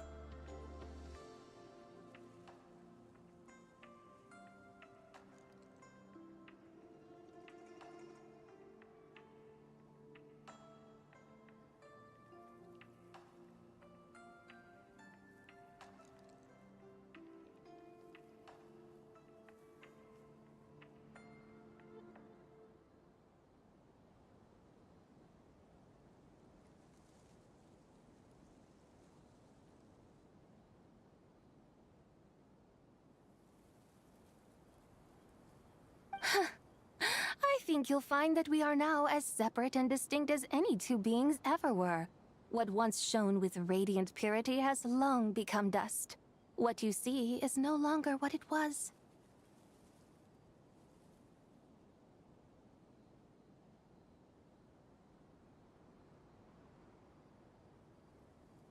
Oh, great Lord of Geo.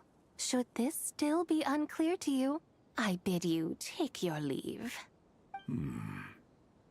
It seems that the fault lies in my own lack of consideration. As you wish. I shall let this matter rest. Wait! One moment, if you will. Should this not be your opportunity to propose a new contract? The part where you make me an offer I simply couldn't refuse? Even those puny mortals know how to haggle when striking their bargains. Should you, the famed god of contracts, not likewise strive for success through negotiation?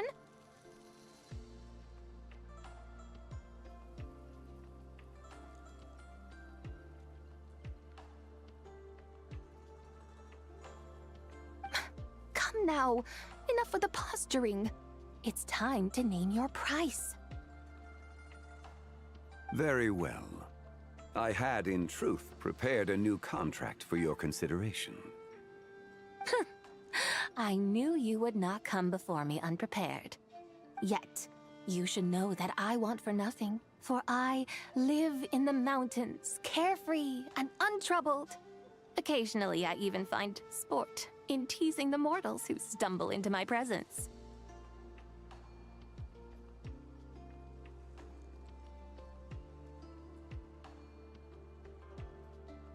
Then why persist in telling them those ancient stories? I speak of what transpired before the sky collapsed and the earth sank into itself.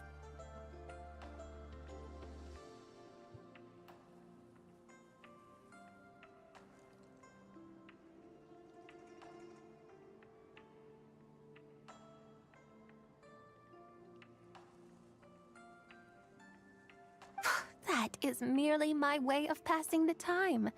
And what of it? Would any believe, much less remember, the ramblings of a mountain hermit? Those tales have long since spread throughout the mortal realm. Who? Should my words prove insufficient, I invite you to see the world for yourself. To this end, I have found you a pair of trusty guides.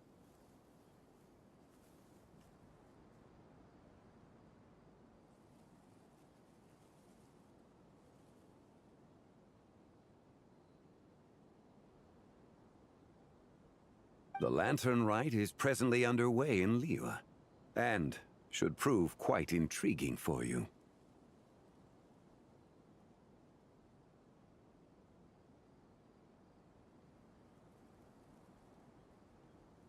So this, then, is the contract you have prepared for me? Indeed it is. Think of it as a contract for a one-day festive excursion. Surely you do not hope to offer this in exchange for Zibai's shade. The foundation of my very existence for a little excursion seems a little steep, wouldn't you say?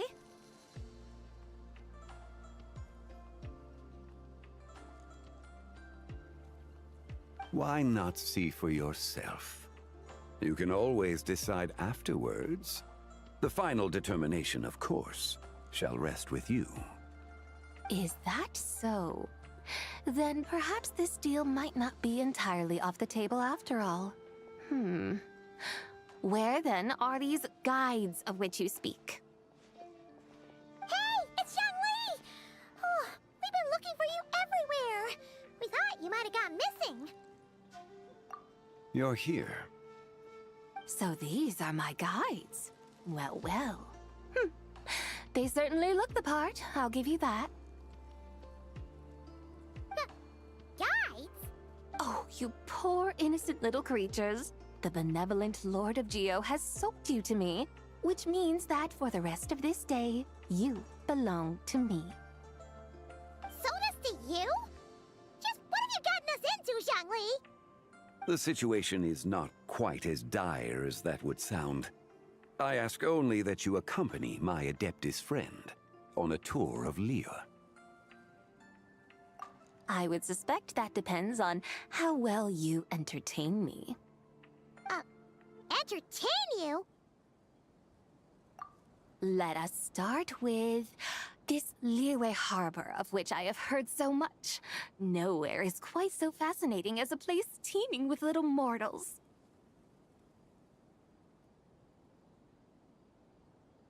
How come this Adeptus sounds so different from what Paimon imagined? Okay, we'll take care of it. Get ready to find out why they call Paimon the best travel guide in all of Tibet.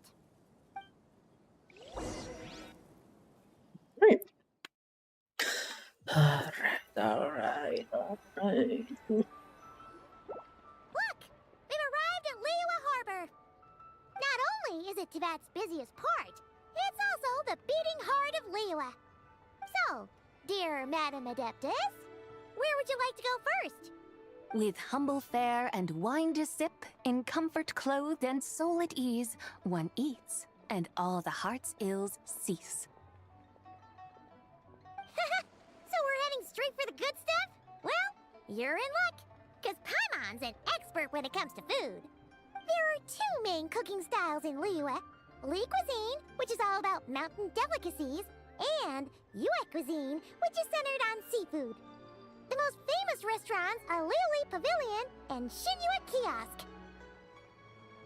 Oh, now Paimon's starting to drool. Guess our only option is to go try them both. 2 meals back to back. Both sound like excellent options to me. Are these the kind of establishments that most people might visit on a regular basis? Not exactly. Both Li cuisine and Yue cuisine are known for their pricey ingredients. Definitely not what you'd call the budget options. But don't you worry about that. Just think of it as Zhongli's little treat. Come on, aren't you supposed to be pals with Hu Tao?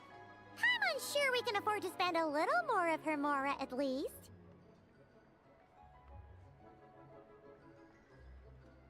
Hey! All Paimon wants is to provide our Adeptus with the best possible experience here. Don't you want that too? Both certainly sound like worthy choices. Just now, though, I happened to see a porter pass this way. Where might individuals like him go to eat? A hungry porter, huh? Oh! Paimon knows just the place! Yep. Nothing fancy schmancy there. Just tasty dishes made with simple ingredients in a variety of different styles. Most importantly, it's great value for money, too. No wonder everyone loves it, huh? Oh, and the owner happens to be a good friend of ours, too. One mean restaurant. Yes, even the name itself feels lively and down to earth. All right, let's make it our first stop. Yippee! That's a great choice, too. Alrighty, let's head over there right away. Paimon can't wait to dig in.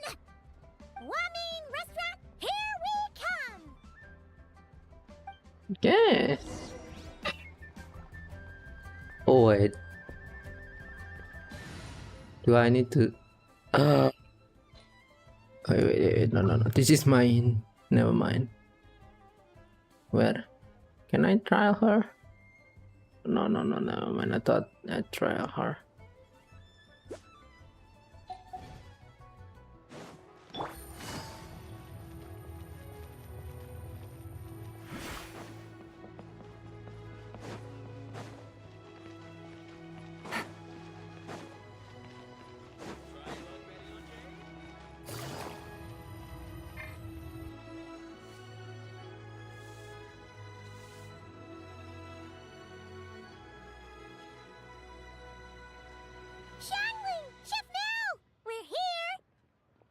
Oh, hello there. What a surprise to see you two. Welcome. Hey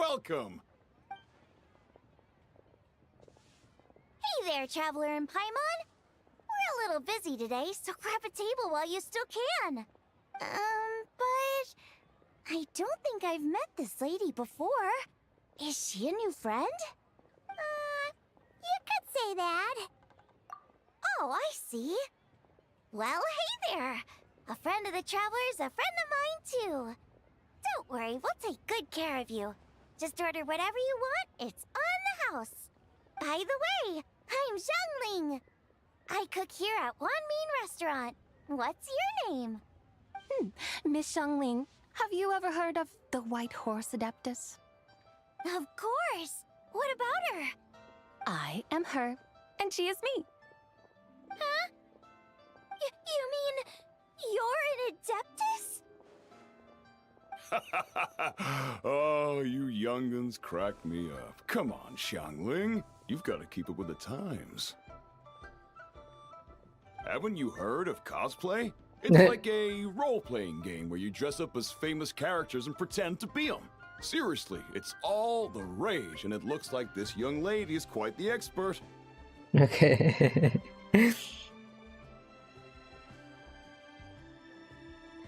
Your friends sure keep their fingers on the pulse, huh, Traveler? Wow, Wow, Dad! Didn't know you were so tuned in. But how come I haven't heard about it? You gotta listen to our customers. Didn't I tell you to spend less time chasing after wild vegetables and more time making friends? You're even more out of touch than I am. Oh my god. Hey, I like making friends too. Isn't that what I'm doing right now? Anyway, even if it is just a costume, is it alright if I still call you White Horse Adeptus? Of course it's all right, because that's exactly who I am. Okay, okay. I can see you're really committed to the role. How about I call you the real White Horse Adeptus instead? Okay. In that case, you can call Paimon the real traveler. Yeah, right. You could have at least switched outfits. Puny mortals. Nevertheless, I suppose it might be amusing to indulge in your little charade for a while at least. All right, go grab yourselves a table. I'll come take your order in a bit.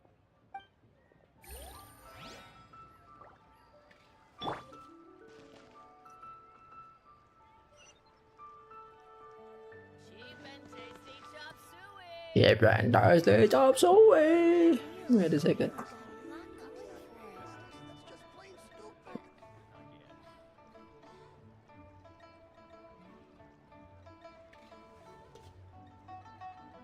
Try something new at the One Mean Restaurant. The Adeptus arts are most miraculous, but unless one first cultivates the mind before cultivating these arts, all their feats will be like the moon's reflection on water, shattering at the slightest touch.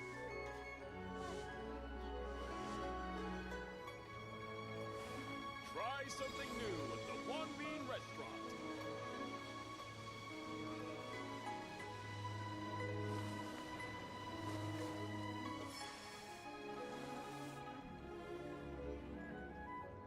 Cheap and tasty chop suey. Listen, let me tell you how. Wow. Leo's really got a lot going for it.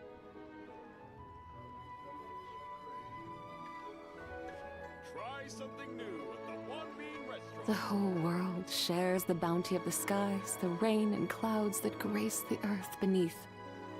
The moon was never meant to be a foreign realm. Let me tell you. Should I save this money or invest it? Leo's really got a lot going for it. Try something new at the One Mean Restaurant.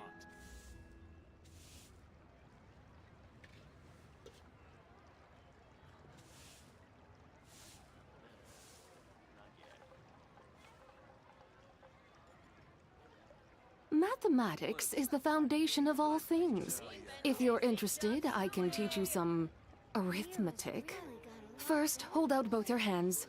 We'll start with the 10 fingers.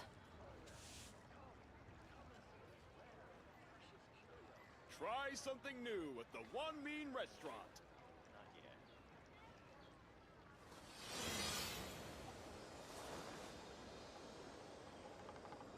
Listen, let me tell you how. Cheap and tasty chop suey. That's just plain stupid. Should I save this money Really or got a lot invest it? going for it.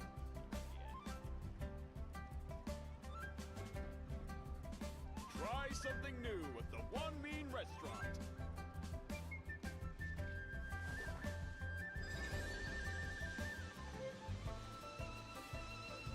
Cheap and tasty chop suey. Let me tell you how.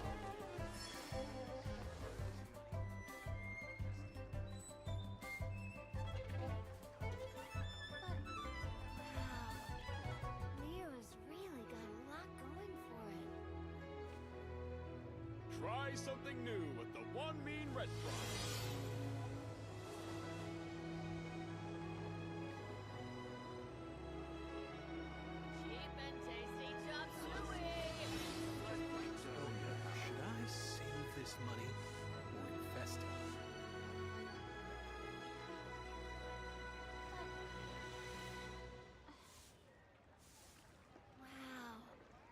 Try something new at the One Mean Restaurant.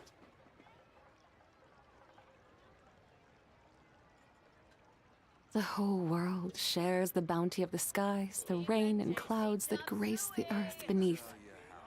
The moon was never meant to be a foreign realm.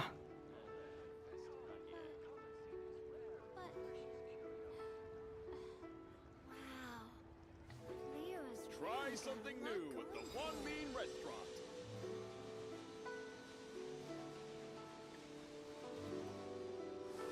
Cheap and tasty chop suey.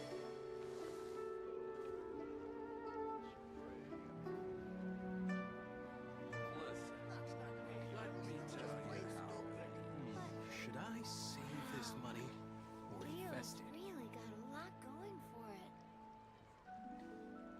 Mathematics is the foundation of all things. If you're interested, I can teach you some arithmetic. First, hold out both your hands. We'll start with the 10 fingers. Cheap and tasty chop suey. Let me tell you how.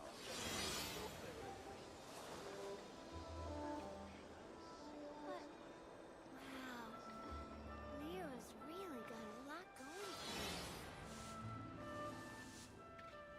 Try something new at the One Mean Restaurant.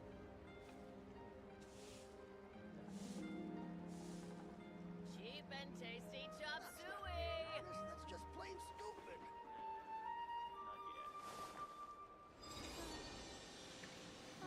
Should I save this money or invest it?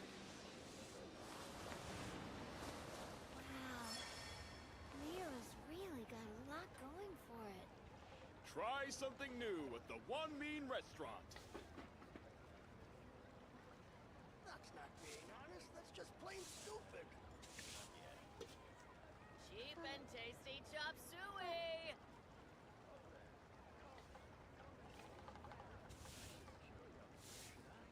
The whole world shares the bounty of the skies, the rain and clouds that grace the earth beneath. The moon was never meant to be a foreign realm. At the One Mean Restaurant. Cheap and tasty chop suey.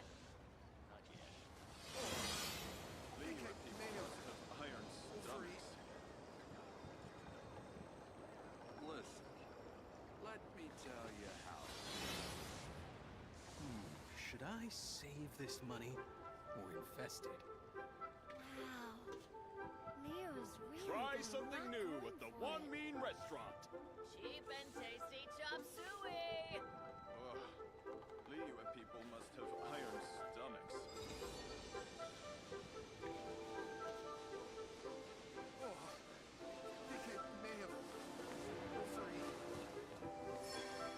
Listen, let me tell you how. Try something new at the One Mean Restaurant. Cheap and tasty chop suey. Leo's really got a lot going for it. The Adeptus arts are most miraculous.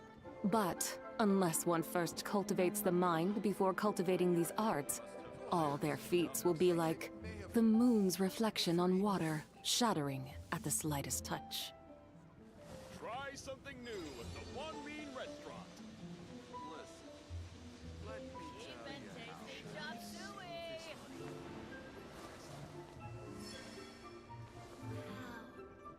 Leo's really got a lot going for it. Liyue people must have iron stomachs. I think I may have overeaten.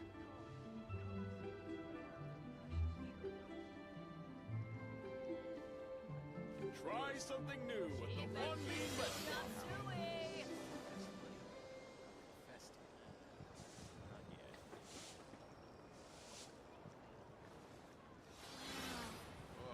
Leo's Liyue really people got a must lot have going iron for it. stomachs. I think I may have overeaten.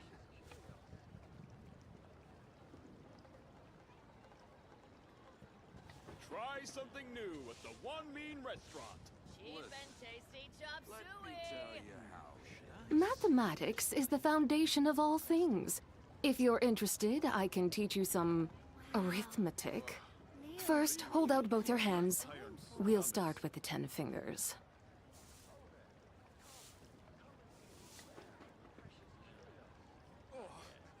Try something new with the One Mean Restaurant. Cheap and tasty chop suey.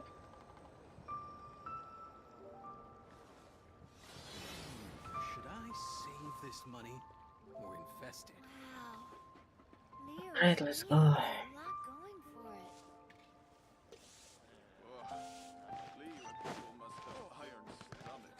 May have overeaten. Hello. May I ask if Miss Xiongling and Chef Mao are here? Yeah, they're just over there. Wait a sec. Aren't you?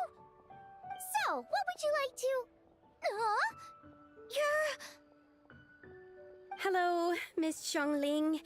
It's me, Lu Xiongxiong, the one who broke some stuff here at your restaurant a few days ago.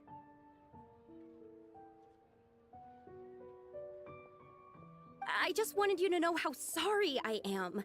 I honestly don't know what came over me. Please, please forgive me. Oh, it's you. You really gave me a fright that day, young lady. You didn't actually get food poisoning from our black-back perch stew, right? Come on, Dad. She's come to say sorry. It's all right, Miss Lu. You must have been feeling a bit off that day. You're looking so much better now, though. Why don't you grab a table, too? This one's on the house. No, I couldn't possibly. Hey, it's totally okay. We all feel under the weather sometimes, especially when we're away from home. Go on, find yourself a... yikes.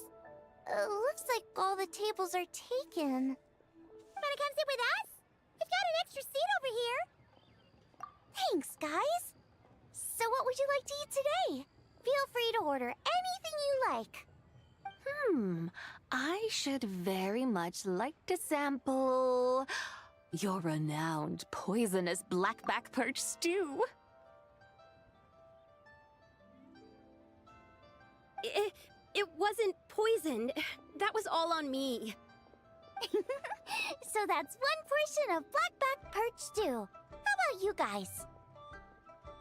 Paimon wants...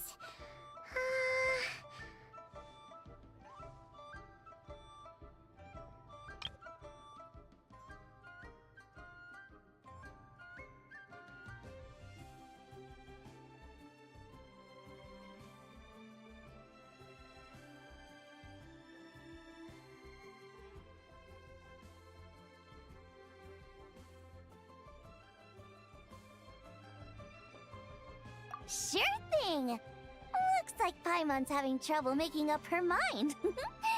Anyway, I guarantee you'll love it. Let me think. Well, since the blackback perch stew is on the spicier side, I guess it makes sense to balance it out with a serving of stir-fried shrimp.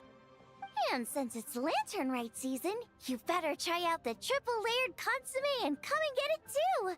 Those are our seasonal specialties. As for the carbs, since we've got a full table, how about some right at home? Along with our special chili mince cornbread buns.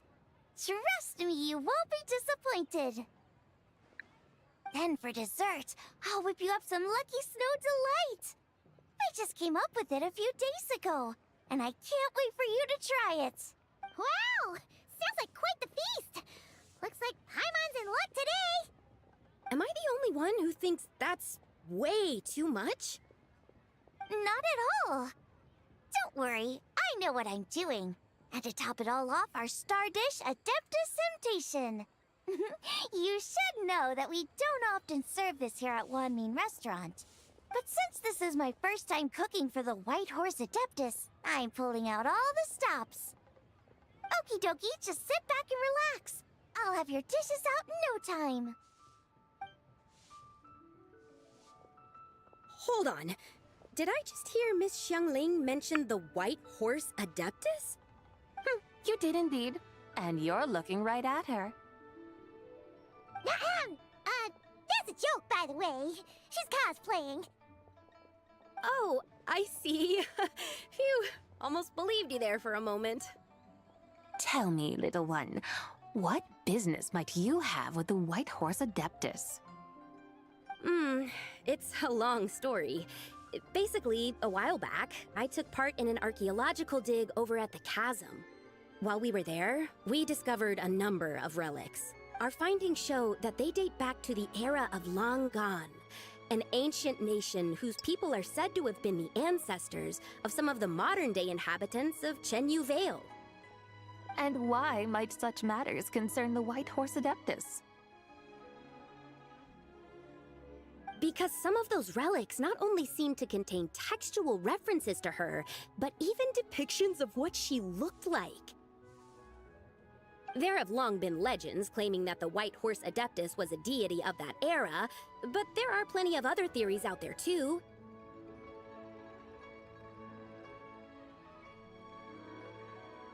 If I could just locate some more detailed records, I'm sure we'd be able to find out so much more.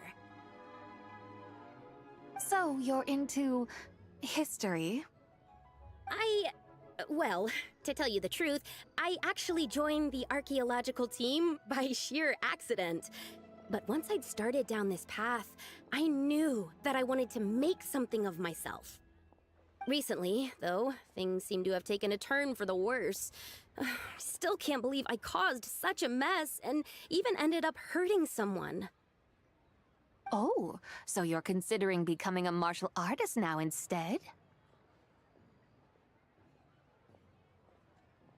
No, I mean, they weren't seriously hurt. It was just a few scratches, and they let it go after my mother compensated them. Either way, my career's pretty much over. And even though both the victim and the Ministry of Civil Affairs say they won't be pursuing the matter any further, my father says he's going to punish me according to our family rules. Family rules? Yeah, he's decided to ground me. I'll have to return to Chaoying Village after Lantern Rite, and goodness knows when I'll be allowed to leave again. Wow, that's harsh. Sounds like the kind of thing only rich, super traditional parents would do. We're not exactly rich, though. All we own are a few tea fields in Chaoying Village and a guest house in Liyue Harbor. A guest house? It isn't Baiju Guest House by any chance? Yep, he's my grandfather. So, you've heard of the guest house before? Small world, huh? Come to think of it, didn't Boss Lu mention something about hoping that the White Horse Adeptus would show up and let her divine power be known? What?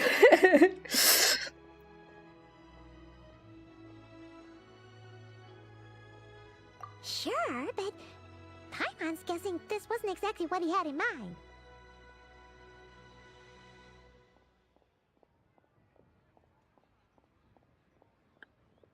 Little one, it sounds to me that your family is rather well off after all.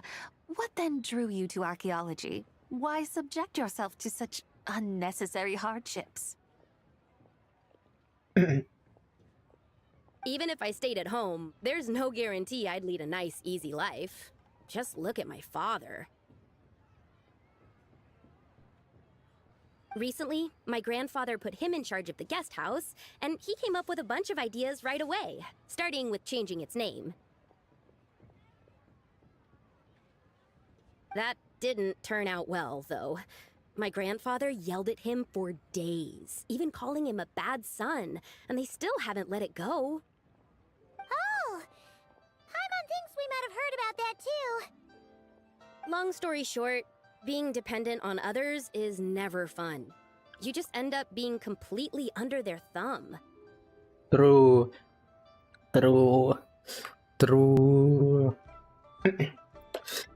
That's why I want to make it on my own out here, no matter how hard it is. After all, as the saying goes, to rise above others, one must endure the hardest of hardships.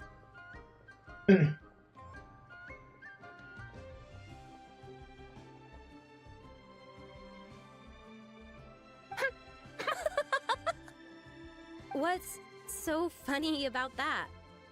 You poor, innocent little creatures never fail to amuse me. To think you would endure all manner of hardships in your brief time on this mortal plane, and all that merely to rise above others.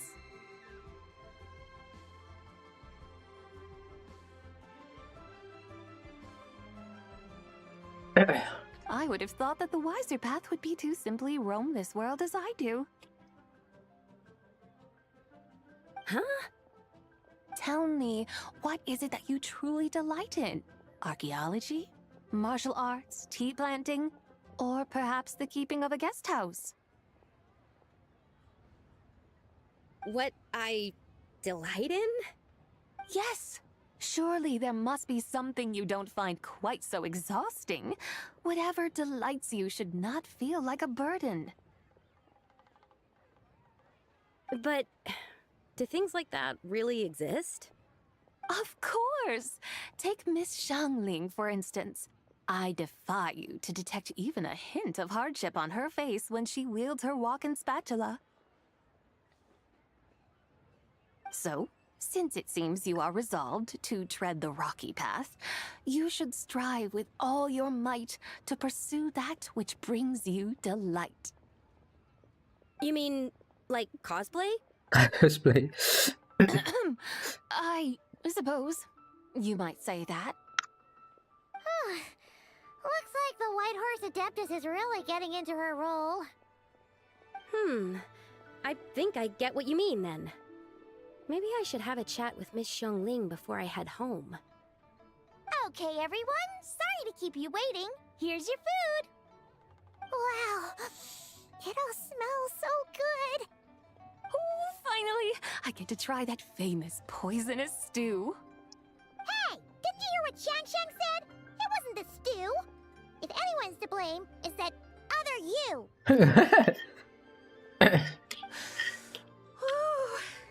What's up? How fiercely this mortal fare burns upon the tongue!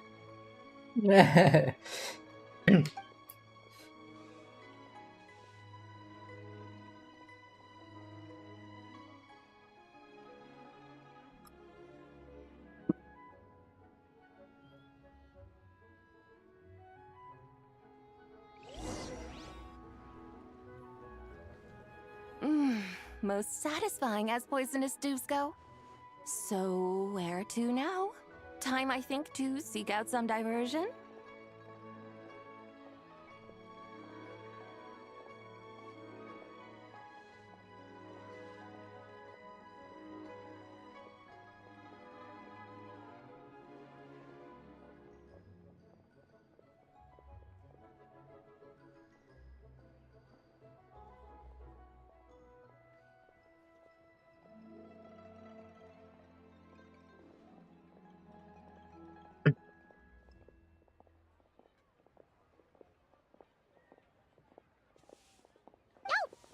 Plenty of entertainment options in Liyue, Paimon will tell you that. The locals like to drink tea, walk their pets, play chess, watch operas, attend storytelling performances. Storytelling performances? You know, like listening to people telling stories. They're usually based on old Liyue legends, just like their operas. Stuff like The Divine Damsel of Devastation, Through the Eyes of a Dragon, or The Sanctification of Tao Do. What about the story of the bright moon that sits in the sky above us? Paimon doesn't think she's heard that one. Still, the moon does come up quite a lot. It's even in the name itself. The Yue in Liyue actually means moon.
Since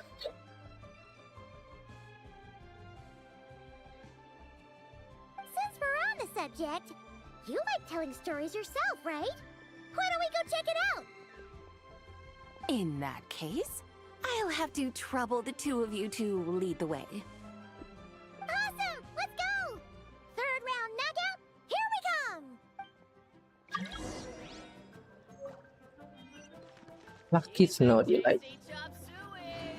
Oh, Jinjinnya tuh.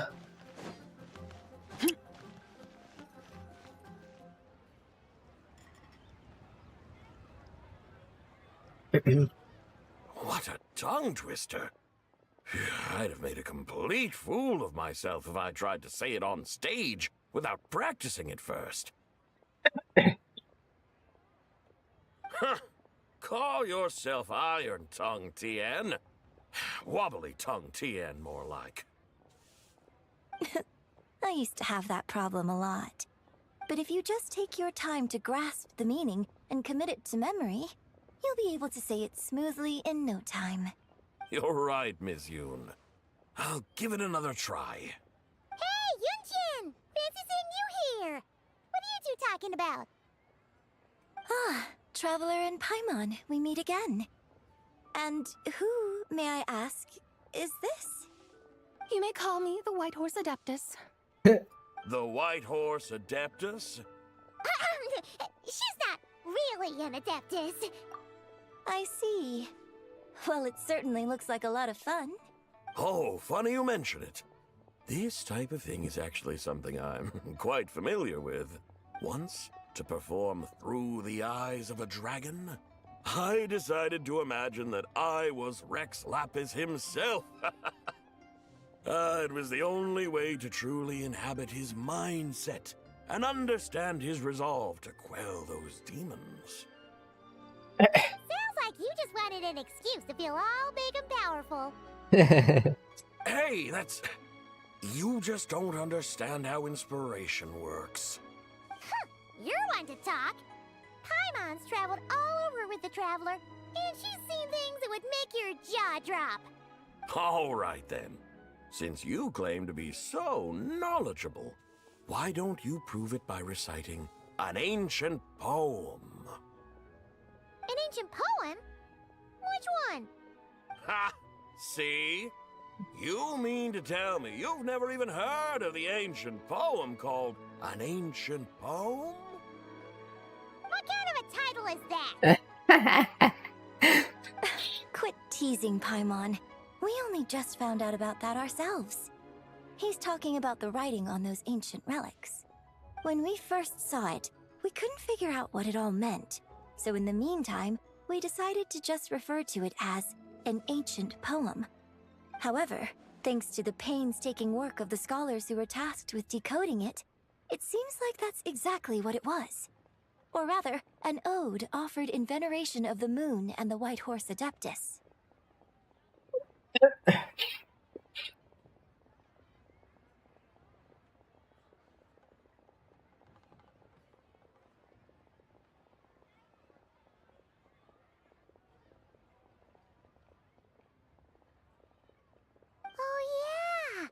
Didn't Kuching mention that before? It's got something to do with Longan, right? That is correct. The Ministry of Civil Affairs has issued a notice stating that, although it is true that the moon may disappear tonight, we should be in no danger. In other words, there's nothing to fear. But if you're worried, we can always take a leaf from the Book of the Ancients. By reciting this poem, I mean, and calling for the White Horse Adeptus' aid. If we do that, I'm certain she'll protect our moon and keep us safe. Oh my god.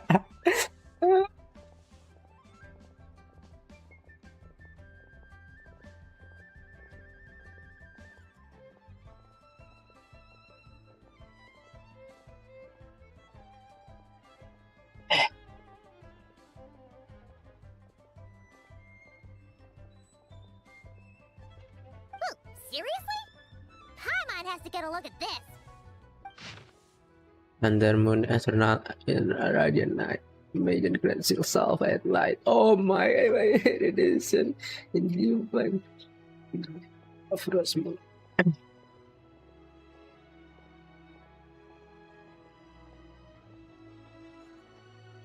Only see make stress the crops should rise and alpha before our eyes, whose I gathered sweet ones pour this gift offer to our Lord, bless happen to you, my Lord, help us.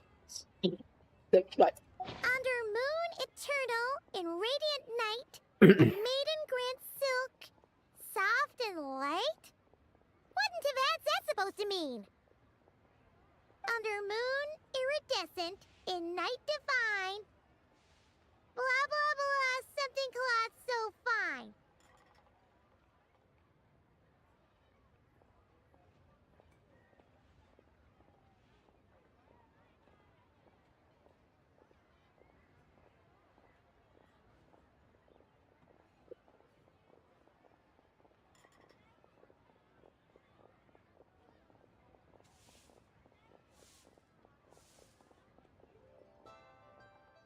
Something about fields being plowed, something else about seeds being sown from the earth. Seriously? What is this?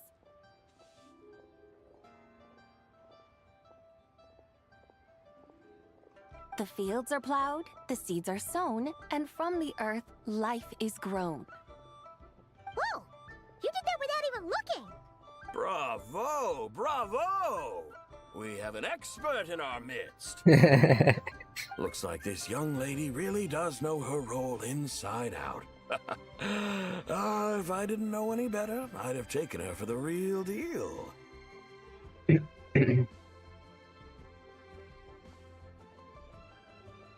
That's because I am the real deal. That's the spirit. This is exactly the kind of mindset I was talking about. Behold, mortals, I am none other than the indomitable Rex Lapis himself. Kneel before my godly splendor. Believe me, young lady, I know exactly why you do it. Back in the day, I was just like you. I must say you are rather amusing as mortals go. Miss White Horse Adeptus, it is a great pleasure to make your acquaintance today. I have some questions regarding the poem, and I was wondering, perhaps, if you might be able to shed some light on it? You want me to explain the full meaning of its verses? Your guidance would be much appreciated. Fascinating. Huh. Tell me, do all the people of Liyue still express such reverence for the ancient ways?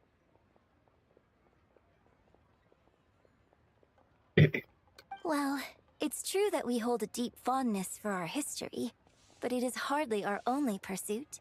One of my good friends, for instance, is even more devoted to the modern Fontanian art of rock and roll.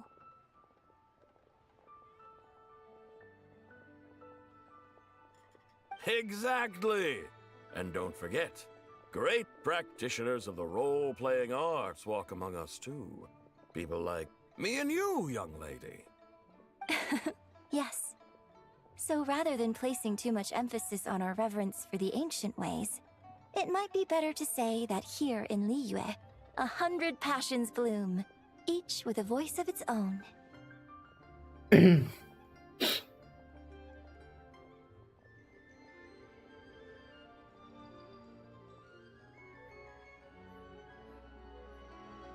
I see. Then, I suppose it wouldn't do any harm for me to enlighten you. In truth, it is but a simple poem of blessings. Its meaning is this. As the eternal moon rises in the night sky, a maiden adorned with lustrous jade descends upon the earth. She blesses the kudzu vines and mulberry leaves, so that they may be used to make coarse cloth that is nevertheless soft, light, and comfortable to wear. Oh my god.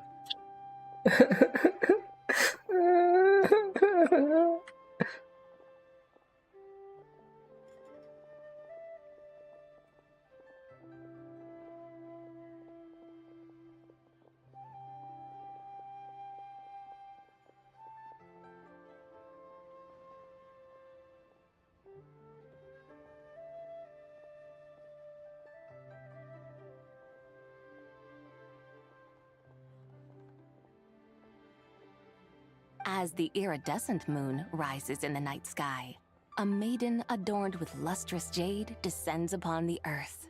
She blesses the kudzu vines and hemp so that they may be used to make fine, luxurious cloth.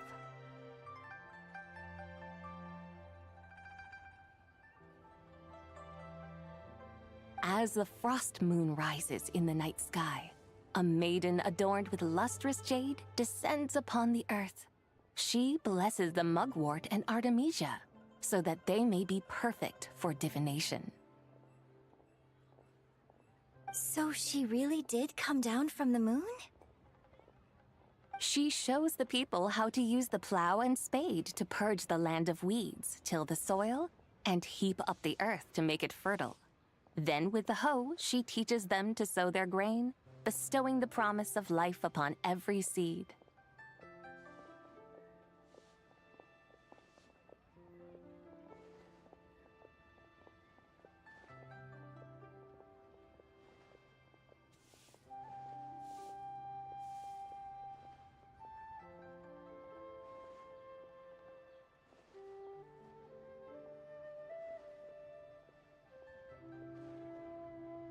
She blesses the millet and the beans, ensuring that their stalks and vines stretch forth without end.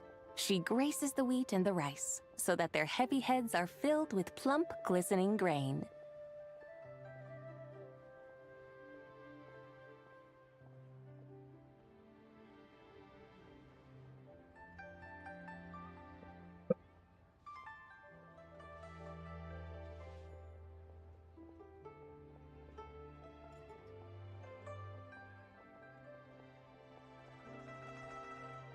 Sounds like she's a real pro at all this farming stuff. The fruits of the field are harvested and brewed into sacred wine for honored guests.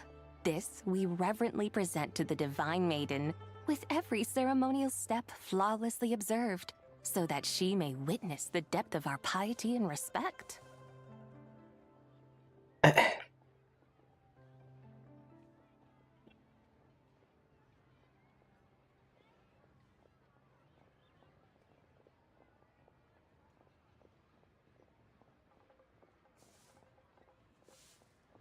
Oh, Divine Maiden, how can your graceful presence in the sky not seem like that of a fairy descending from the heavens?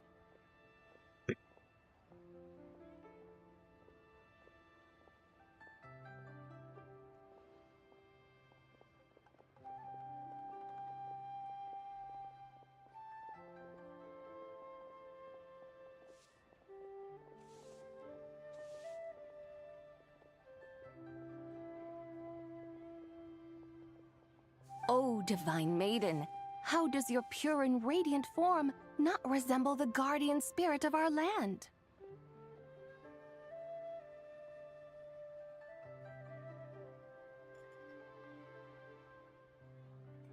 I send my heart's desire, ascending to the heavens, beseeching you to grant us good fortune and blessings in the coming year.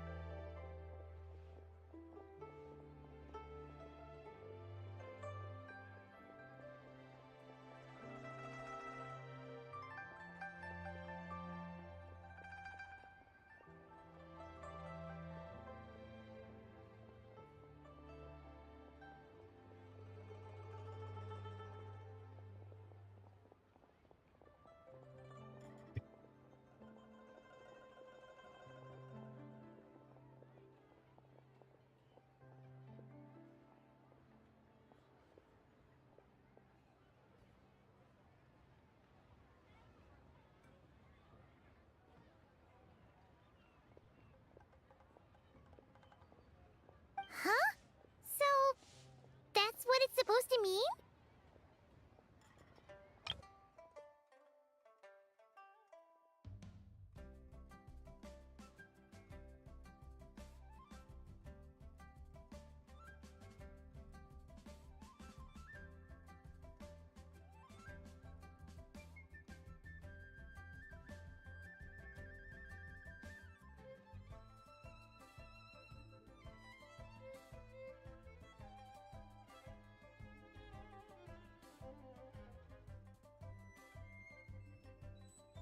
The fruits of the field are harvested. I find myself speechless, moved beyond the power of words to convey. Oh, young lady, you have shown me the heights to which a true role player might aspire.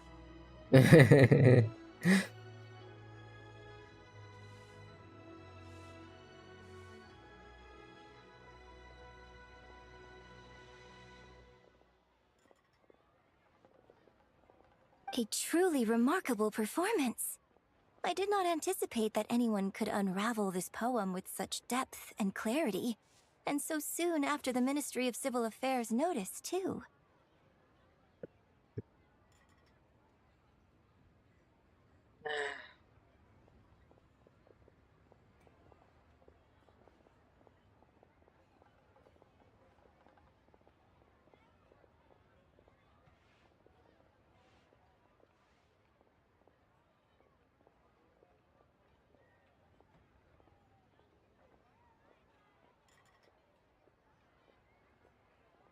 I'd even begun to consider myself somewhat versed in the matter, but as they say, there's always someone more knowledgeable out there.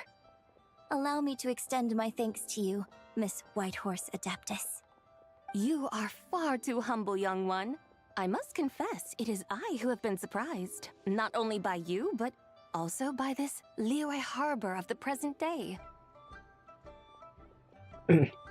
Ah, so you're not from Liyue.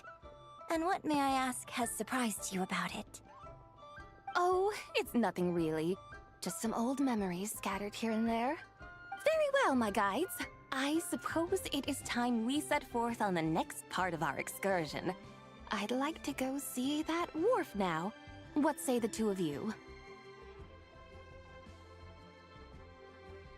No problem! We'll take you wherever you want! Oh, leaving so soon? Before you go, allow me to introduce myself. I am Yunjin, director of the Yunhan Opera Troupe. May I ask your name in return?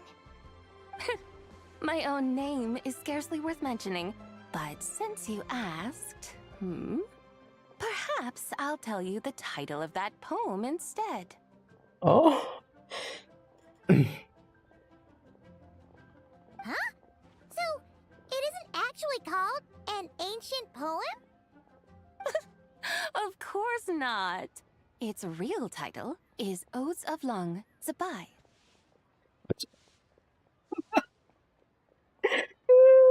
Odes of Long Zibai. All right then, until we meet again. Oh my god.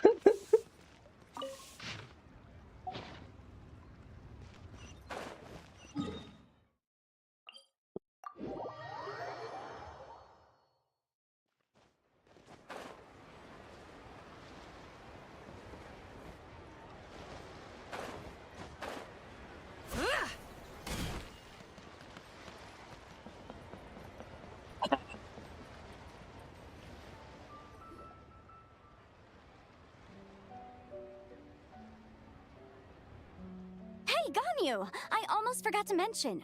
On my recent trip to Notcry, I came across something really fascinating in the Frost Moon Scion's library. I found records in their collection of another divine envoy living on the moon.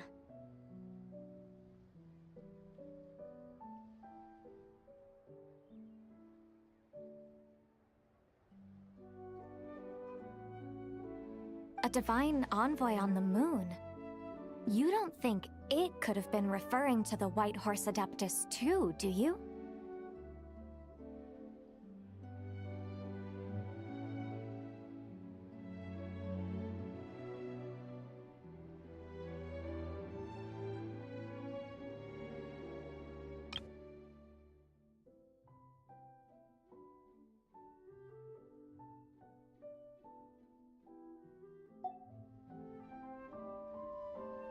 No way to say for sure. Still, the similarities between our legends are intriguing, to say the least. Isn't it amazing?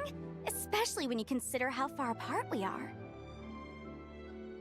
It truly is. We might live in different lands, But when we look up at the night sky, we all see the same moon and stars. Right? It's like we're all bound together, no matter where we are. When you think of it like that, it's almost as if our friends from other nations will be right here celebrating with us. Isn't that a wonderful thought?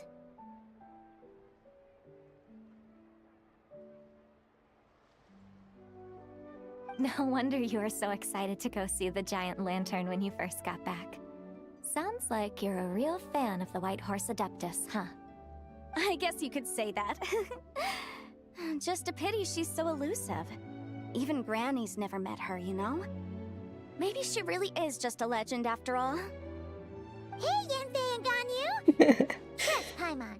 The White Horse Adeptus is as real can be. Huh? Oh, look! It's the Traveler and Paimon! Feels like I haven't seen you two in, like, forever. Happy Lantern Rite. It's so good to see you again. Hey, you two. Happy Lantern Rite. Did I hear you right just now, Paimon? Does that mean you've actually seen the White Horse Adeptus? She has indeed. And now, so have you. Huh? And you are? Why, who else? The White Horse Adeptus, of course. Could you maybe start with something else next time? You're the White Horse Adeptus? That's right. Allow Paimon to introduce you to our new friend, Zichao. She's been low-key obsessed with cosplaying the White Horse Adeptus ever since we met her. I see. Well then, greetings, Miss Zichao. My name is Yanfei, and recently I've been low-key obsessed with learning everything I can about the White Horse Adeptus. I'm sure the two of you will get along like a house on fire. Oh, and by the way, I'm Ganyu. So, Miss Zichao, you must be here to see the giant lantern too, right? Hmm? A horse-shaped Zhao lantern? Is that what I think it is? That's right. A lantern made to honor the White Horse Adeptus herself. Isn't it gorgeous? Huh? What are you laughing at? Both the lantern and myself.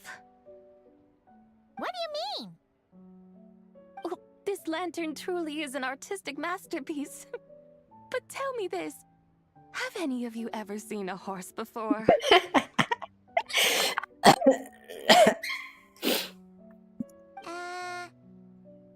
to think of it, Paimon can't remember ever actually seeing one herself. They're miming. What about you, Traveler? I know why they miming this, bro. I know why they miming this, bro. I know why they miming this, bro. What the heck? Oh, this horse appears to be mid-trot, but it has adopted what is called a lateral gait, where the legs on one side of the body move together in unison. A rather rare sight indeed.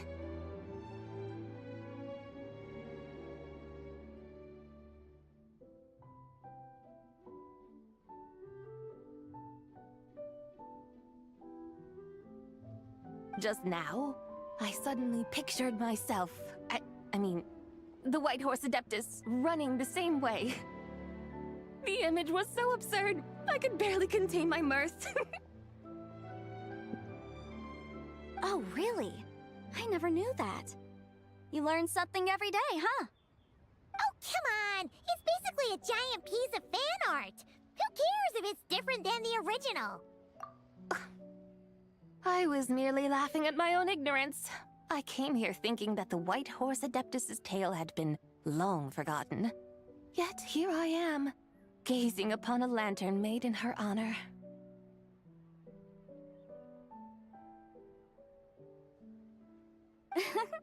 Well, you couldn't have been more mistaken. There are so many tales about the White Horse Adeptus, I'm starting to lose count. Just off the top of my head... Just so you know, Yanfei, we've heard it all like a million times before. Uh-huh. But there's one thing I can guarantee that you haven't. Huh? You mean like A new chapter of her stories come to light? Mm-hmm. And I heard it from Ganyu just yesterday. Hey, why don't you share it with the others? Sure, no problem. Where to begin? Do you guys still remember what Liyue's Moon Chase Festival is about? Of course! It's a festival held in honor of the Stove God! That's right. But it took a really long time for the Stove God Festival to become what it is today. In its earliest form, it was actually an adeptal ritual known as the Moon Chase Rite. Paimon remembers Madame Ping mentioning that before, but she never explained exactly what it was. According to Cloud Retainer, the Moon Chase Rite was originally a ritual meant for communicating with the moon. Communicating with the moon? But for what purpose? At first, Cloud Retainer wasn't entirely sure either, as it was always Rex Lapis who performed the ritual. Whoa! Rex Lapis did it himself? Must have been a really important ritual. That's right. Unfortunately, despite numerous attempts, they never actually received any response from the moon, which is why they eventually stopped performing it. But then, just yesterday, Keqing took a picture of the moon being obscured by a dark hole to Cloud Retainer and asked if it had anything to do with the Moon Chase Rite. The moment Cloud Retainer saw it, it suddenly dawned on her that the rite might have been an attempt to reach the White Horse Adeptus all along. Oh my god. Does that mean Zhongli's been trying to bring back the White Horse Adeptus all this time? So how about that? Bet you never thought there might even be a link between the White Horse Adeptus and the Moon Chase Festival.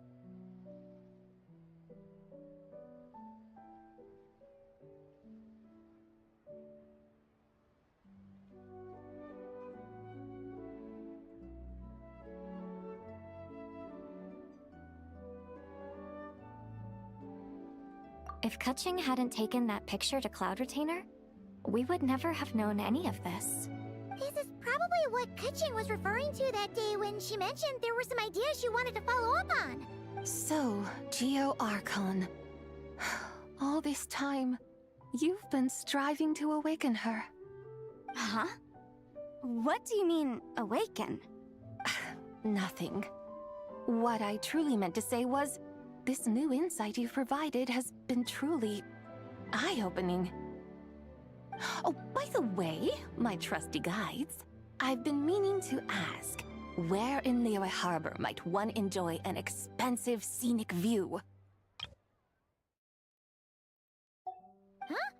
We're off to the next stop already? But Paimon's barely done digesting that lore bomb just now. All the more reason to find the right spot to let it sink in. Oh, so that's what you're up to. A tour of Liyue Harbor?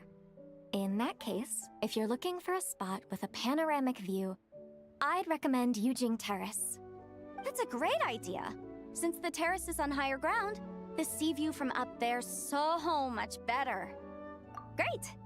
Well, the lantern ride's about to start, so we should get back to Granny's now. Hope to see you all at the festival tonight. Oh, you're off too? All right then. See you both soon. See you soon.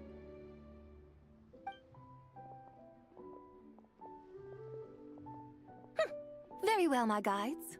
What are we waiting for? Okay, you're the boss. Yujing Terrace it is. After all, the customer's always right. Something else you needed to do? Oh, Paimon likes that idea.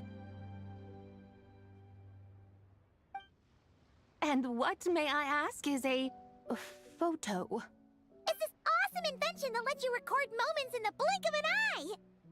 Except, you've gotta try not to actually blink. Oh? What must I do in preparation then? Nothing. I All you gotta do is choose a pose. The Traveler will handle everything else.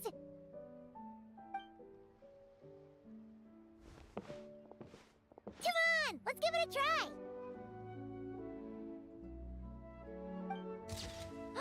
Look! We got a great picture! Paimon's gonna call it The White Horse Adeptus Meets the White Horse Adeptus in Liyue Harbor.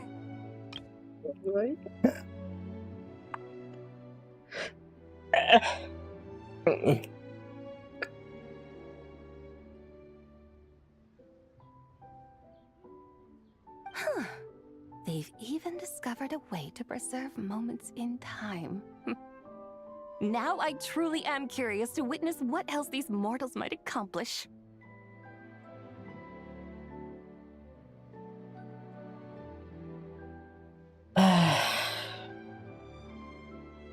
Very well. Let us proceed. Yujing Terrace lies in that direction, does it not?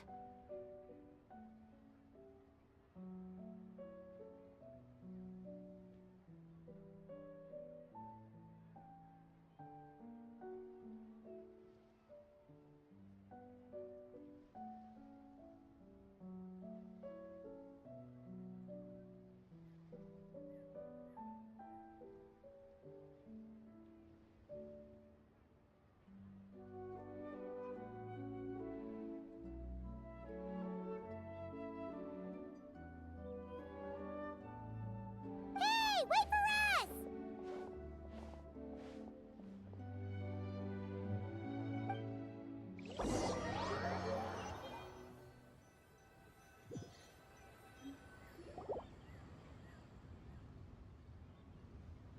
Truly a marvelous view if ever there was one.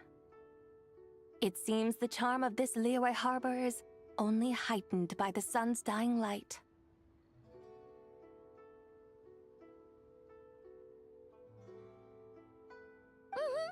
And soon, people will start releasing their shell lanterns to mark the most important day of the year.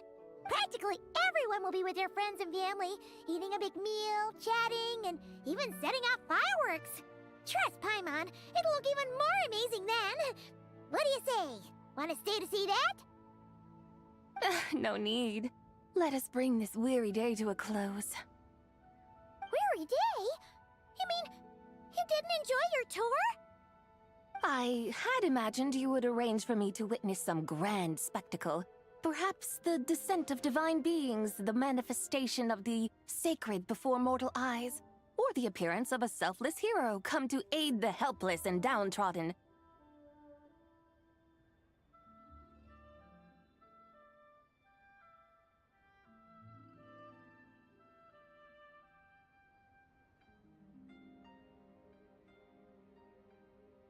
Or, should that not come to pass, then at the very least spend a little more coin.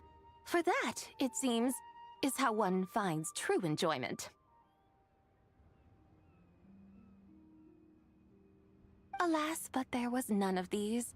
Instead, we merely filled our bellies, listened to tales, and gazed upon a crude imitation of my likeness. And now the sun begins its descent.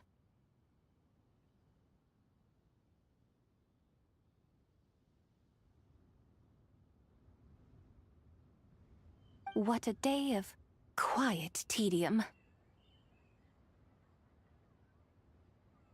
Well, we're so sorry. If we'd known that was what you wanted, we'd have done it all differently. It's all that Jiang Li's fault for not making the customer's requirements clear. Well, it's too late now. Do you still believe I would part with that soul fragment, now so intertwined with my very being?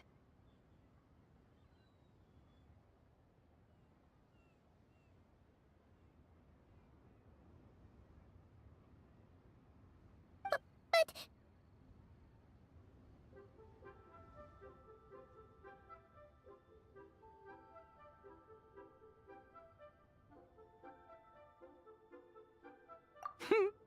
I knew you were the more astute of the pair. Huh? You were just trying to scare Paimon? It seems the realm of the Geo-Archon has a way of making one more stony-faced. Okay. leg? Of course. I was merely engaging in a little banter with the two of you. Long ago, I shared tales with various mortals who chanced upon my mountain abode. Never did I imagine that those stories would endure. It seems I greatly underestimated them.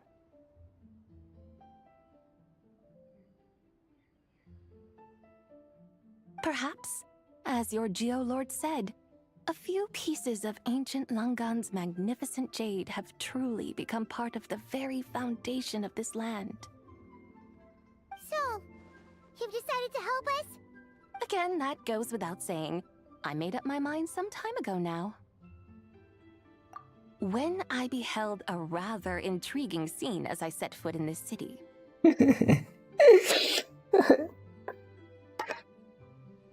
I saw porters passing through the alleys, setting down heavy wooden crates from their weary shoulders. Peddlers pushing carts as the kites and lanterns upon them rustled gently in the breeze.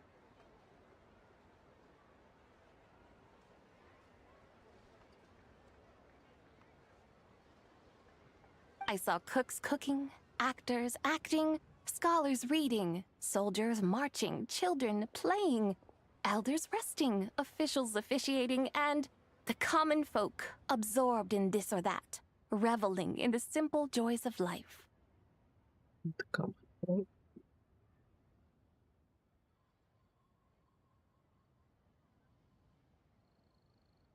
Some, it seems, have already found that which stirs their hearts, while others continue to fret, troubled by uncertain futures.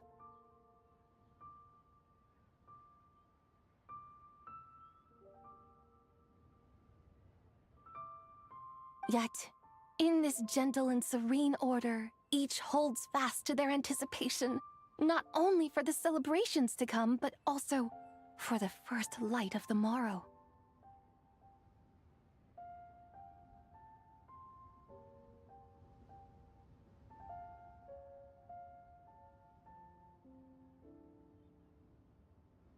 Scenes I once yearned to behold now unfold before me. No longer in Langan, but in Liyue Harbor, thousands of years on.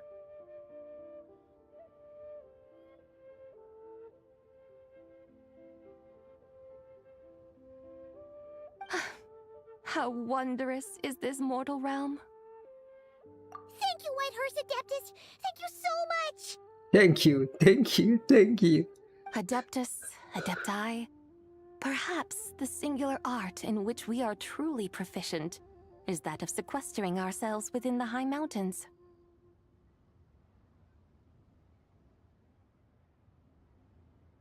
But once we leave our mountain refuge, we find ourselves drawn back to mortal ways all the same. So, it is I who should offer my thanks to the two of you. Traveler, Paimon, you have made this day more delightful than any I've known in a long, long time.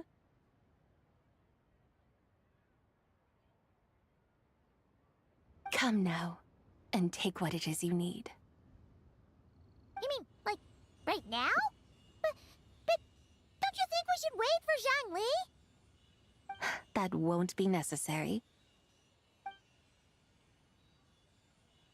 All things shall meet again in their time, for the waters know no rest, and the flowers their appointed season.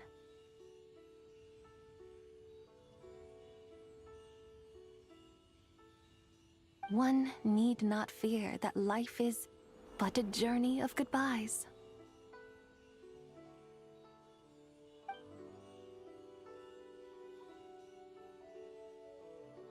Is she gone?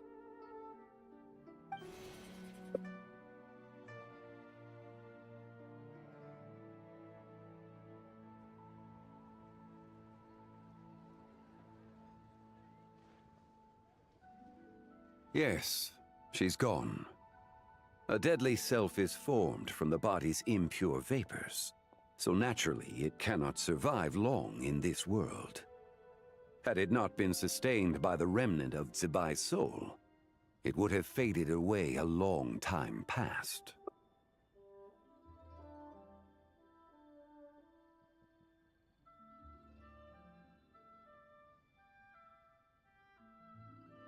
Now that the remnant is gone, it has severed its ties to the mortal world. Shenhui! When did you get here? A while ago. Paimon would have thought you'd at least want to say goodbye. Though mountains endure, the ceaseless waters will, at last, wear away their sharp edges. Thus must I meet the marks wrought upon her by the ruler of time with great caution.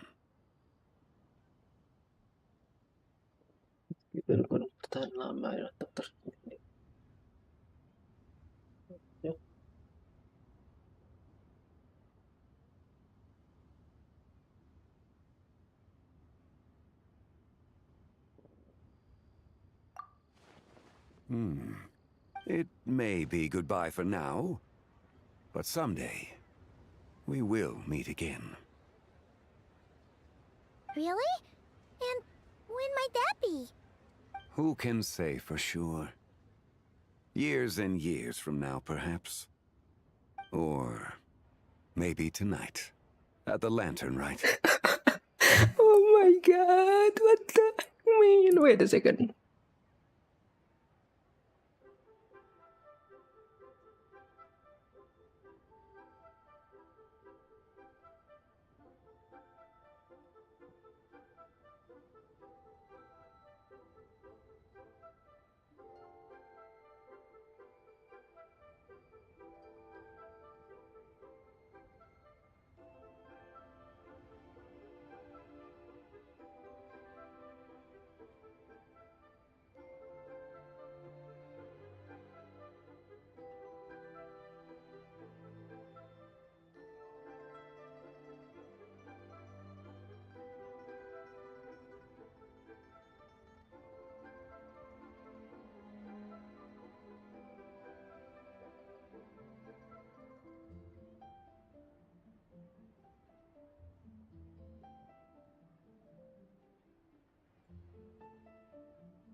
Right.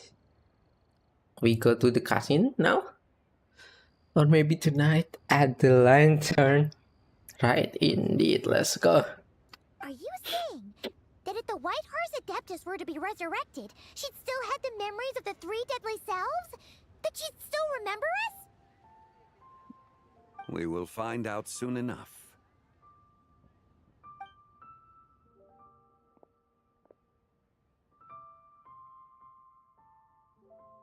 It is time. The rite is about to begin. The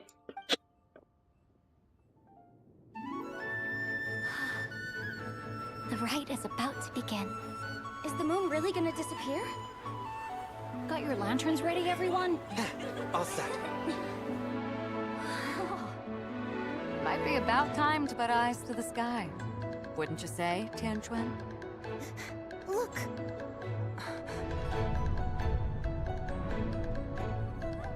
When the sun's out, eat the sun. When the moon's out, eat the moon. Whoa, is this the lunar eclipse? Under moon eternal, in radiant night, a maiden grants silk, soft and light.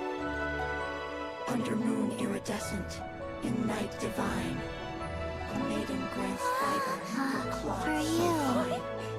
Under moon of frost,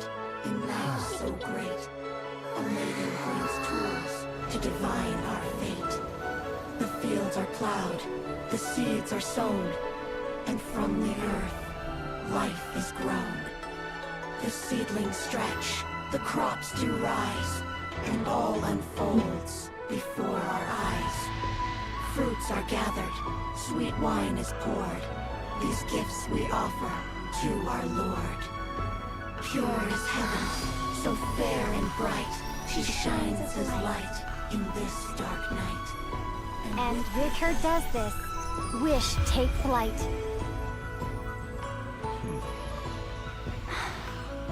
Devoted soul, scattered and unbound. Let this lantern guide you home. By its light be found.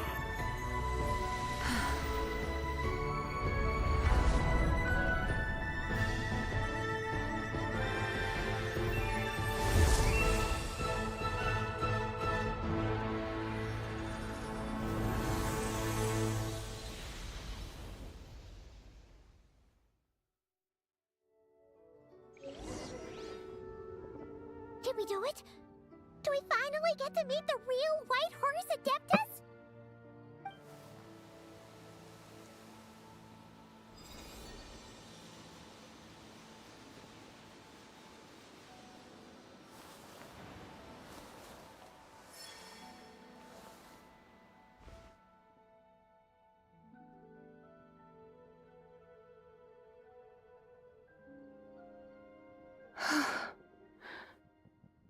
This place.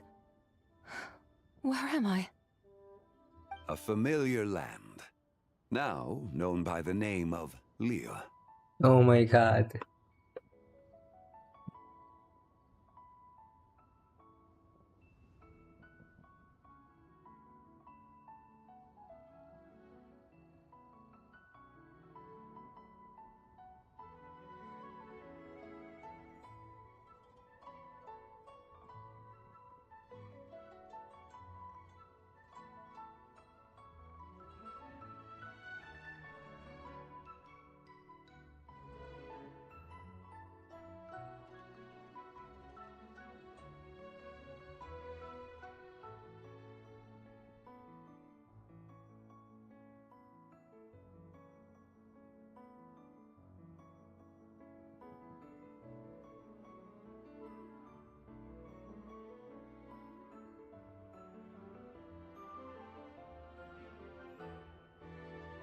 Liyue?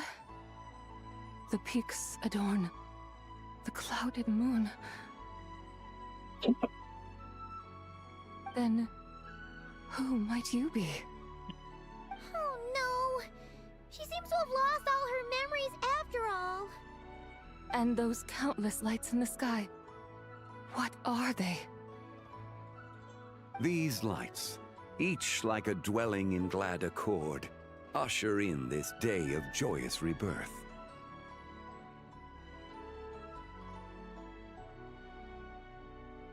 And whose rebirth might that be? That of my old friend, Zibai. Zibai? Yeah, that's you! Don't you remember anything at all? That's... me?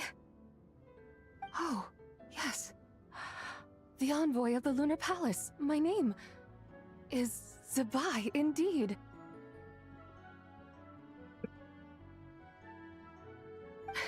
Then you must be... the Lord of Geo, Heaven's Star. Many years have passed since we last saw one another. Zibai, my friend, welcome home. Home? But why does this place, this Liyue, feel at once so strange and yet so familiar? Who you are? Who are you? Ah, yes, I remember now. You are that treasure-hunting damsel, the one stricken by the poisonous fish stew.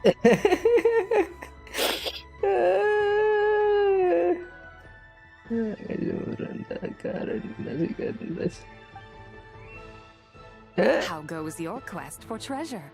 You must have achieved both fame and fortune by now, I trust. What? Hey, you've got it all wrong! You're talking about Lu Xiangxiang! And how many times do we have to tell you? She wasn't poisoned! Sheesh! Sheesh.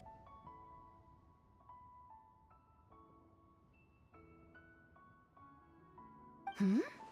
But I could have sworn... Oh, that's right. You're that impudent blonde youngster who kept meddling in my affairs.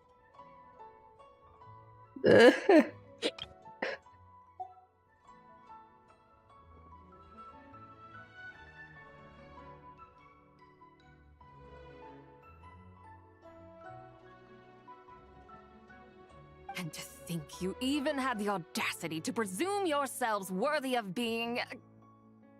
What was it again? Pikir-pikir, kamu bakal punya. Ah, yes, of being my guides. How very wonderful to see you again, my most faithful and beloved guides. I trust all has been well in my absence?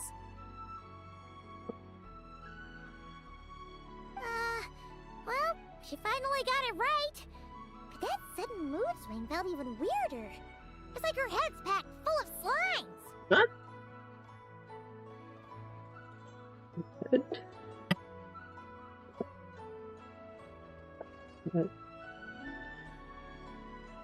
It is possible that her cells have not yet settled. After all, they've only just been brought back together. It may be some time before she fully recovers.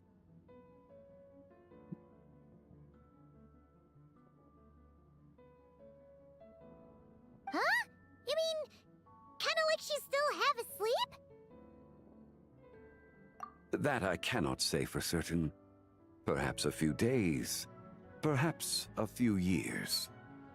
A few years? Mortal years are but a poor measure when divine beings tread the realm of dreams.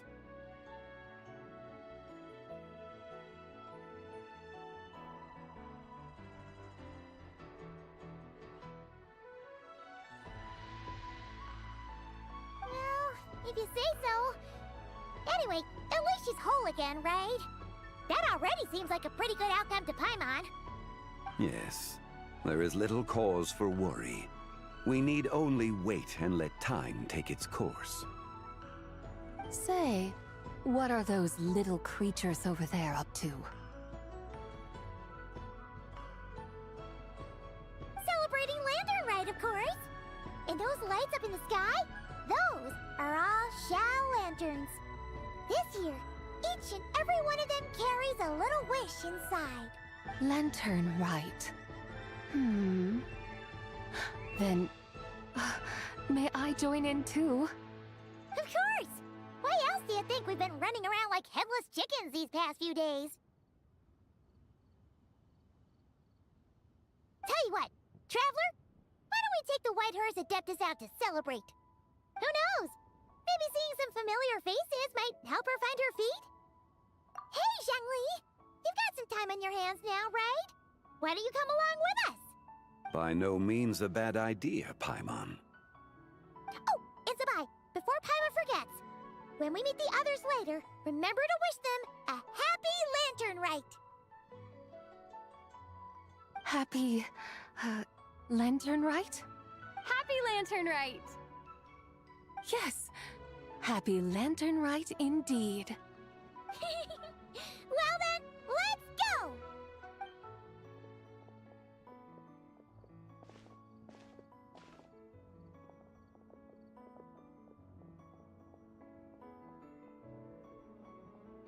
Lantern Rite. A night of joy, reunion, and moonlit blessings for all.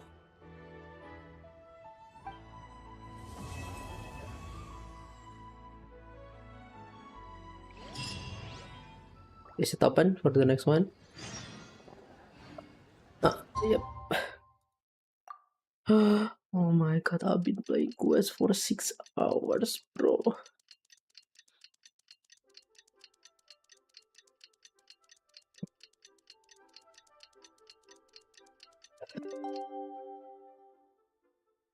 Paimon wonders how the White Horse Adeptus is getting along.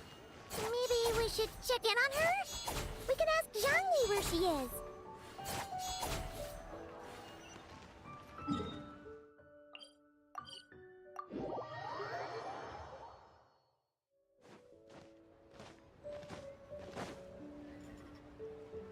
Oh, looks like Zhangli hasn't stopped by for tea today. Hey, are you two looking for your friend? Try going up that way. Is Zhangli up that way? No, but that young lady who was dressed up as the White Horse Adeptus the other day is. She's your friend, right? I just saw her head toward Wanmin Restaurant. I was wondering why she was eating alone. But then you two showed up hot on her heels. Oh, what luck! We were just on our way to find her. But what's she doing at Wanmin Restaurant? I have no idea. I said hello, but she completely ignored me. She couldn't have forgotten who I am, right? I mean, we're kindred spirits, aren't we?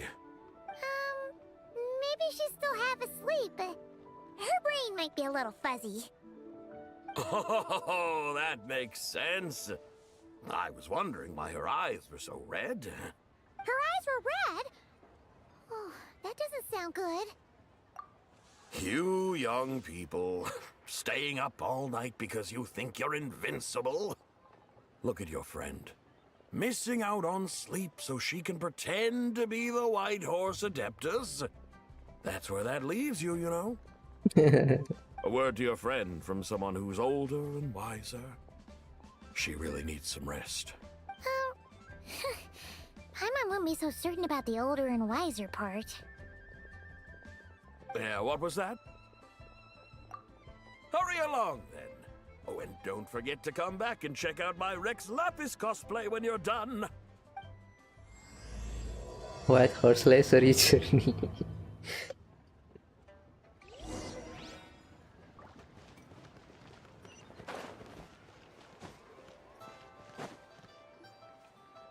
Where's the proprietor? Come out and see me at once!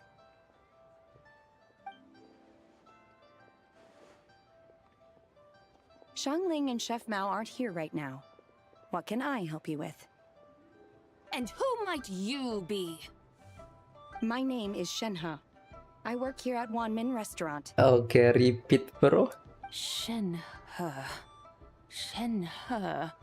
Are you that crane adeptus who loves planting mint?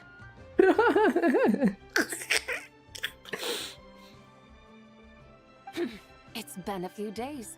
Have you improved your gardening skills? Did you manage to cover the slopes with mint? Mint? I don't know anything about mint. But I am familiar with Qingshen and glaze lilies. Ha! Already casting mint from your mind. How can a practitioner of self-cultivation be so fickle, chasing after every new plant that catches their eye?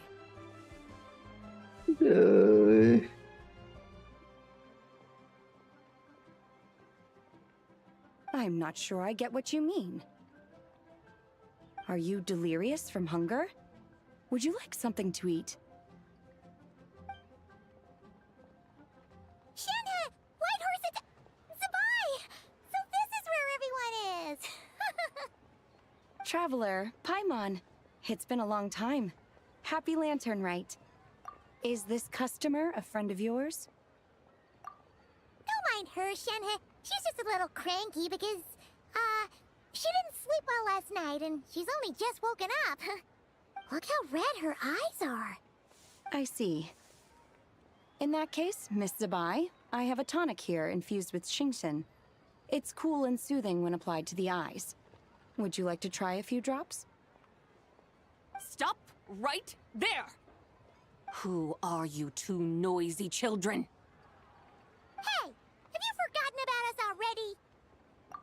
Guides. Yes, I seem to recall something about some guides. Ah, yes, now I remember. What luck! I was just looking for someone to show me the way to Elong Wharf. Huh. Is she starting to come around? Someone requested my help in purchasing some tea leaves. I was informed they have discounted prices during the festival and that I shall get a good deal there. Tea leaves? This sounds like Zhongli's doing. He sure knows how to get people running errands for him.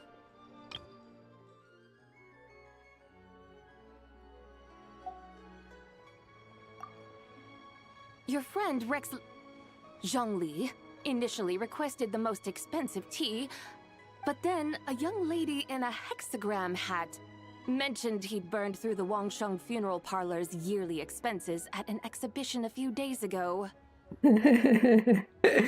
As such, he is only permitted to buy items that are discounted this month. Oh, that's his boss, Hu Tao. It's about time she realized the problem and put a stop to his spending sprees. Oh, I see. So that's why you're here. Unfortunately, Wanmin Restaurant doesn't sell tea leaves. If you're truly in need, I could gather some wild tea from the mountain slopes. You don't sell tea leaves? But I remember your boss, Miss Lu, saying that she owns tea fields.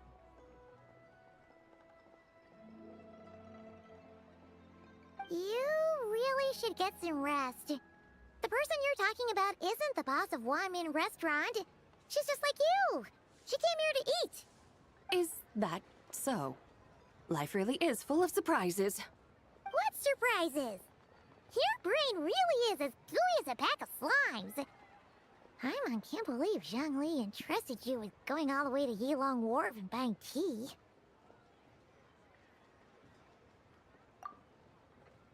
That would be excellent, my dutiful guides. Yes, Miss Crane. I apologize profusely for my improper behavior just now. Please forgive me. I completely understand. Master often says that the human body is like a mechanism in need of regular maintenance. When a person cannot rest at night, they are sure to become irritable and on edge. Miss Crane, you appear reasoned and compassionate on the surface, yet I sense dark forces churning within your spiritual core. Those red ropes you wear are what bind them, am I correct?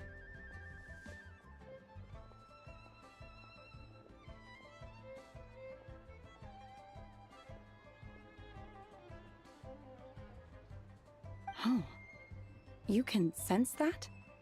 Indeed. I also sense that with your strength, you might try undoing one or two of those bonds when training. Untie Shen has ropes? Wouldn't that be risky?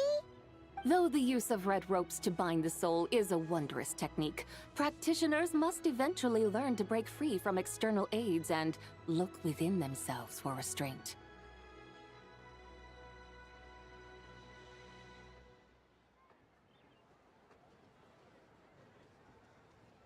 Master has told me similar things, but I am not ready yet.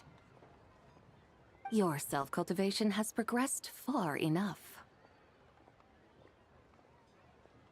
Then I will seek further guidance from my master. If you still have doubts, you can find me at the Baiju Guest House. I'll be taking up residence there for a while. For now, my dutiful guides, let us be off.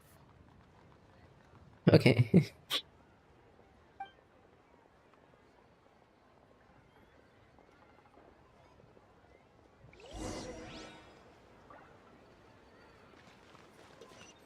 Yellow far? That is far.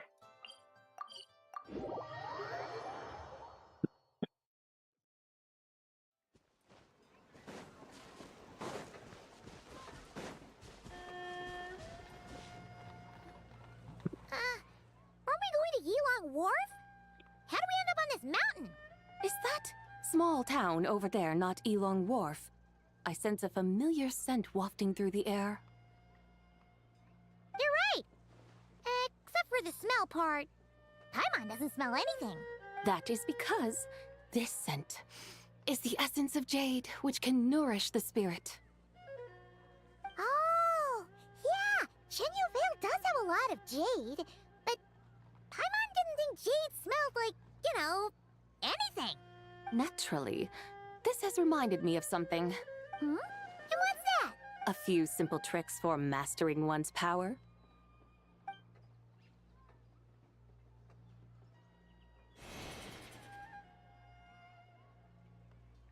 What is that thing? Wheelchair. I'm sure you've been to Elong Wharf many times before, but I wonder if you've done so while cruising through the air. You've been such dutiful, dedicated guides, so allow me to offer this fresh experience as recompense. Please step in.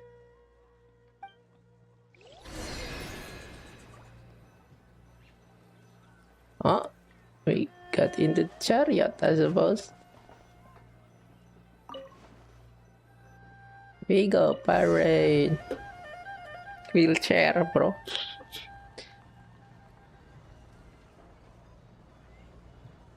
This is amazing! Paimon feels just like an Adeptus flying through the sky. What is this thing? I created it from my memories of the chariot of the Lunar Palace. Many years have passed since I last laid eyes upon it, so there may be some discrepancies. Nonetheless, it is functionally much the same. A lunar chariot? Wow! Paimon never imagined she'd get to ride in one! So, Zibai, does that mean you used to work on the moon? Work. That's an interesting way to phrase it, though I suppose you are correct.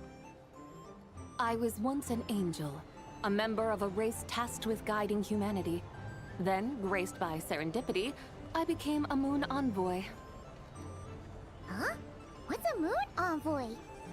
Some kind of super important angel? As you would understand it, a moon envoy is a job title.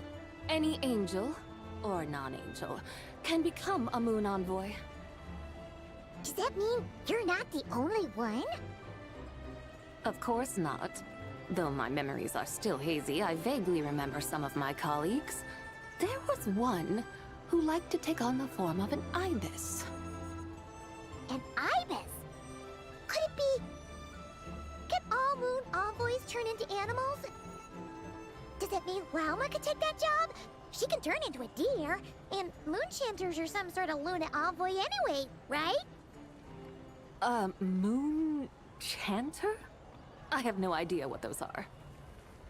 Oh, okay then.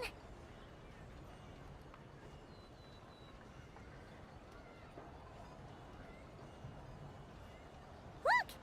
Paimon thinks she saw a tea vendor over there! Very well.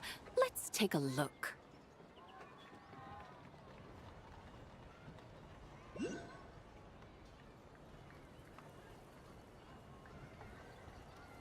Wheelchairing, bro, we go.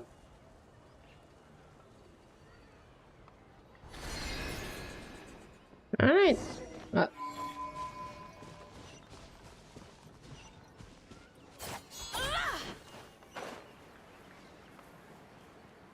Zibai.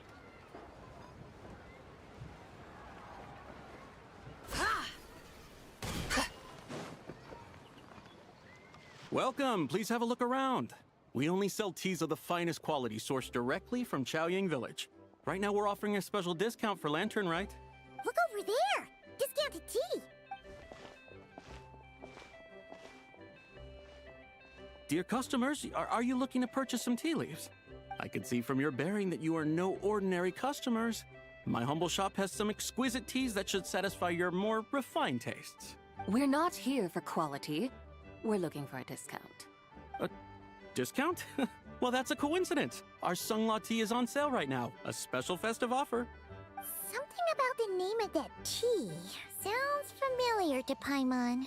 Buy 3 boxes of Onslaught tea during the festival to get 10% off. Buy 4, get 20% off. Buy 10, but...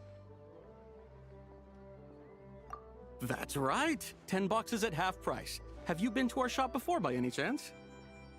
Oh, Paimon's definitely heard this spiel before. 3, 4, 10, 10, 20, 50. Zibai, what are you muttering about? When purchasing 3, 4, or 10 boxes, the corresponding discounts are 10, 20, and 50%. The intervals between the two sets of numbers are 1 and 6, and 10 and 30. Look! Her eyes turned blue! That's gotta be a first! If the differences between intervals remain equal, the interval after 6 should be 6 plus the difference between 6 and 1, which is 11. Similarly, after 30, the next interval should be 50. What the heck is he muttering about?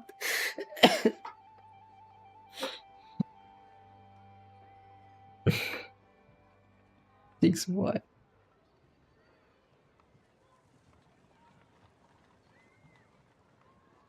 Therefore, extrapolating upward, the next two numbers in each set should be 21 and 100. You're making Paimon's head spin! Those numbers, what do they mean? They mean that if we buy 21 boxes of Onslaught tea, we should get a 100% discount! 100% discount? You mean we'll get them for free? Oh, there was a pattern to the discounts. Is that right? The pattern we speak of is mathematics, little one. A pattern that is always right. That's amazing! You're a shopping genius, Zibai! Oh wait. Something feels off here. I had no idea our shop's discounts were tied to the laws of nature. I've learned so much from you, dear customer. No need to thank me. Now, please give us our 21 boxes of free tea. Wait! What's the matter? Paimon just realized what it is that's not right. It took you long enough. We got the short end of the stick!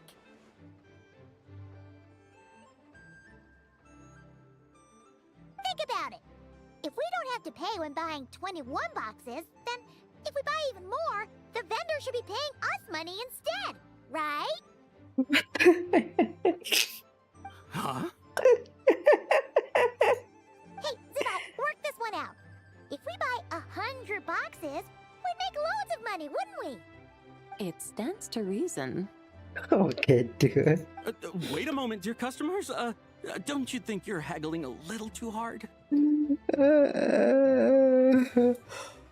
You are the one dictating the discounts. We're simply extrapolating the numerical patterns within. As such, we are hardly haggling. You have a point. However, that's right. I'm so sorry. I just remembered. My supplier didn't come today, so we don't have any tea after all. Such a shame. Terribly sorry about this. Awful luck.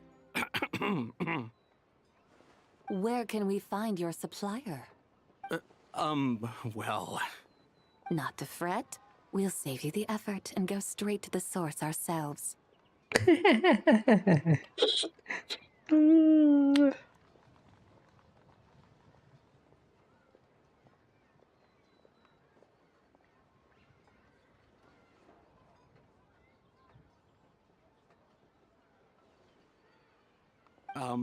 Well, you see, dear client, the supplier's discount isn't as generous as ours. You won't be able to get the same price from them. Huh? Does that mean they won't pay us for taking their tea? They might not even offer you a 100% discount. How very unfortunate. Nevertheless, as the original supplier, they must offer some sort of discount. Besides, we're not looking to make money. We just want a good deal. Well, that's great. My suppliers are all tea farmers from Chaoying Village. You can go ask around the village, but please don't say I sent you. Do not worry, we appreciate your generosity. Referring customers to your business partners, even choosing to remain anonymous, the demeanor of a true gentleman indeed. Your business will surely prosper. I hope you're right. Then let us head to Chaoying Village. Do you know the way, my guides? Of course! Just follow us! Okay, dude, this stream, man. What the heck? is wrong with them? What otherworldly beings were those? Thank the heavens I managed to send them on their way. I should hurry home and pray to the White Horse Adeptus. May she bless me such that I never encounter such customers again. Okay, good one. Bro. I should hurry home and pray to the White Horse Adeptus. Okay, that damn it, bro.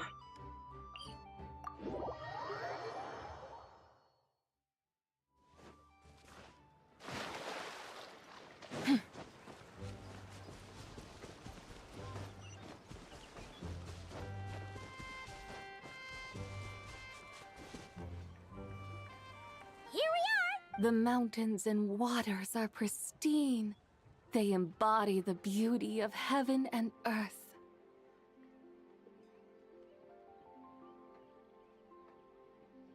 It's a good-looking place, all right. But it's hard to enjoy the scenery when Paimon can't stop thinking about all that tea-buying Mora we're missing out on. Should fate dictate, Mora will find its way to you sooner or later. Well, Morak certainly finds us often enough. He even sought us out in person this lantern rite.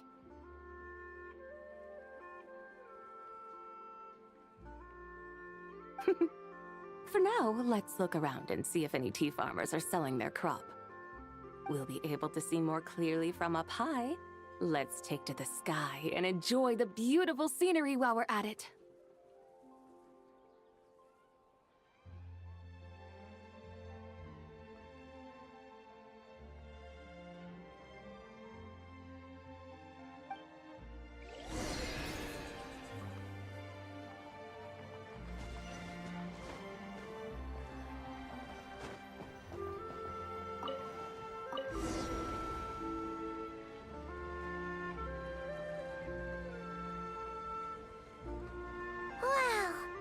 Xiaoying Village looks beautiful from up here.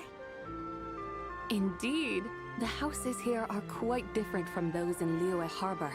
They follow the natural contours of the mountains, forming unique, elegant structures. Yeah, it's super beautiful. The white walls and dark tiles frame the emerald waves of the terraced fields, while the curved eaves and tall gateways juxtapose each other with grace. It's almost too beautiful to be true.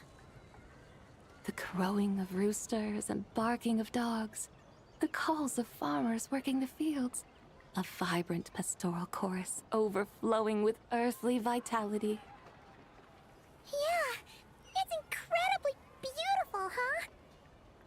Have you studied the linguistic arts by some chance? Huh? Your vocabulary for beauty seems rather constrained. Paimon knows how to say pretty as well. I see. Now then, let's take a look around and see if we can find any farmers selling tea. Look!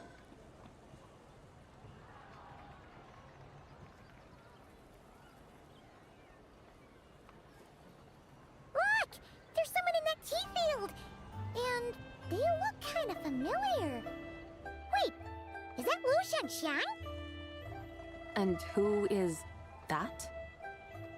Oh, you'll remember her once you see her up close.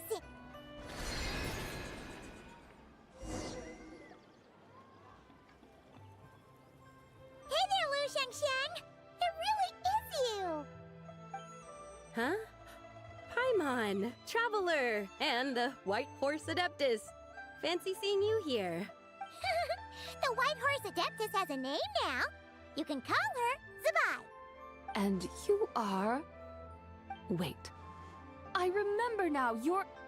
Don't say anything about food poisoning or fish. You're the young lady who wanted to rise above the rest, are you not? Yes, that's me. But I'm in a bit of a state right now. At best, I can say I've fallen below them. Fallen below them? What happened? Like I said the last time we met, I'm being punished according to family rules. My father, Mother, grandfather, grandmother, other grandfather, other grandmother. Oh, that's a lot of family members. Yeah, and on the night of Lantern Rite, they held a family meeting to discuss my situation. So, they do care about you. There's no doubt they care. But they think that since I caused all that trouble in Liyue Harbor, it shows I can't be trusted on my own. They decided to ground me. Ground you? Yeah, though they're not confining me to my room. Instead, I have to personally nurture a tea seedling until it grows big enough to be sold at market. Aw, a tiny little tea baby. Do they want you to experience what it's like to be a parent? It's supposed to cultivate my character and temperament. They say this will help me calm down and reflect on my issues. What happened in Liyue Harbor really wasn't your fault.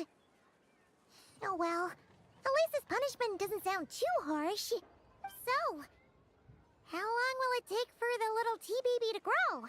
Actually, I don't know. I've never grown a tea tree before. It usually takes 2 or 3 years. What? 2 or 3 years?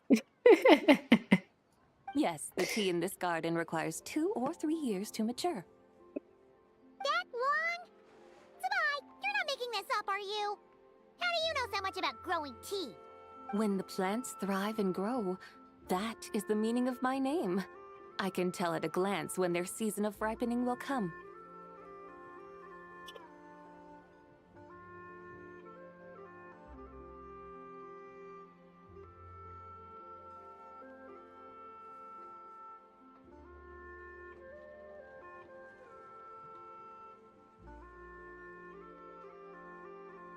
Do I really have to waste 2 or 3 years here? Why is this happening to me? I'd only just found my direction in life.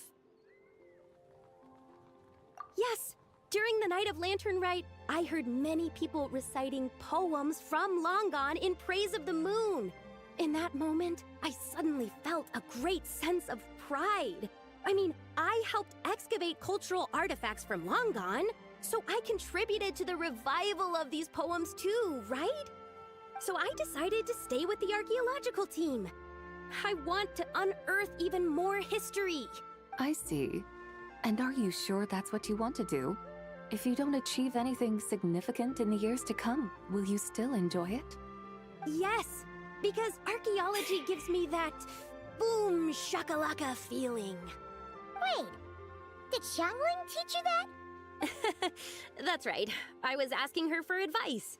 She said that if something gives you that boom shakalaka feeling, then it has to be worth pursuing. I immediately thought about how, when I'm excavating in the ruins, I always feel like there's a ghost standing beside me, and not in a spooky way. It feels like my great-great-great-great-great-grandmother patting me on the shoulder and saying, "Keep going. You're about to rediscover some grand ancestral knowledge." Right? It feels like I've made some kind of connection with my ancestors. Isn't that amazing? Since you've made up your mind, you should give it your all. And I'd love to, but I'm still grounded. Run away, summon up a little boom shakalaka, and leave the tea garden behind. Flee this village. That might be going a bit far. You don't want to lead others astray, Zibai. Yeah! Tell them about your great-great-great-great-great-grandmother. She must be the most super-duper ancestor to have ever risen above the rest, right? I'd be better off telling them about the White Horse Adeptus. After all, she's the supreme riser above the rest who saved my great-great-great-great-great-grandmother. Then it's settled. Tell your family that your decision has my blessing.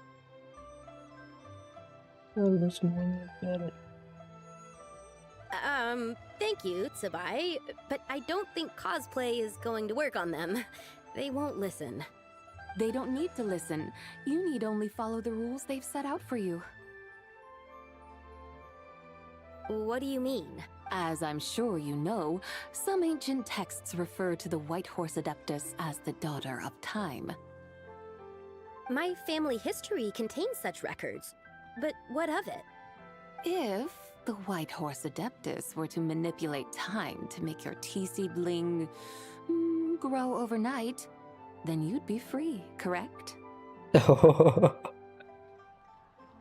how it works? If the White Horse Adeptus were to really get involved, my grandfather would let me leave right away. But who really believes that she'd show up and help? It's not as if you have any other options. Why not try calling out for help? It won't cost you any more. Guess I might as well. I've got no better ideas anyway. White Horse Adeptus, if you can hear me, please save me from my predicament.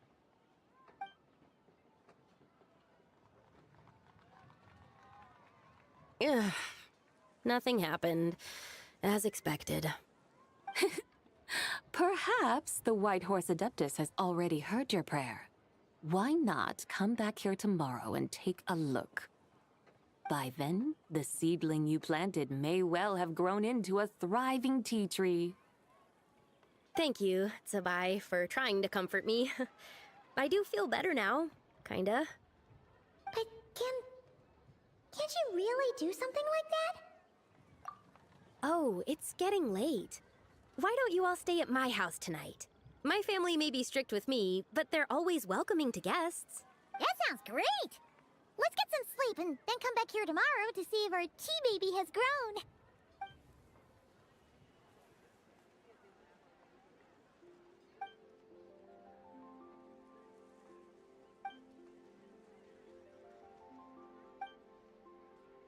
Oh, the tea tree! Whoa! Your tea baby is all grown up! Indeed, it has grown into a mature tea tree that can stand tall in the face of wind and rain. How is this possible? It must be the work of the White Horse Adeptus. Her prayer must have moved her. Are you sure? Perhaps she heard your prayer and chose to answer the call.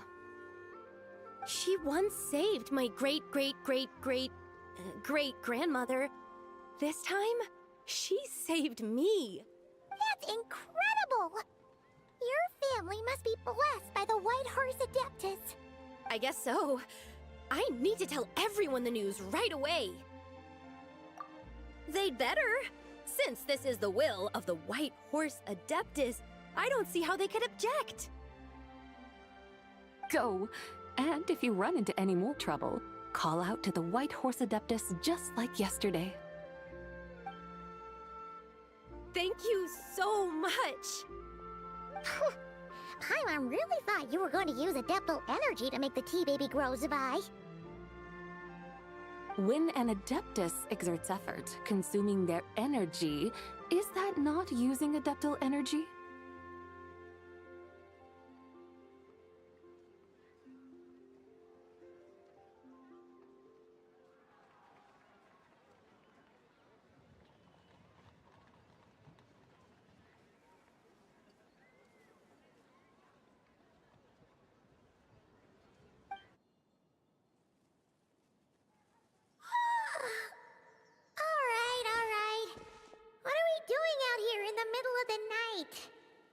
We're here to help Lu Xiangxiang fulfill her wish, of course.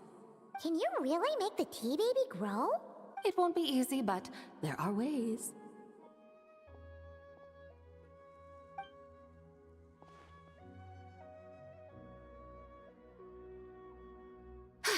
There, it's grown. Hey! You just transplanted a tea tree from over there! So, there's a mature tea tree here now, yes? Oh, yeah, but... And am I not the White Horse Adeptus?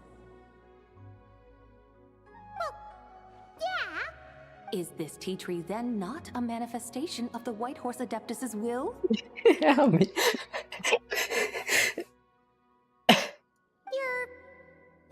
wrong. But again, there's something not quite right about another mystical Adepti tale recorded in their family history. That would be marvelous. Oke. Paimon thinks so too. Hey, Traveler! Zibai seems to be doing much better now, don't you think? Oh! Paimon bets that's why Zhongli chose to send her on this errand. That's a great idea!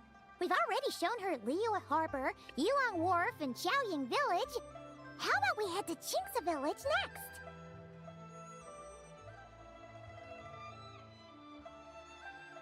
Qingce. That name sounds familiar. The scenery there is really pretty, too. It's the perfect sightseeing spot. How about we show you around? I must say, I have been mightily impressed by the mountains and waters of Liyue. Please lead the way, my dutiful guides. Alright, let's go!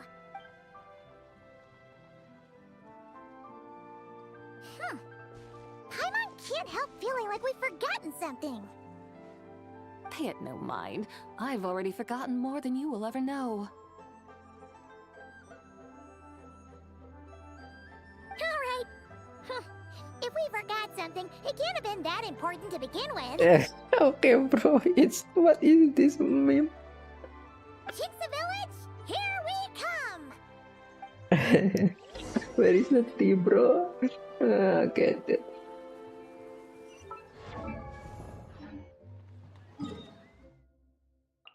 Orang kata apa tuh tree ya? The tea, I mean the tea, not the tree.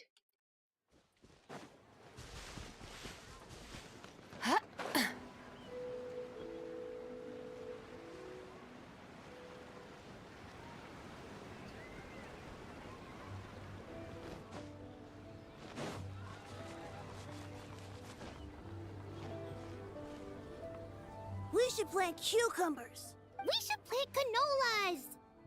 We should plant cucumbers. They're easy to sow.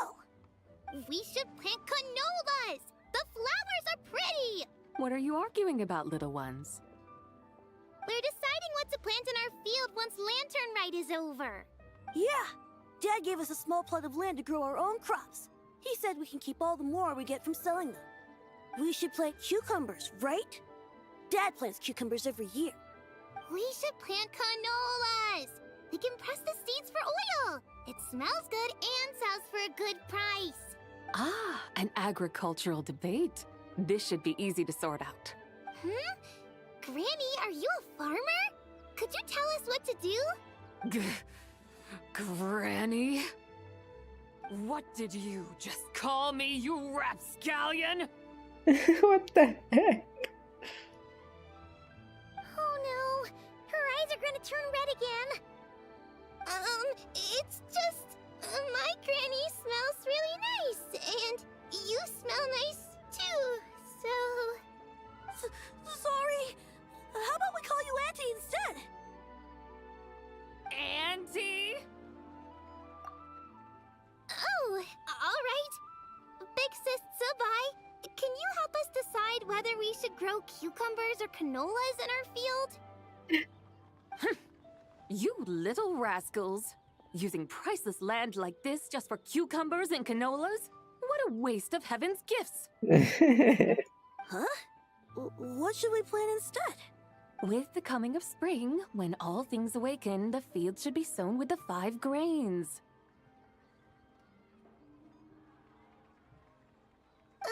What are those? The 5 grains are life's staples, the heart of the people's table. I notice the people here mostly eat rice, so that is where you should begin.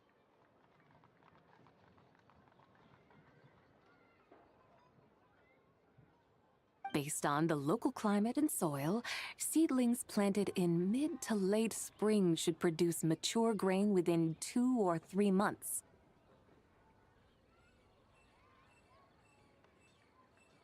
When autumn comes, you can plant a second crop, with time still to harvest it before the first frost. The rice you harvest can be sold at market or kept in your stores. It's a far better choice than cucumbers or canolas. Oh, but Big Sister Zibai, I like cannolas. That's no issue. It is unsuitable for continuous cropping in any case. You can rotate it with rice to maximize your yields. After the second rice harvest, around wintertime will be the perfect opportunity to sow their seeds. And when they mature in mid to late spring, you shall be just in time to sow the first rice crop of the year in turn. This way, your field will sustain balance, rice and canola in a harmonious cycle. Wow, that means we'll have crops to harvest all year round. Wait a minute! If rice and canola take up the whole year, what about my cucumbers? A firefly dares rival the brilliance of the moon? In what twisted universe should cucumbers vie for land with rice?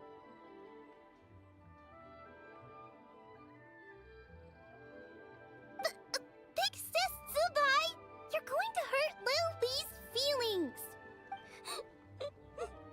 Auntie hates cucumbers. Stop crying this instant!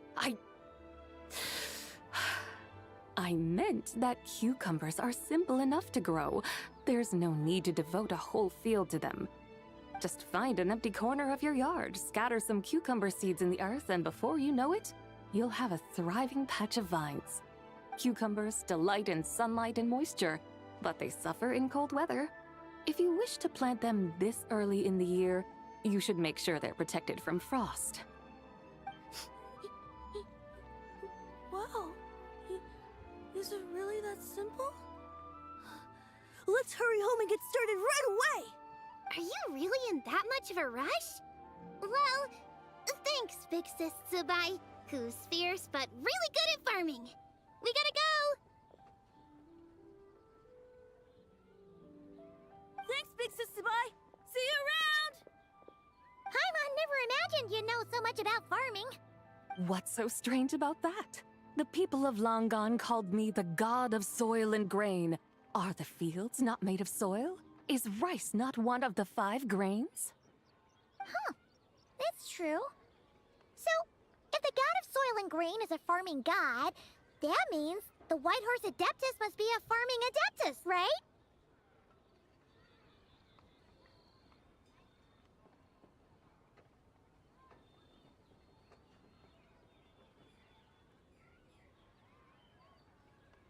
Of course, the god of farming is down to earth. Mind your tongue, impertinent child.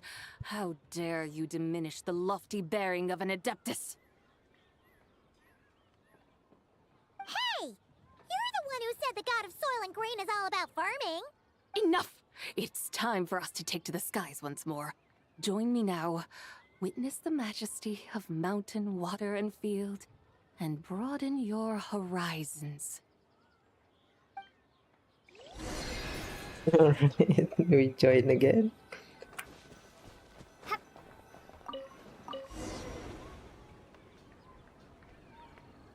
Wow! The terraces look so pretty from up here.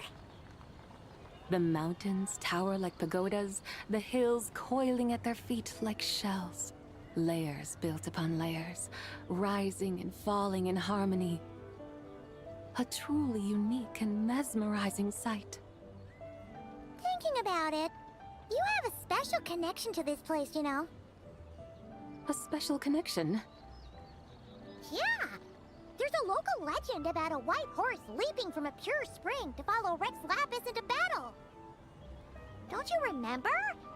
You must have been living in seclusion around here. That does sound somewhat familiar. Oh, and if we keep going up this way, we'll reach a super duper spooky spot. You might have a connection to that place too. There's an ancient array that seals away the remains of a fallen god. A god's remains? Yeah! The people of Liyue turned that story into an opera called The Sanctification of Tao Do. Does that ring any bells? Tao Do. Huh. The 7 and 8 gates array. That's right, that's right! You do remember! Una, the god of the underworld, who could pacify the forces of life and death. Huh? So, Tao Do had another name? Let's go take a look.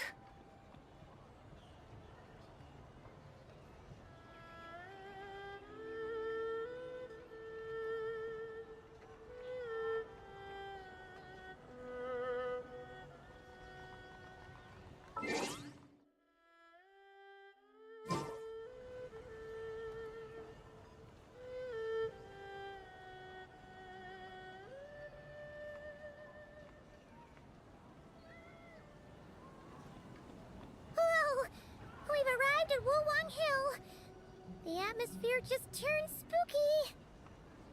I can't help but feel there's something strange about this friend you haven't seen in ages.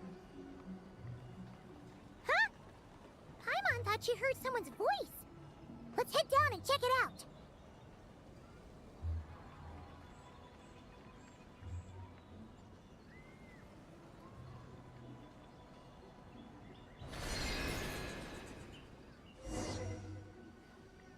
I can't help but feel there's something strange about this friend you haven't seen in ages.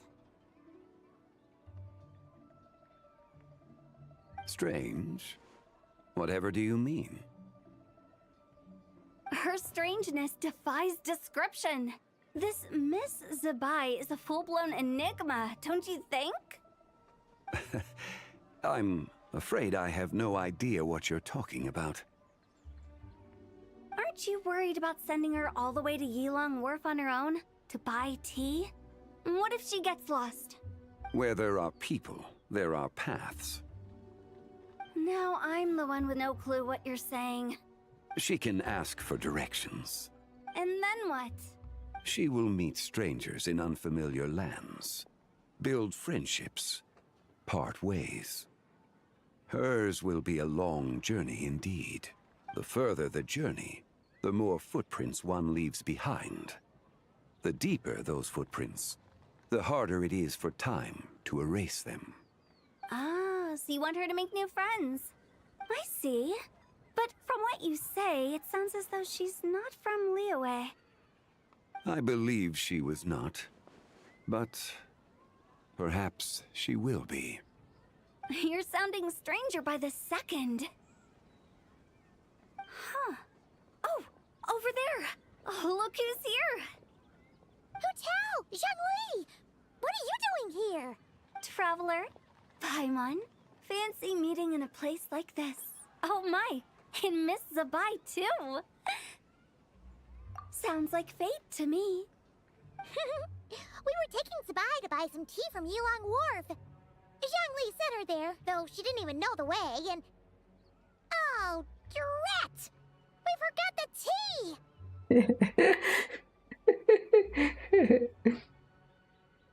Oh, Paimon knew we were forgetting something! What's done is done. There's no need to dwell on it. Fresh tea grows with each passing year. Let fate deliver it as it wills.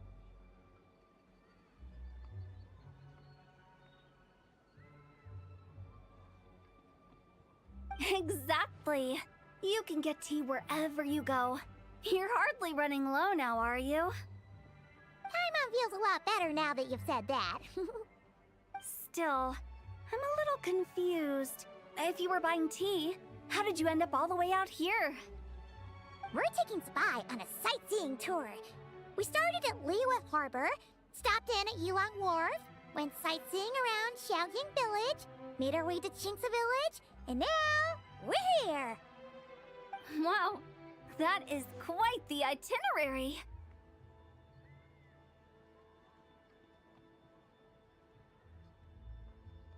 Yeah, actually, Paimon thinks it's about time we headed back. I'm here to pay my respects to my ancestors. My dear consultant kindly agreed to join me. It is Lantern Rite, after all. Adepti and ancestors should be venerated alike. Ancestors? Wait, could you be?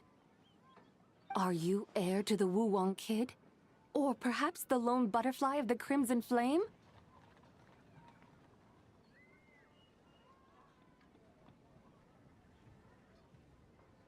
Whoa! Have you got all your memories back? Huh? Miss Zibai, you know about the Wangsheng funeral parlor and the 8 adepts? I happened to hear a storyteller expound on the sanctification of Tao Do. Lots of people know that story, sure, but very few can discern my family lineage from just a glance. Well, Zhongli, your friend here really is quite something. Unfortunately, there's no time to dally right now. We have a hill to climb. Perhaps once today is done, we can find time to chat over tea, recite poetry, and admire the moon? That would be wonderful, Director Hu. Oh, and before we go, you've been traipsing around all day. I suggest you stop off at the Wangshu Inn on your way back for a good night's rest. Wouldn't do to exhaust yourselves, Don't mention it. All right, we'll take our leave now. See you later. Hotel's so thoughtful. Why don't we follow her advice and stay at the Wangshu Inn tonight? Zibai, you can see the whole of Dihua Marsh from up there. The view's amazing. Plus, you can sample Smiley Yin-Xiao's cooking. Wangshu, an intriguing name. It couldn't hurt to check it out. Awesome! Let's go!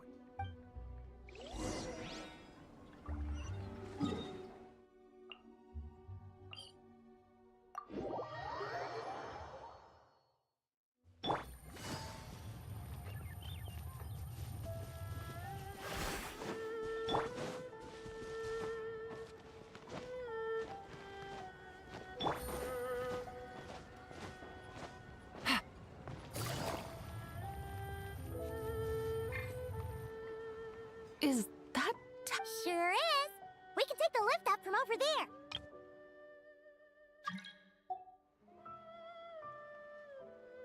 there. Always walking the path long trodden. Does retracing others' footsteps not tire you? Come on, get in. We'll fly to the top. Yeah, let's go again.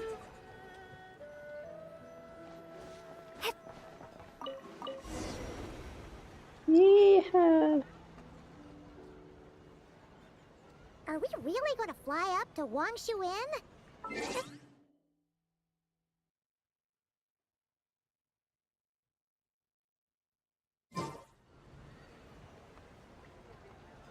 Is that a bad thing? To be able to witness an Adeptus. This will surely add to the inn's appeal, not to mention the room prices. The owner will thank us. You seem to really like showing off your powers. This inn's architecture is incredible, and the surrounding countryside radiates a picturesque charm. No wonder the new proprietor of the Baiju guest house thinks he can't compete and has decided to change his own establishment's name. The new proprietor? Ah, you mean Lu Shengsheng's dad. So you know about that, too. Personally, Paimon thinks it should go with something like Rex's Rest. That's a contender's name if Paimon's ever heard one. A fitting name indeed. So you think the guest house should change its name, too? Paimon kinda thought you'd say something like, such sacrosanct traditions must never change. Time flows ever onward. Why should the rules of yesterday be carried forward into the world of tomorrow? The people of today should determine what is to be kept. Huh. You're not as old-fashioned and stuffy as Paimon thought. The years ebb and flow, seas recede to reveal fields. In the vastness of time, I am but a wild horse in a boundless sea of dust. Even Rex Lapis, having waded through the waters of the river of time, is not quite the same as before. Zhongli? What was he like before? That is another story for another time.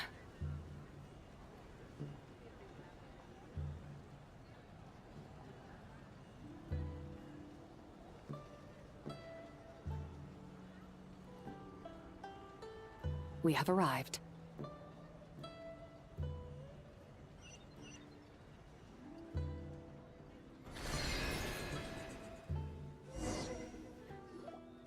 Whew.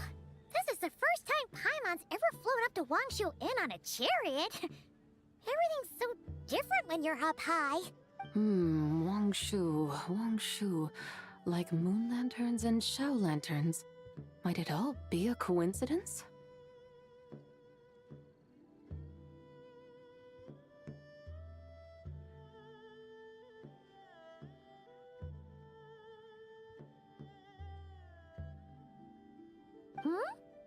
What's a coincidence?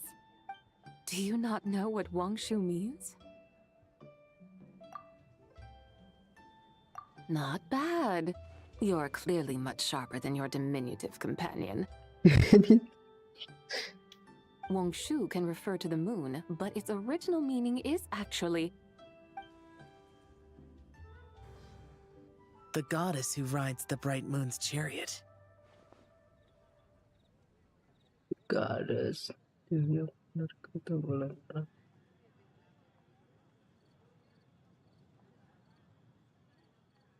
you must be the conqueror of demons. Xiao! Paimon was wondering if we'd disturbed you by flying down from the sky.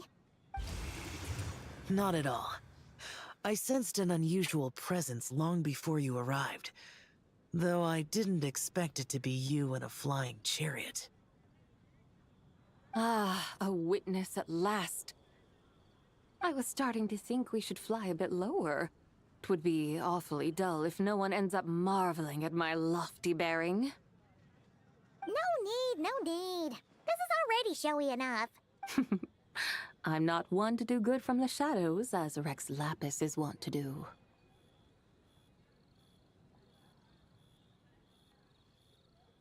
Then you must be...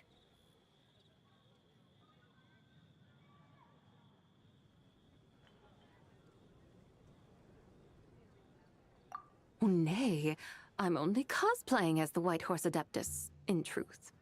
Cosplaying? What's that? Ugh, ignore her nonsense. She's a genuine article. The one and only, completely authentic White Horse Adeptus. It's just... Xiao, did Zhongli say anything about her being a teensy bit... not quite right?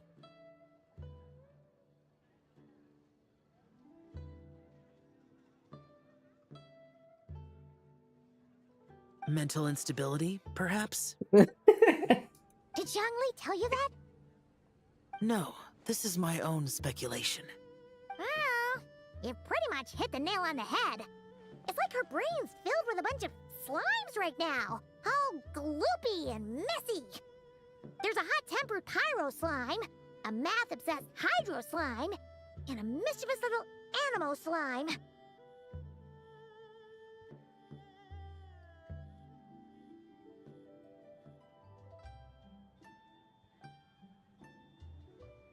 But don't tell her Paimon said that, or she'll come and tell us all off.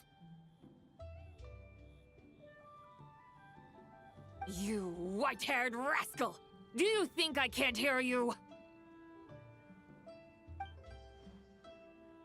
Uh-oh!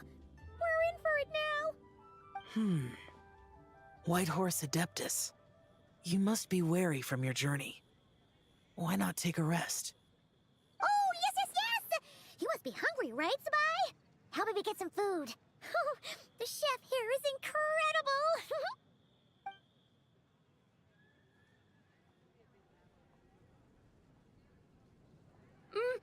It's so hot! So spicy! Are you okay? Do you want Paimon to get you some water? Don't worry about me. I just need to pace myself.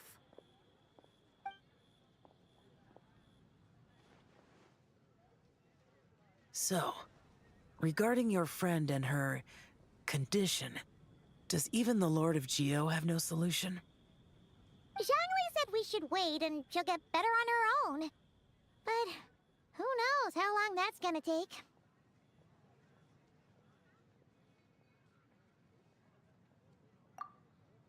Is that why her personalities change so easily?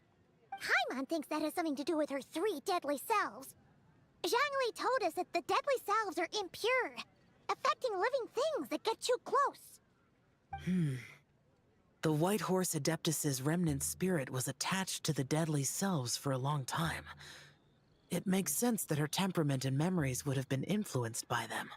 But Paimon still doesn't really understand what the 3 deadly selves actually are.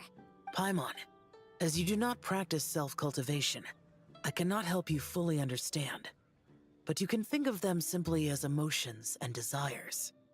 The act of severing the 3 deadly selves is a means of exercising wicked desires and cultivating one's true self.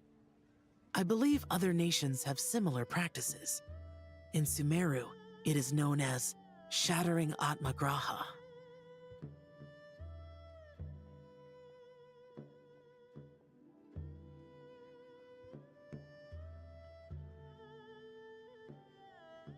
Oh, so it's about emotions, desires, and attachments, that sort of thing. It includes those. I wonder, does she still remember what happened in the past? Some of it, but right now, it's like she was suddenly awakened, but she's still half dreaming. The half that's still dreaming might remember things, but the half that's awake doesn't quite get it. Conqueror of demons, are you looking to learn about Rex Lapis's past from me? You are an old friend of his, so please, call me by my name. But Conqueror of Demons sounds so much more imposing. In days of yore, he was the Lord of Geo, Heaven's Star. Huh? You said the same thing the day you came back! But what does it mean? I'm afraid I can't remember. Hey! Did you really forget? Or are you just pretending so you don't have to tell? Why not ask Rex Lapis himself? Whether I've forgotten might be up for debate, but I am certain he remembers.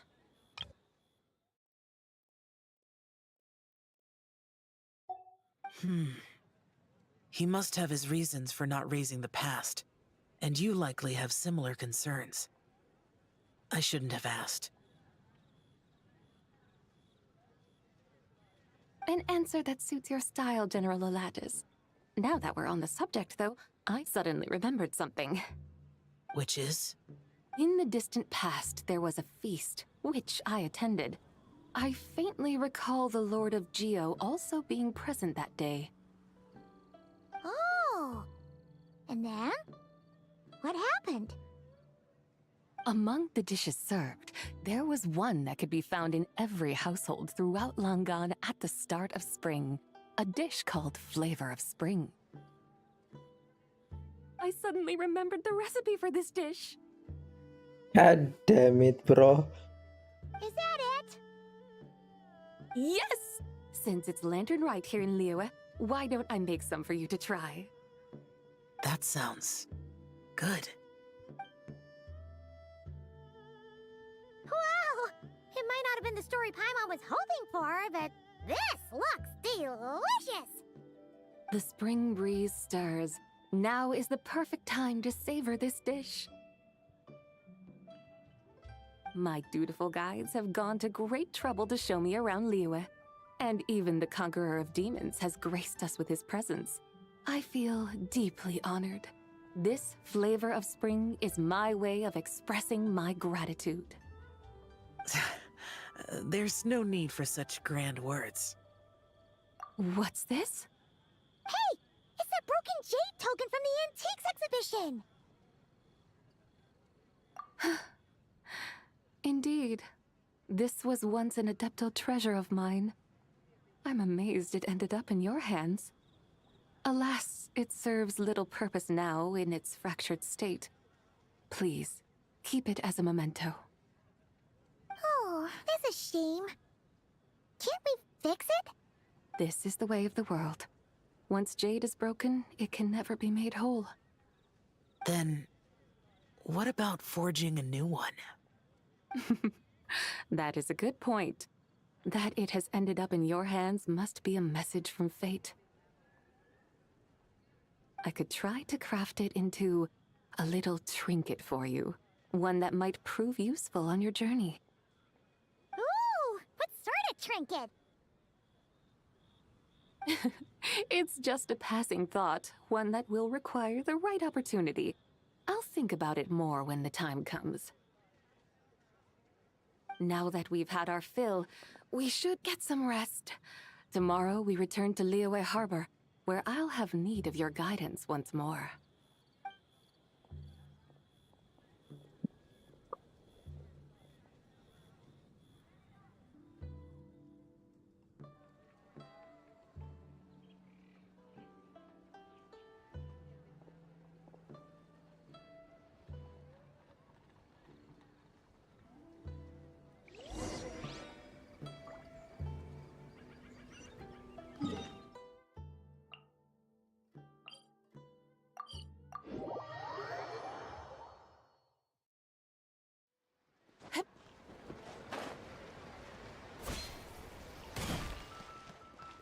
Oh, yeah.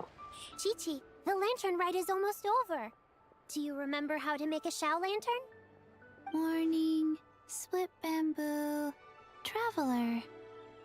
And get silk, make Paimon. You've got it all mixed up again. They're here again. Yow Yow! Looking good in that new outfit, huh? Hey, it's Paimon!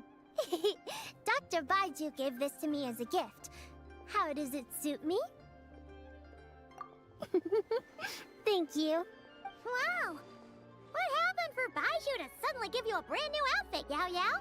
Dr. Baiju is thanking Yao Yao for teaching me to make Shao lanterns. Chi-Chi and I were just playing together. Dr. Baiju's too kind. Oh, yeah, take a look at this. Dr. Baiju gave me these clothes, but it was Chi-Chi who wove this little basket. Wow, that's beautiful. When did you become so good with your hands, Chi-Chi? I learned to make Shao lanterns. Thanks to Yao Yao, I also made a wish. What do I always say? The White Horse Adeptus answers prayers. Come, help this old man make an offering in thanks. Huh? Mr. Liu? What did you pray for? For my idiot son to finally come to his senses and not change Baiju Guest House's name, which he has. Huh? He's keeping the old name? Listen to this. My granddaughter planted a tea seedling in our village just a few days ago. She made a prayer to the White Horse Adeptus to help it grow. Overnight, her seedling flourished into a mature tea tree. Oh, that sure does sound like a miracle. Okay. Could the White Horse Adeptus really have helped it grow? Of course she did. Oh, White Horse Adeptus, how blessed is our family over whom you keep watch. Truly, this is an extraordinary miracle. You must record it in your family history without delay. Of course. Huh? Is that you, Miss Zibai? Indeed. I have a long-term booking at your guest house. Yes, I recall. Mr. Zhongli said to charge your expenses to the Wangsheng funeral parlor, if I remember correctly. That Zhang Li. Always making trouble for poor Hu Tao. I noticed when you were here last that you bear a striking resemblance to the pictures of the White Horse Adeptus in my family history. You both have golden eyes.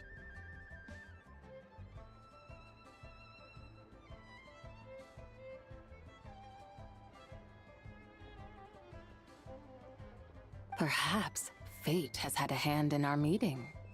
And a glad meeting it is, Miss Zibai. Now why don't I gift you some tea from my garden to celebrate this encounter? We grow Sunglaw tea there, and it has quite the reputation throughout Yilong Wharf. I hope you will accept it. Oh! Sunglaw, buy 10 boxes, get half off teas. Back on the menu! Buy 10 boxes, get half off? Don't be silly. This is a gift. It's free. Woohoo! Nice! Thank you so much, Boss Lou. There's no need to thank me. You're a visitor from out of town, which makes you an honored guest. Make yourself at home. Lantern Rite may have ended, but the streets are still bustling with activity. Make sure to take everything in, meet some new friends, and enjoy your time here. And that goes for you kids as well. Happy Lantern Rite. Got it, Mr. Lou. Happy Lantern Rite.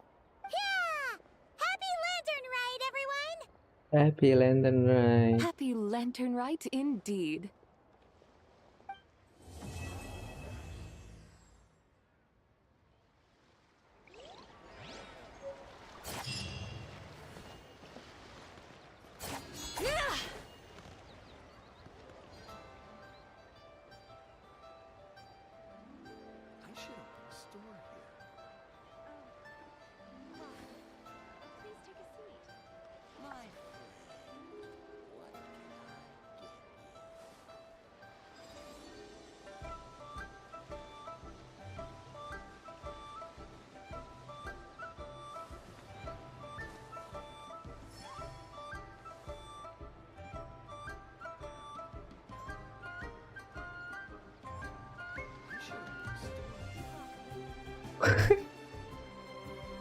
Aduh.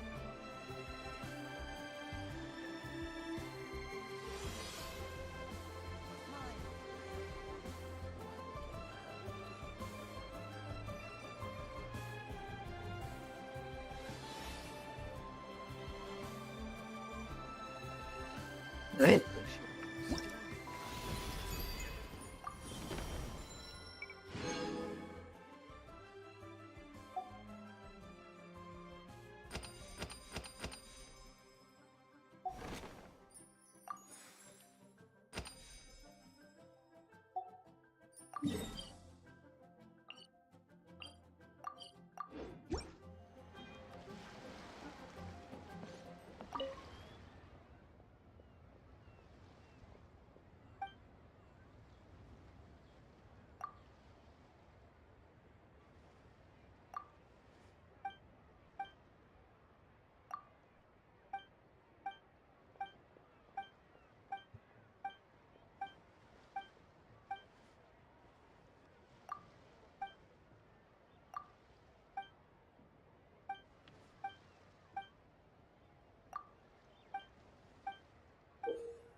The whole world shares the bounty.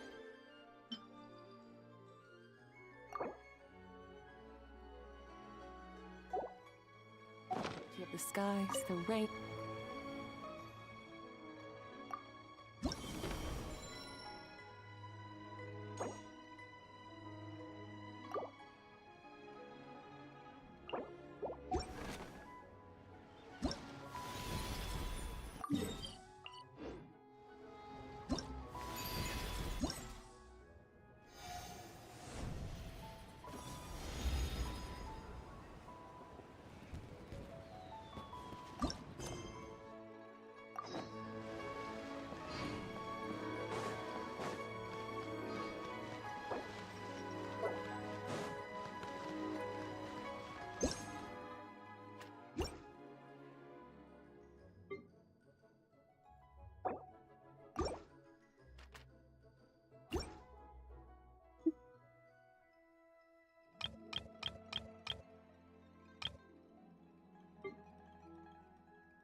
Take it easy.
Right, I think I'm done. I'll be back tomorrow now. I guess this cross.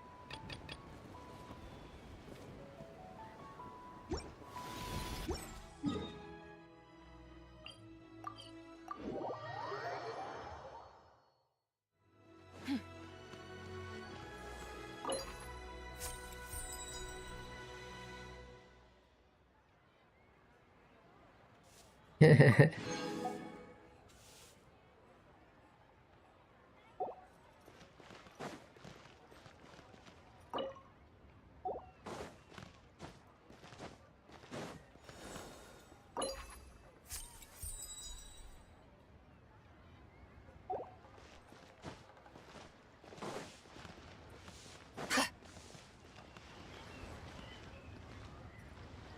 just like to make people smile.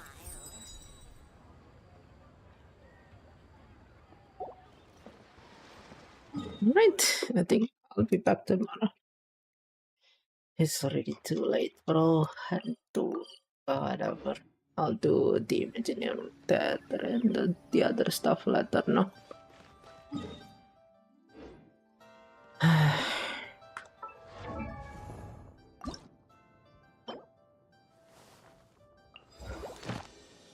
Still 5 hours.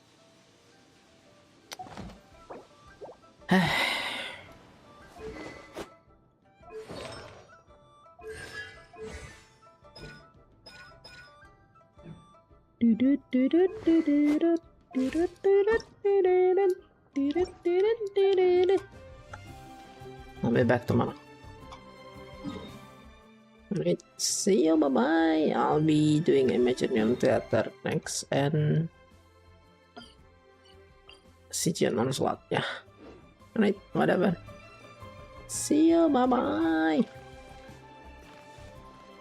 See you, bye bye. See you, bye bye. Wait, what is my BD though? I'm curious. Wait.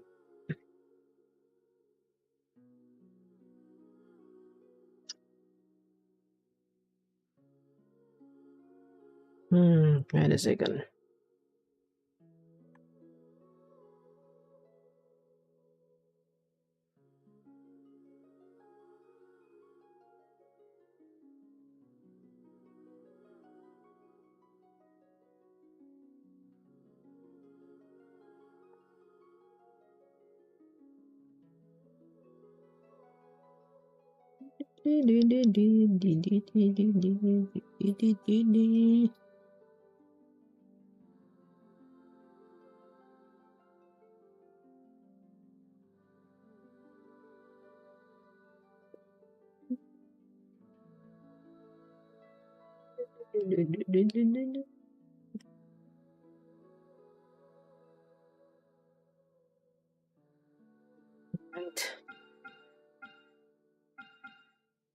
Don't have enough pulse, but whatever. 300 pulse, what the heck?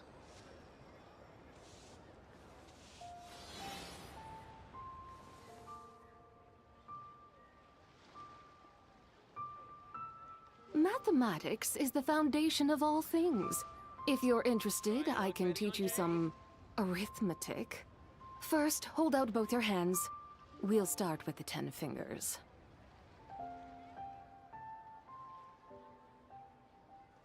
Try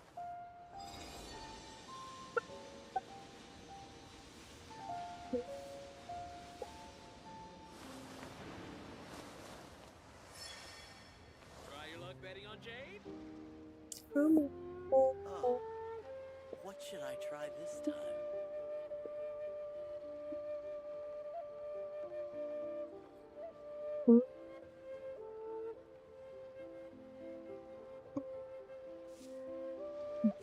The whole world shares the bounty of the skies, the rain and clouds that grace the earth beneath.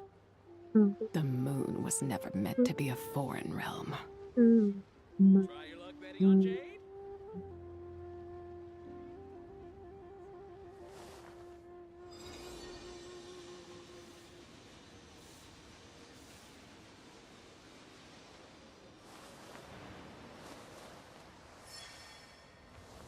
Wait.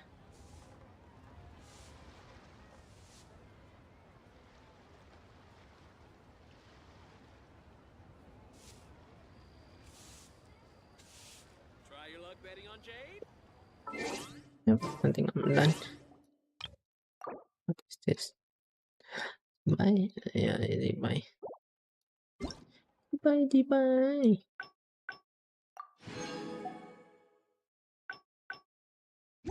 Yeah. Mathematics is the foundation of all things. If Alright.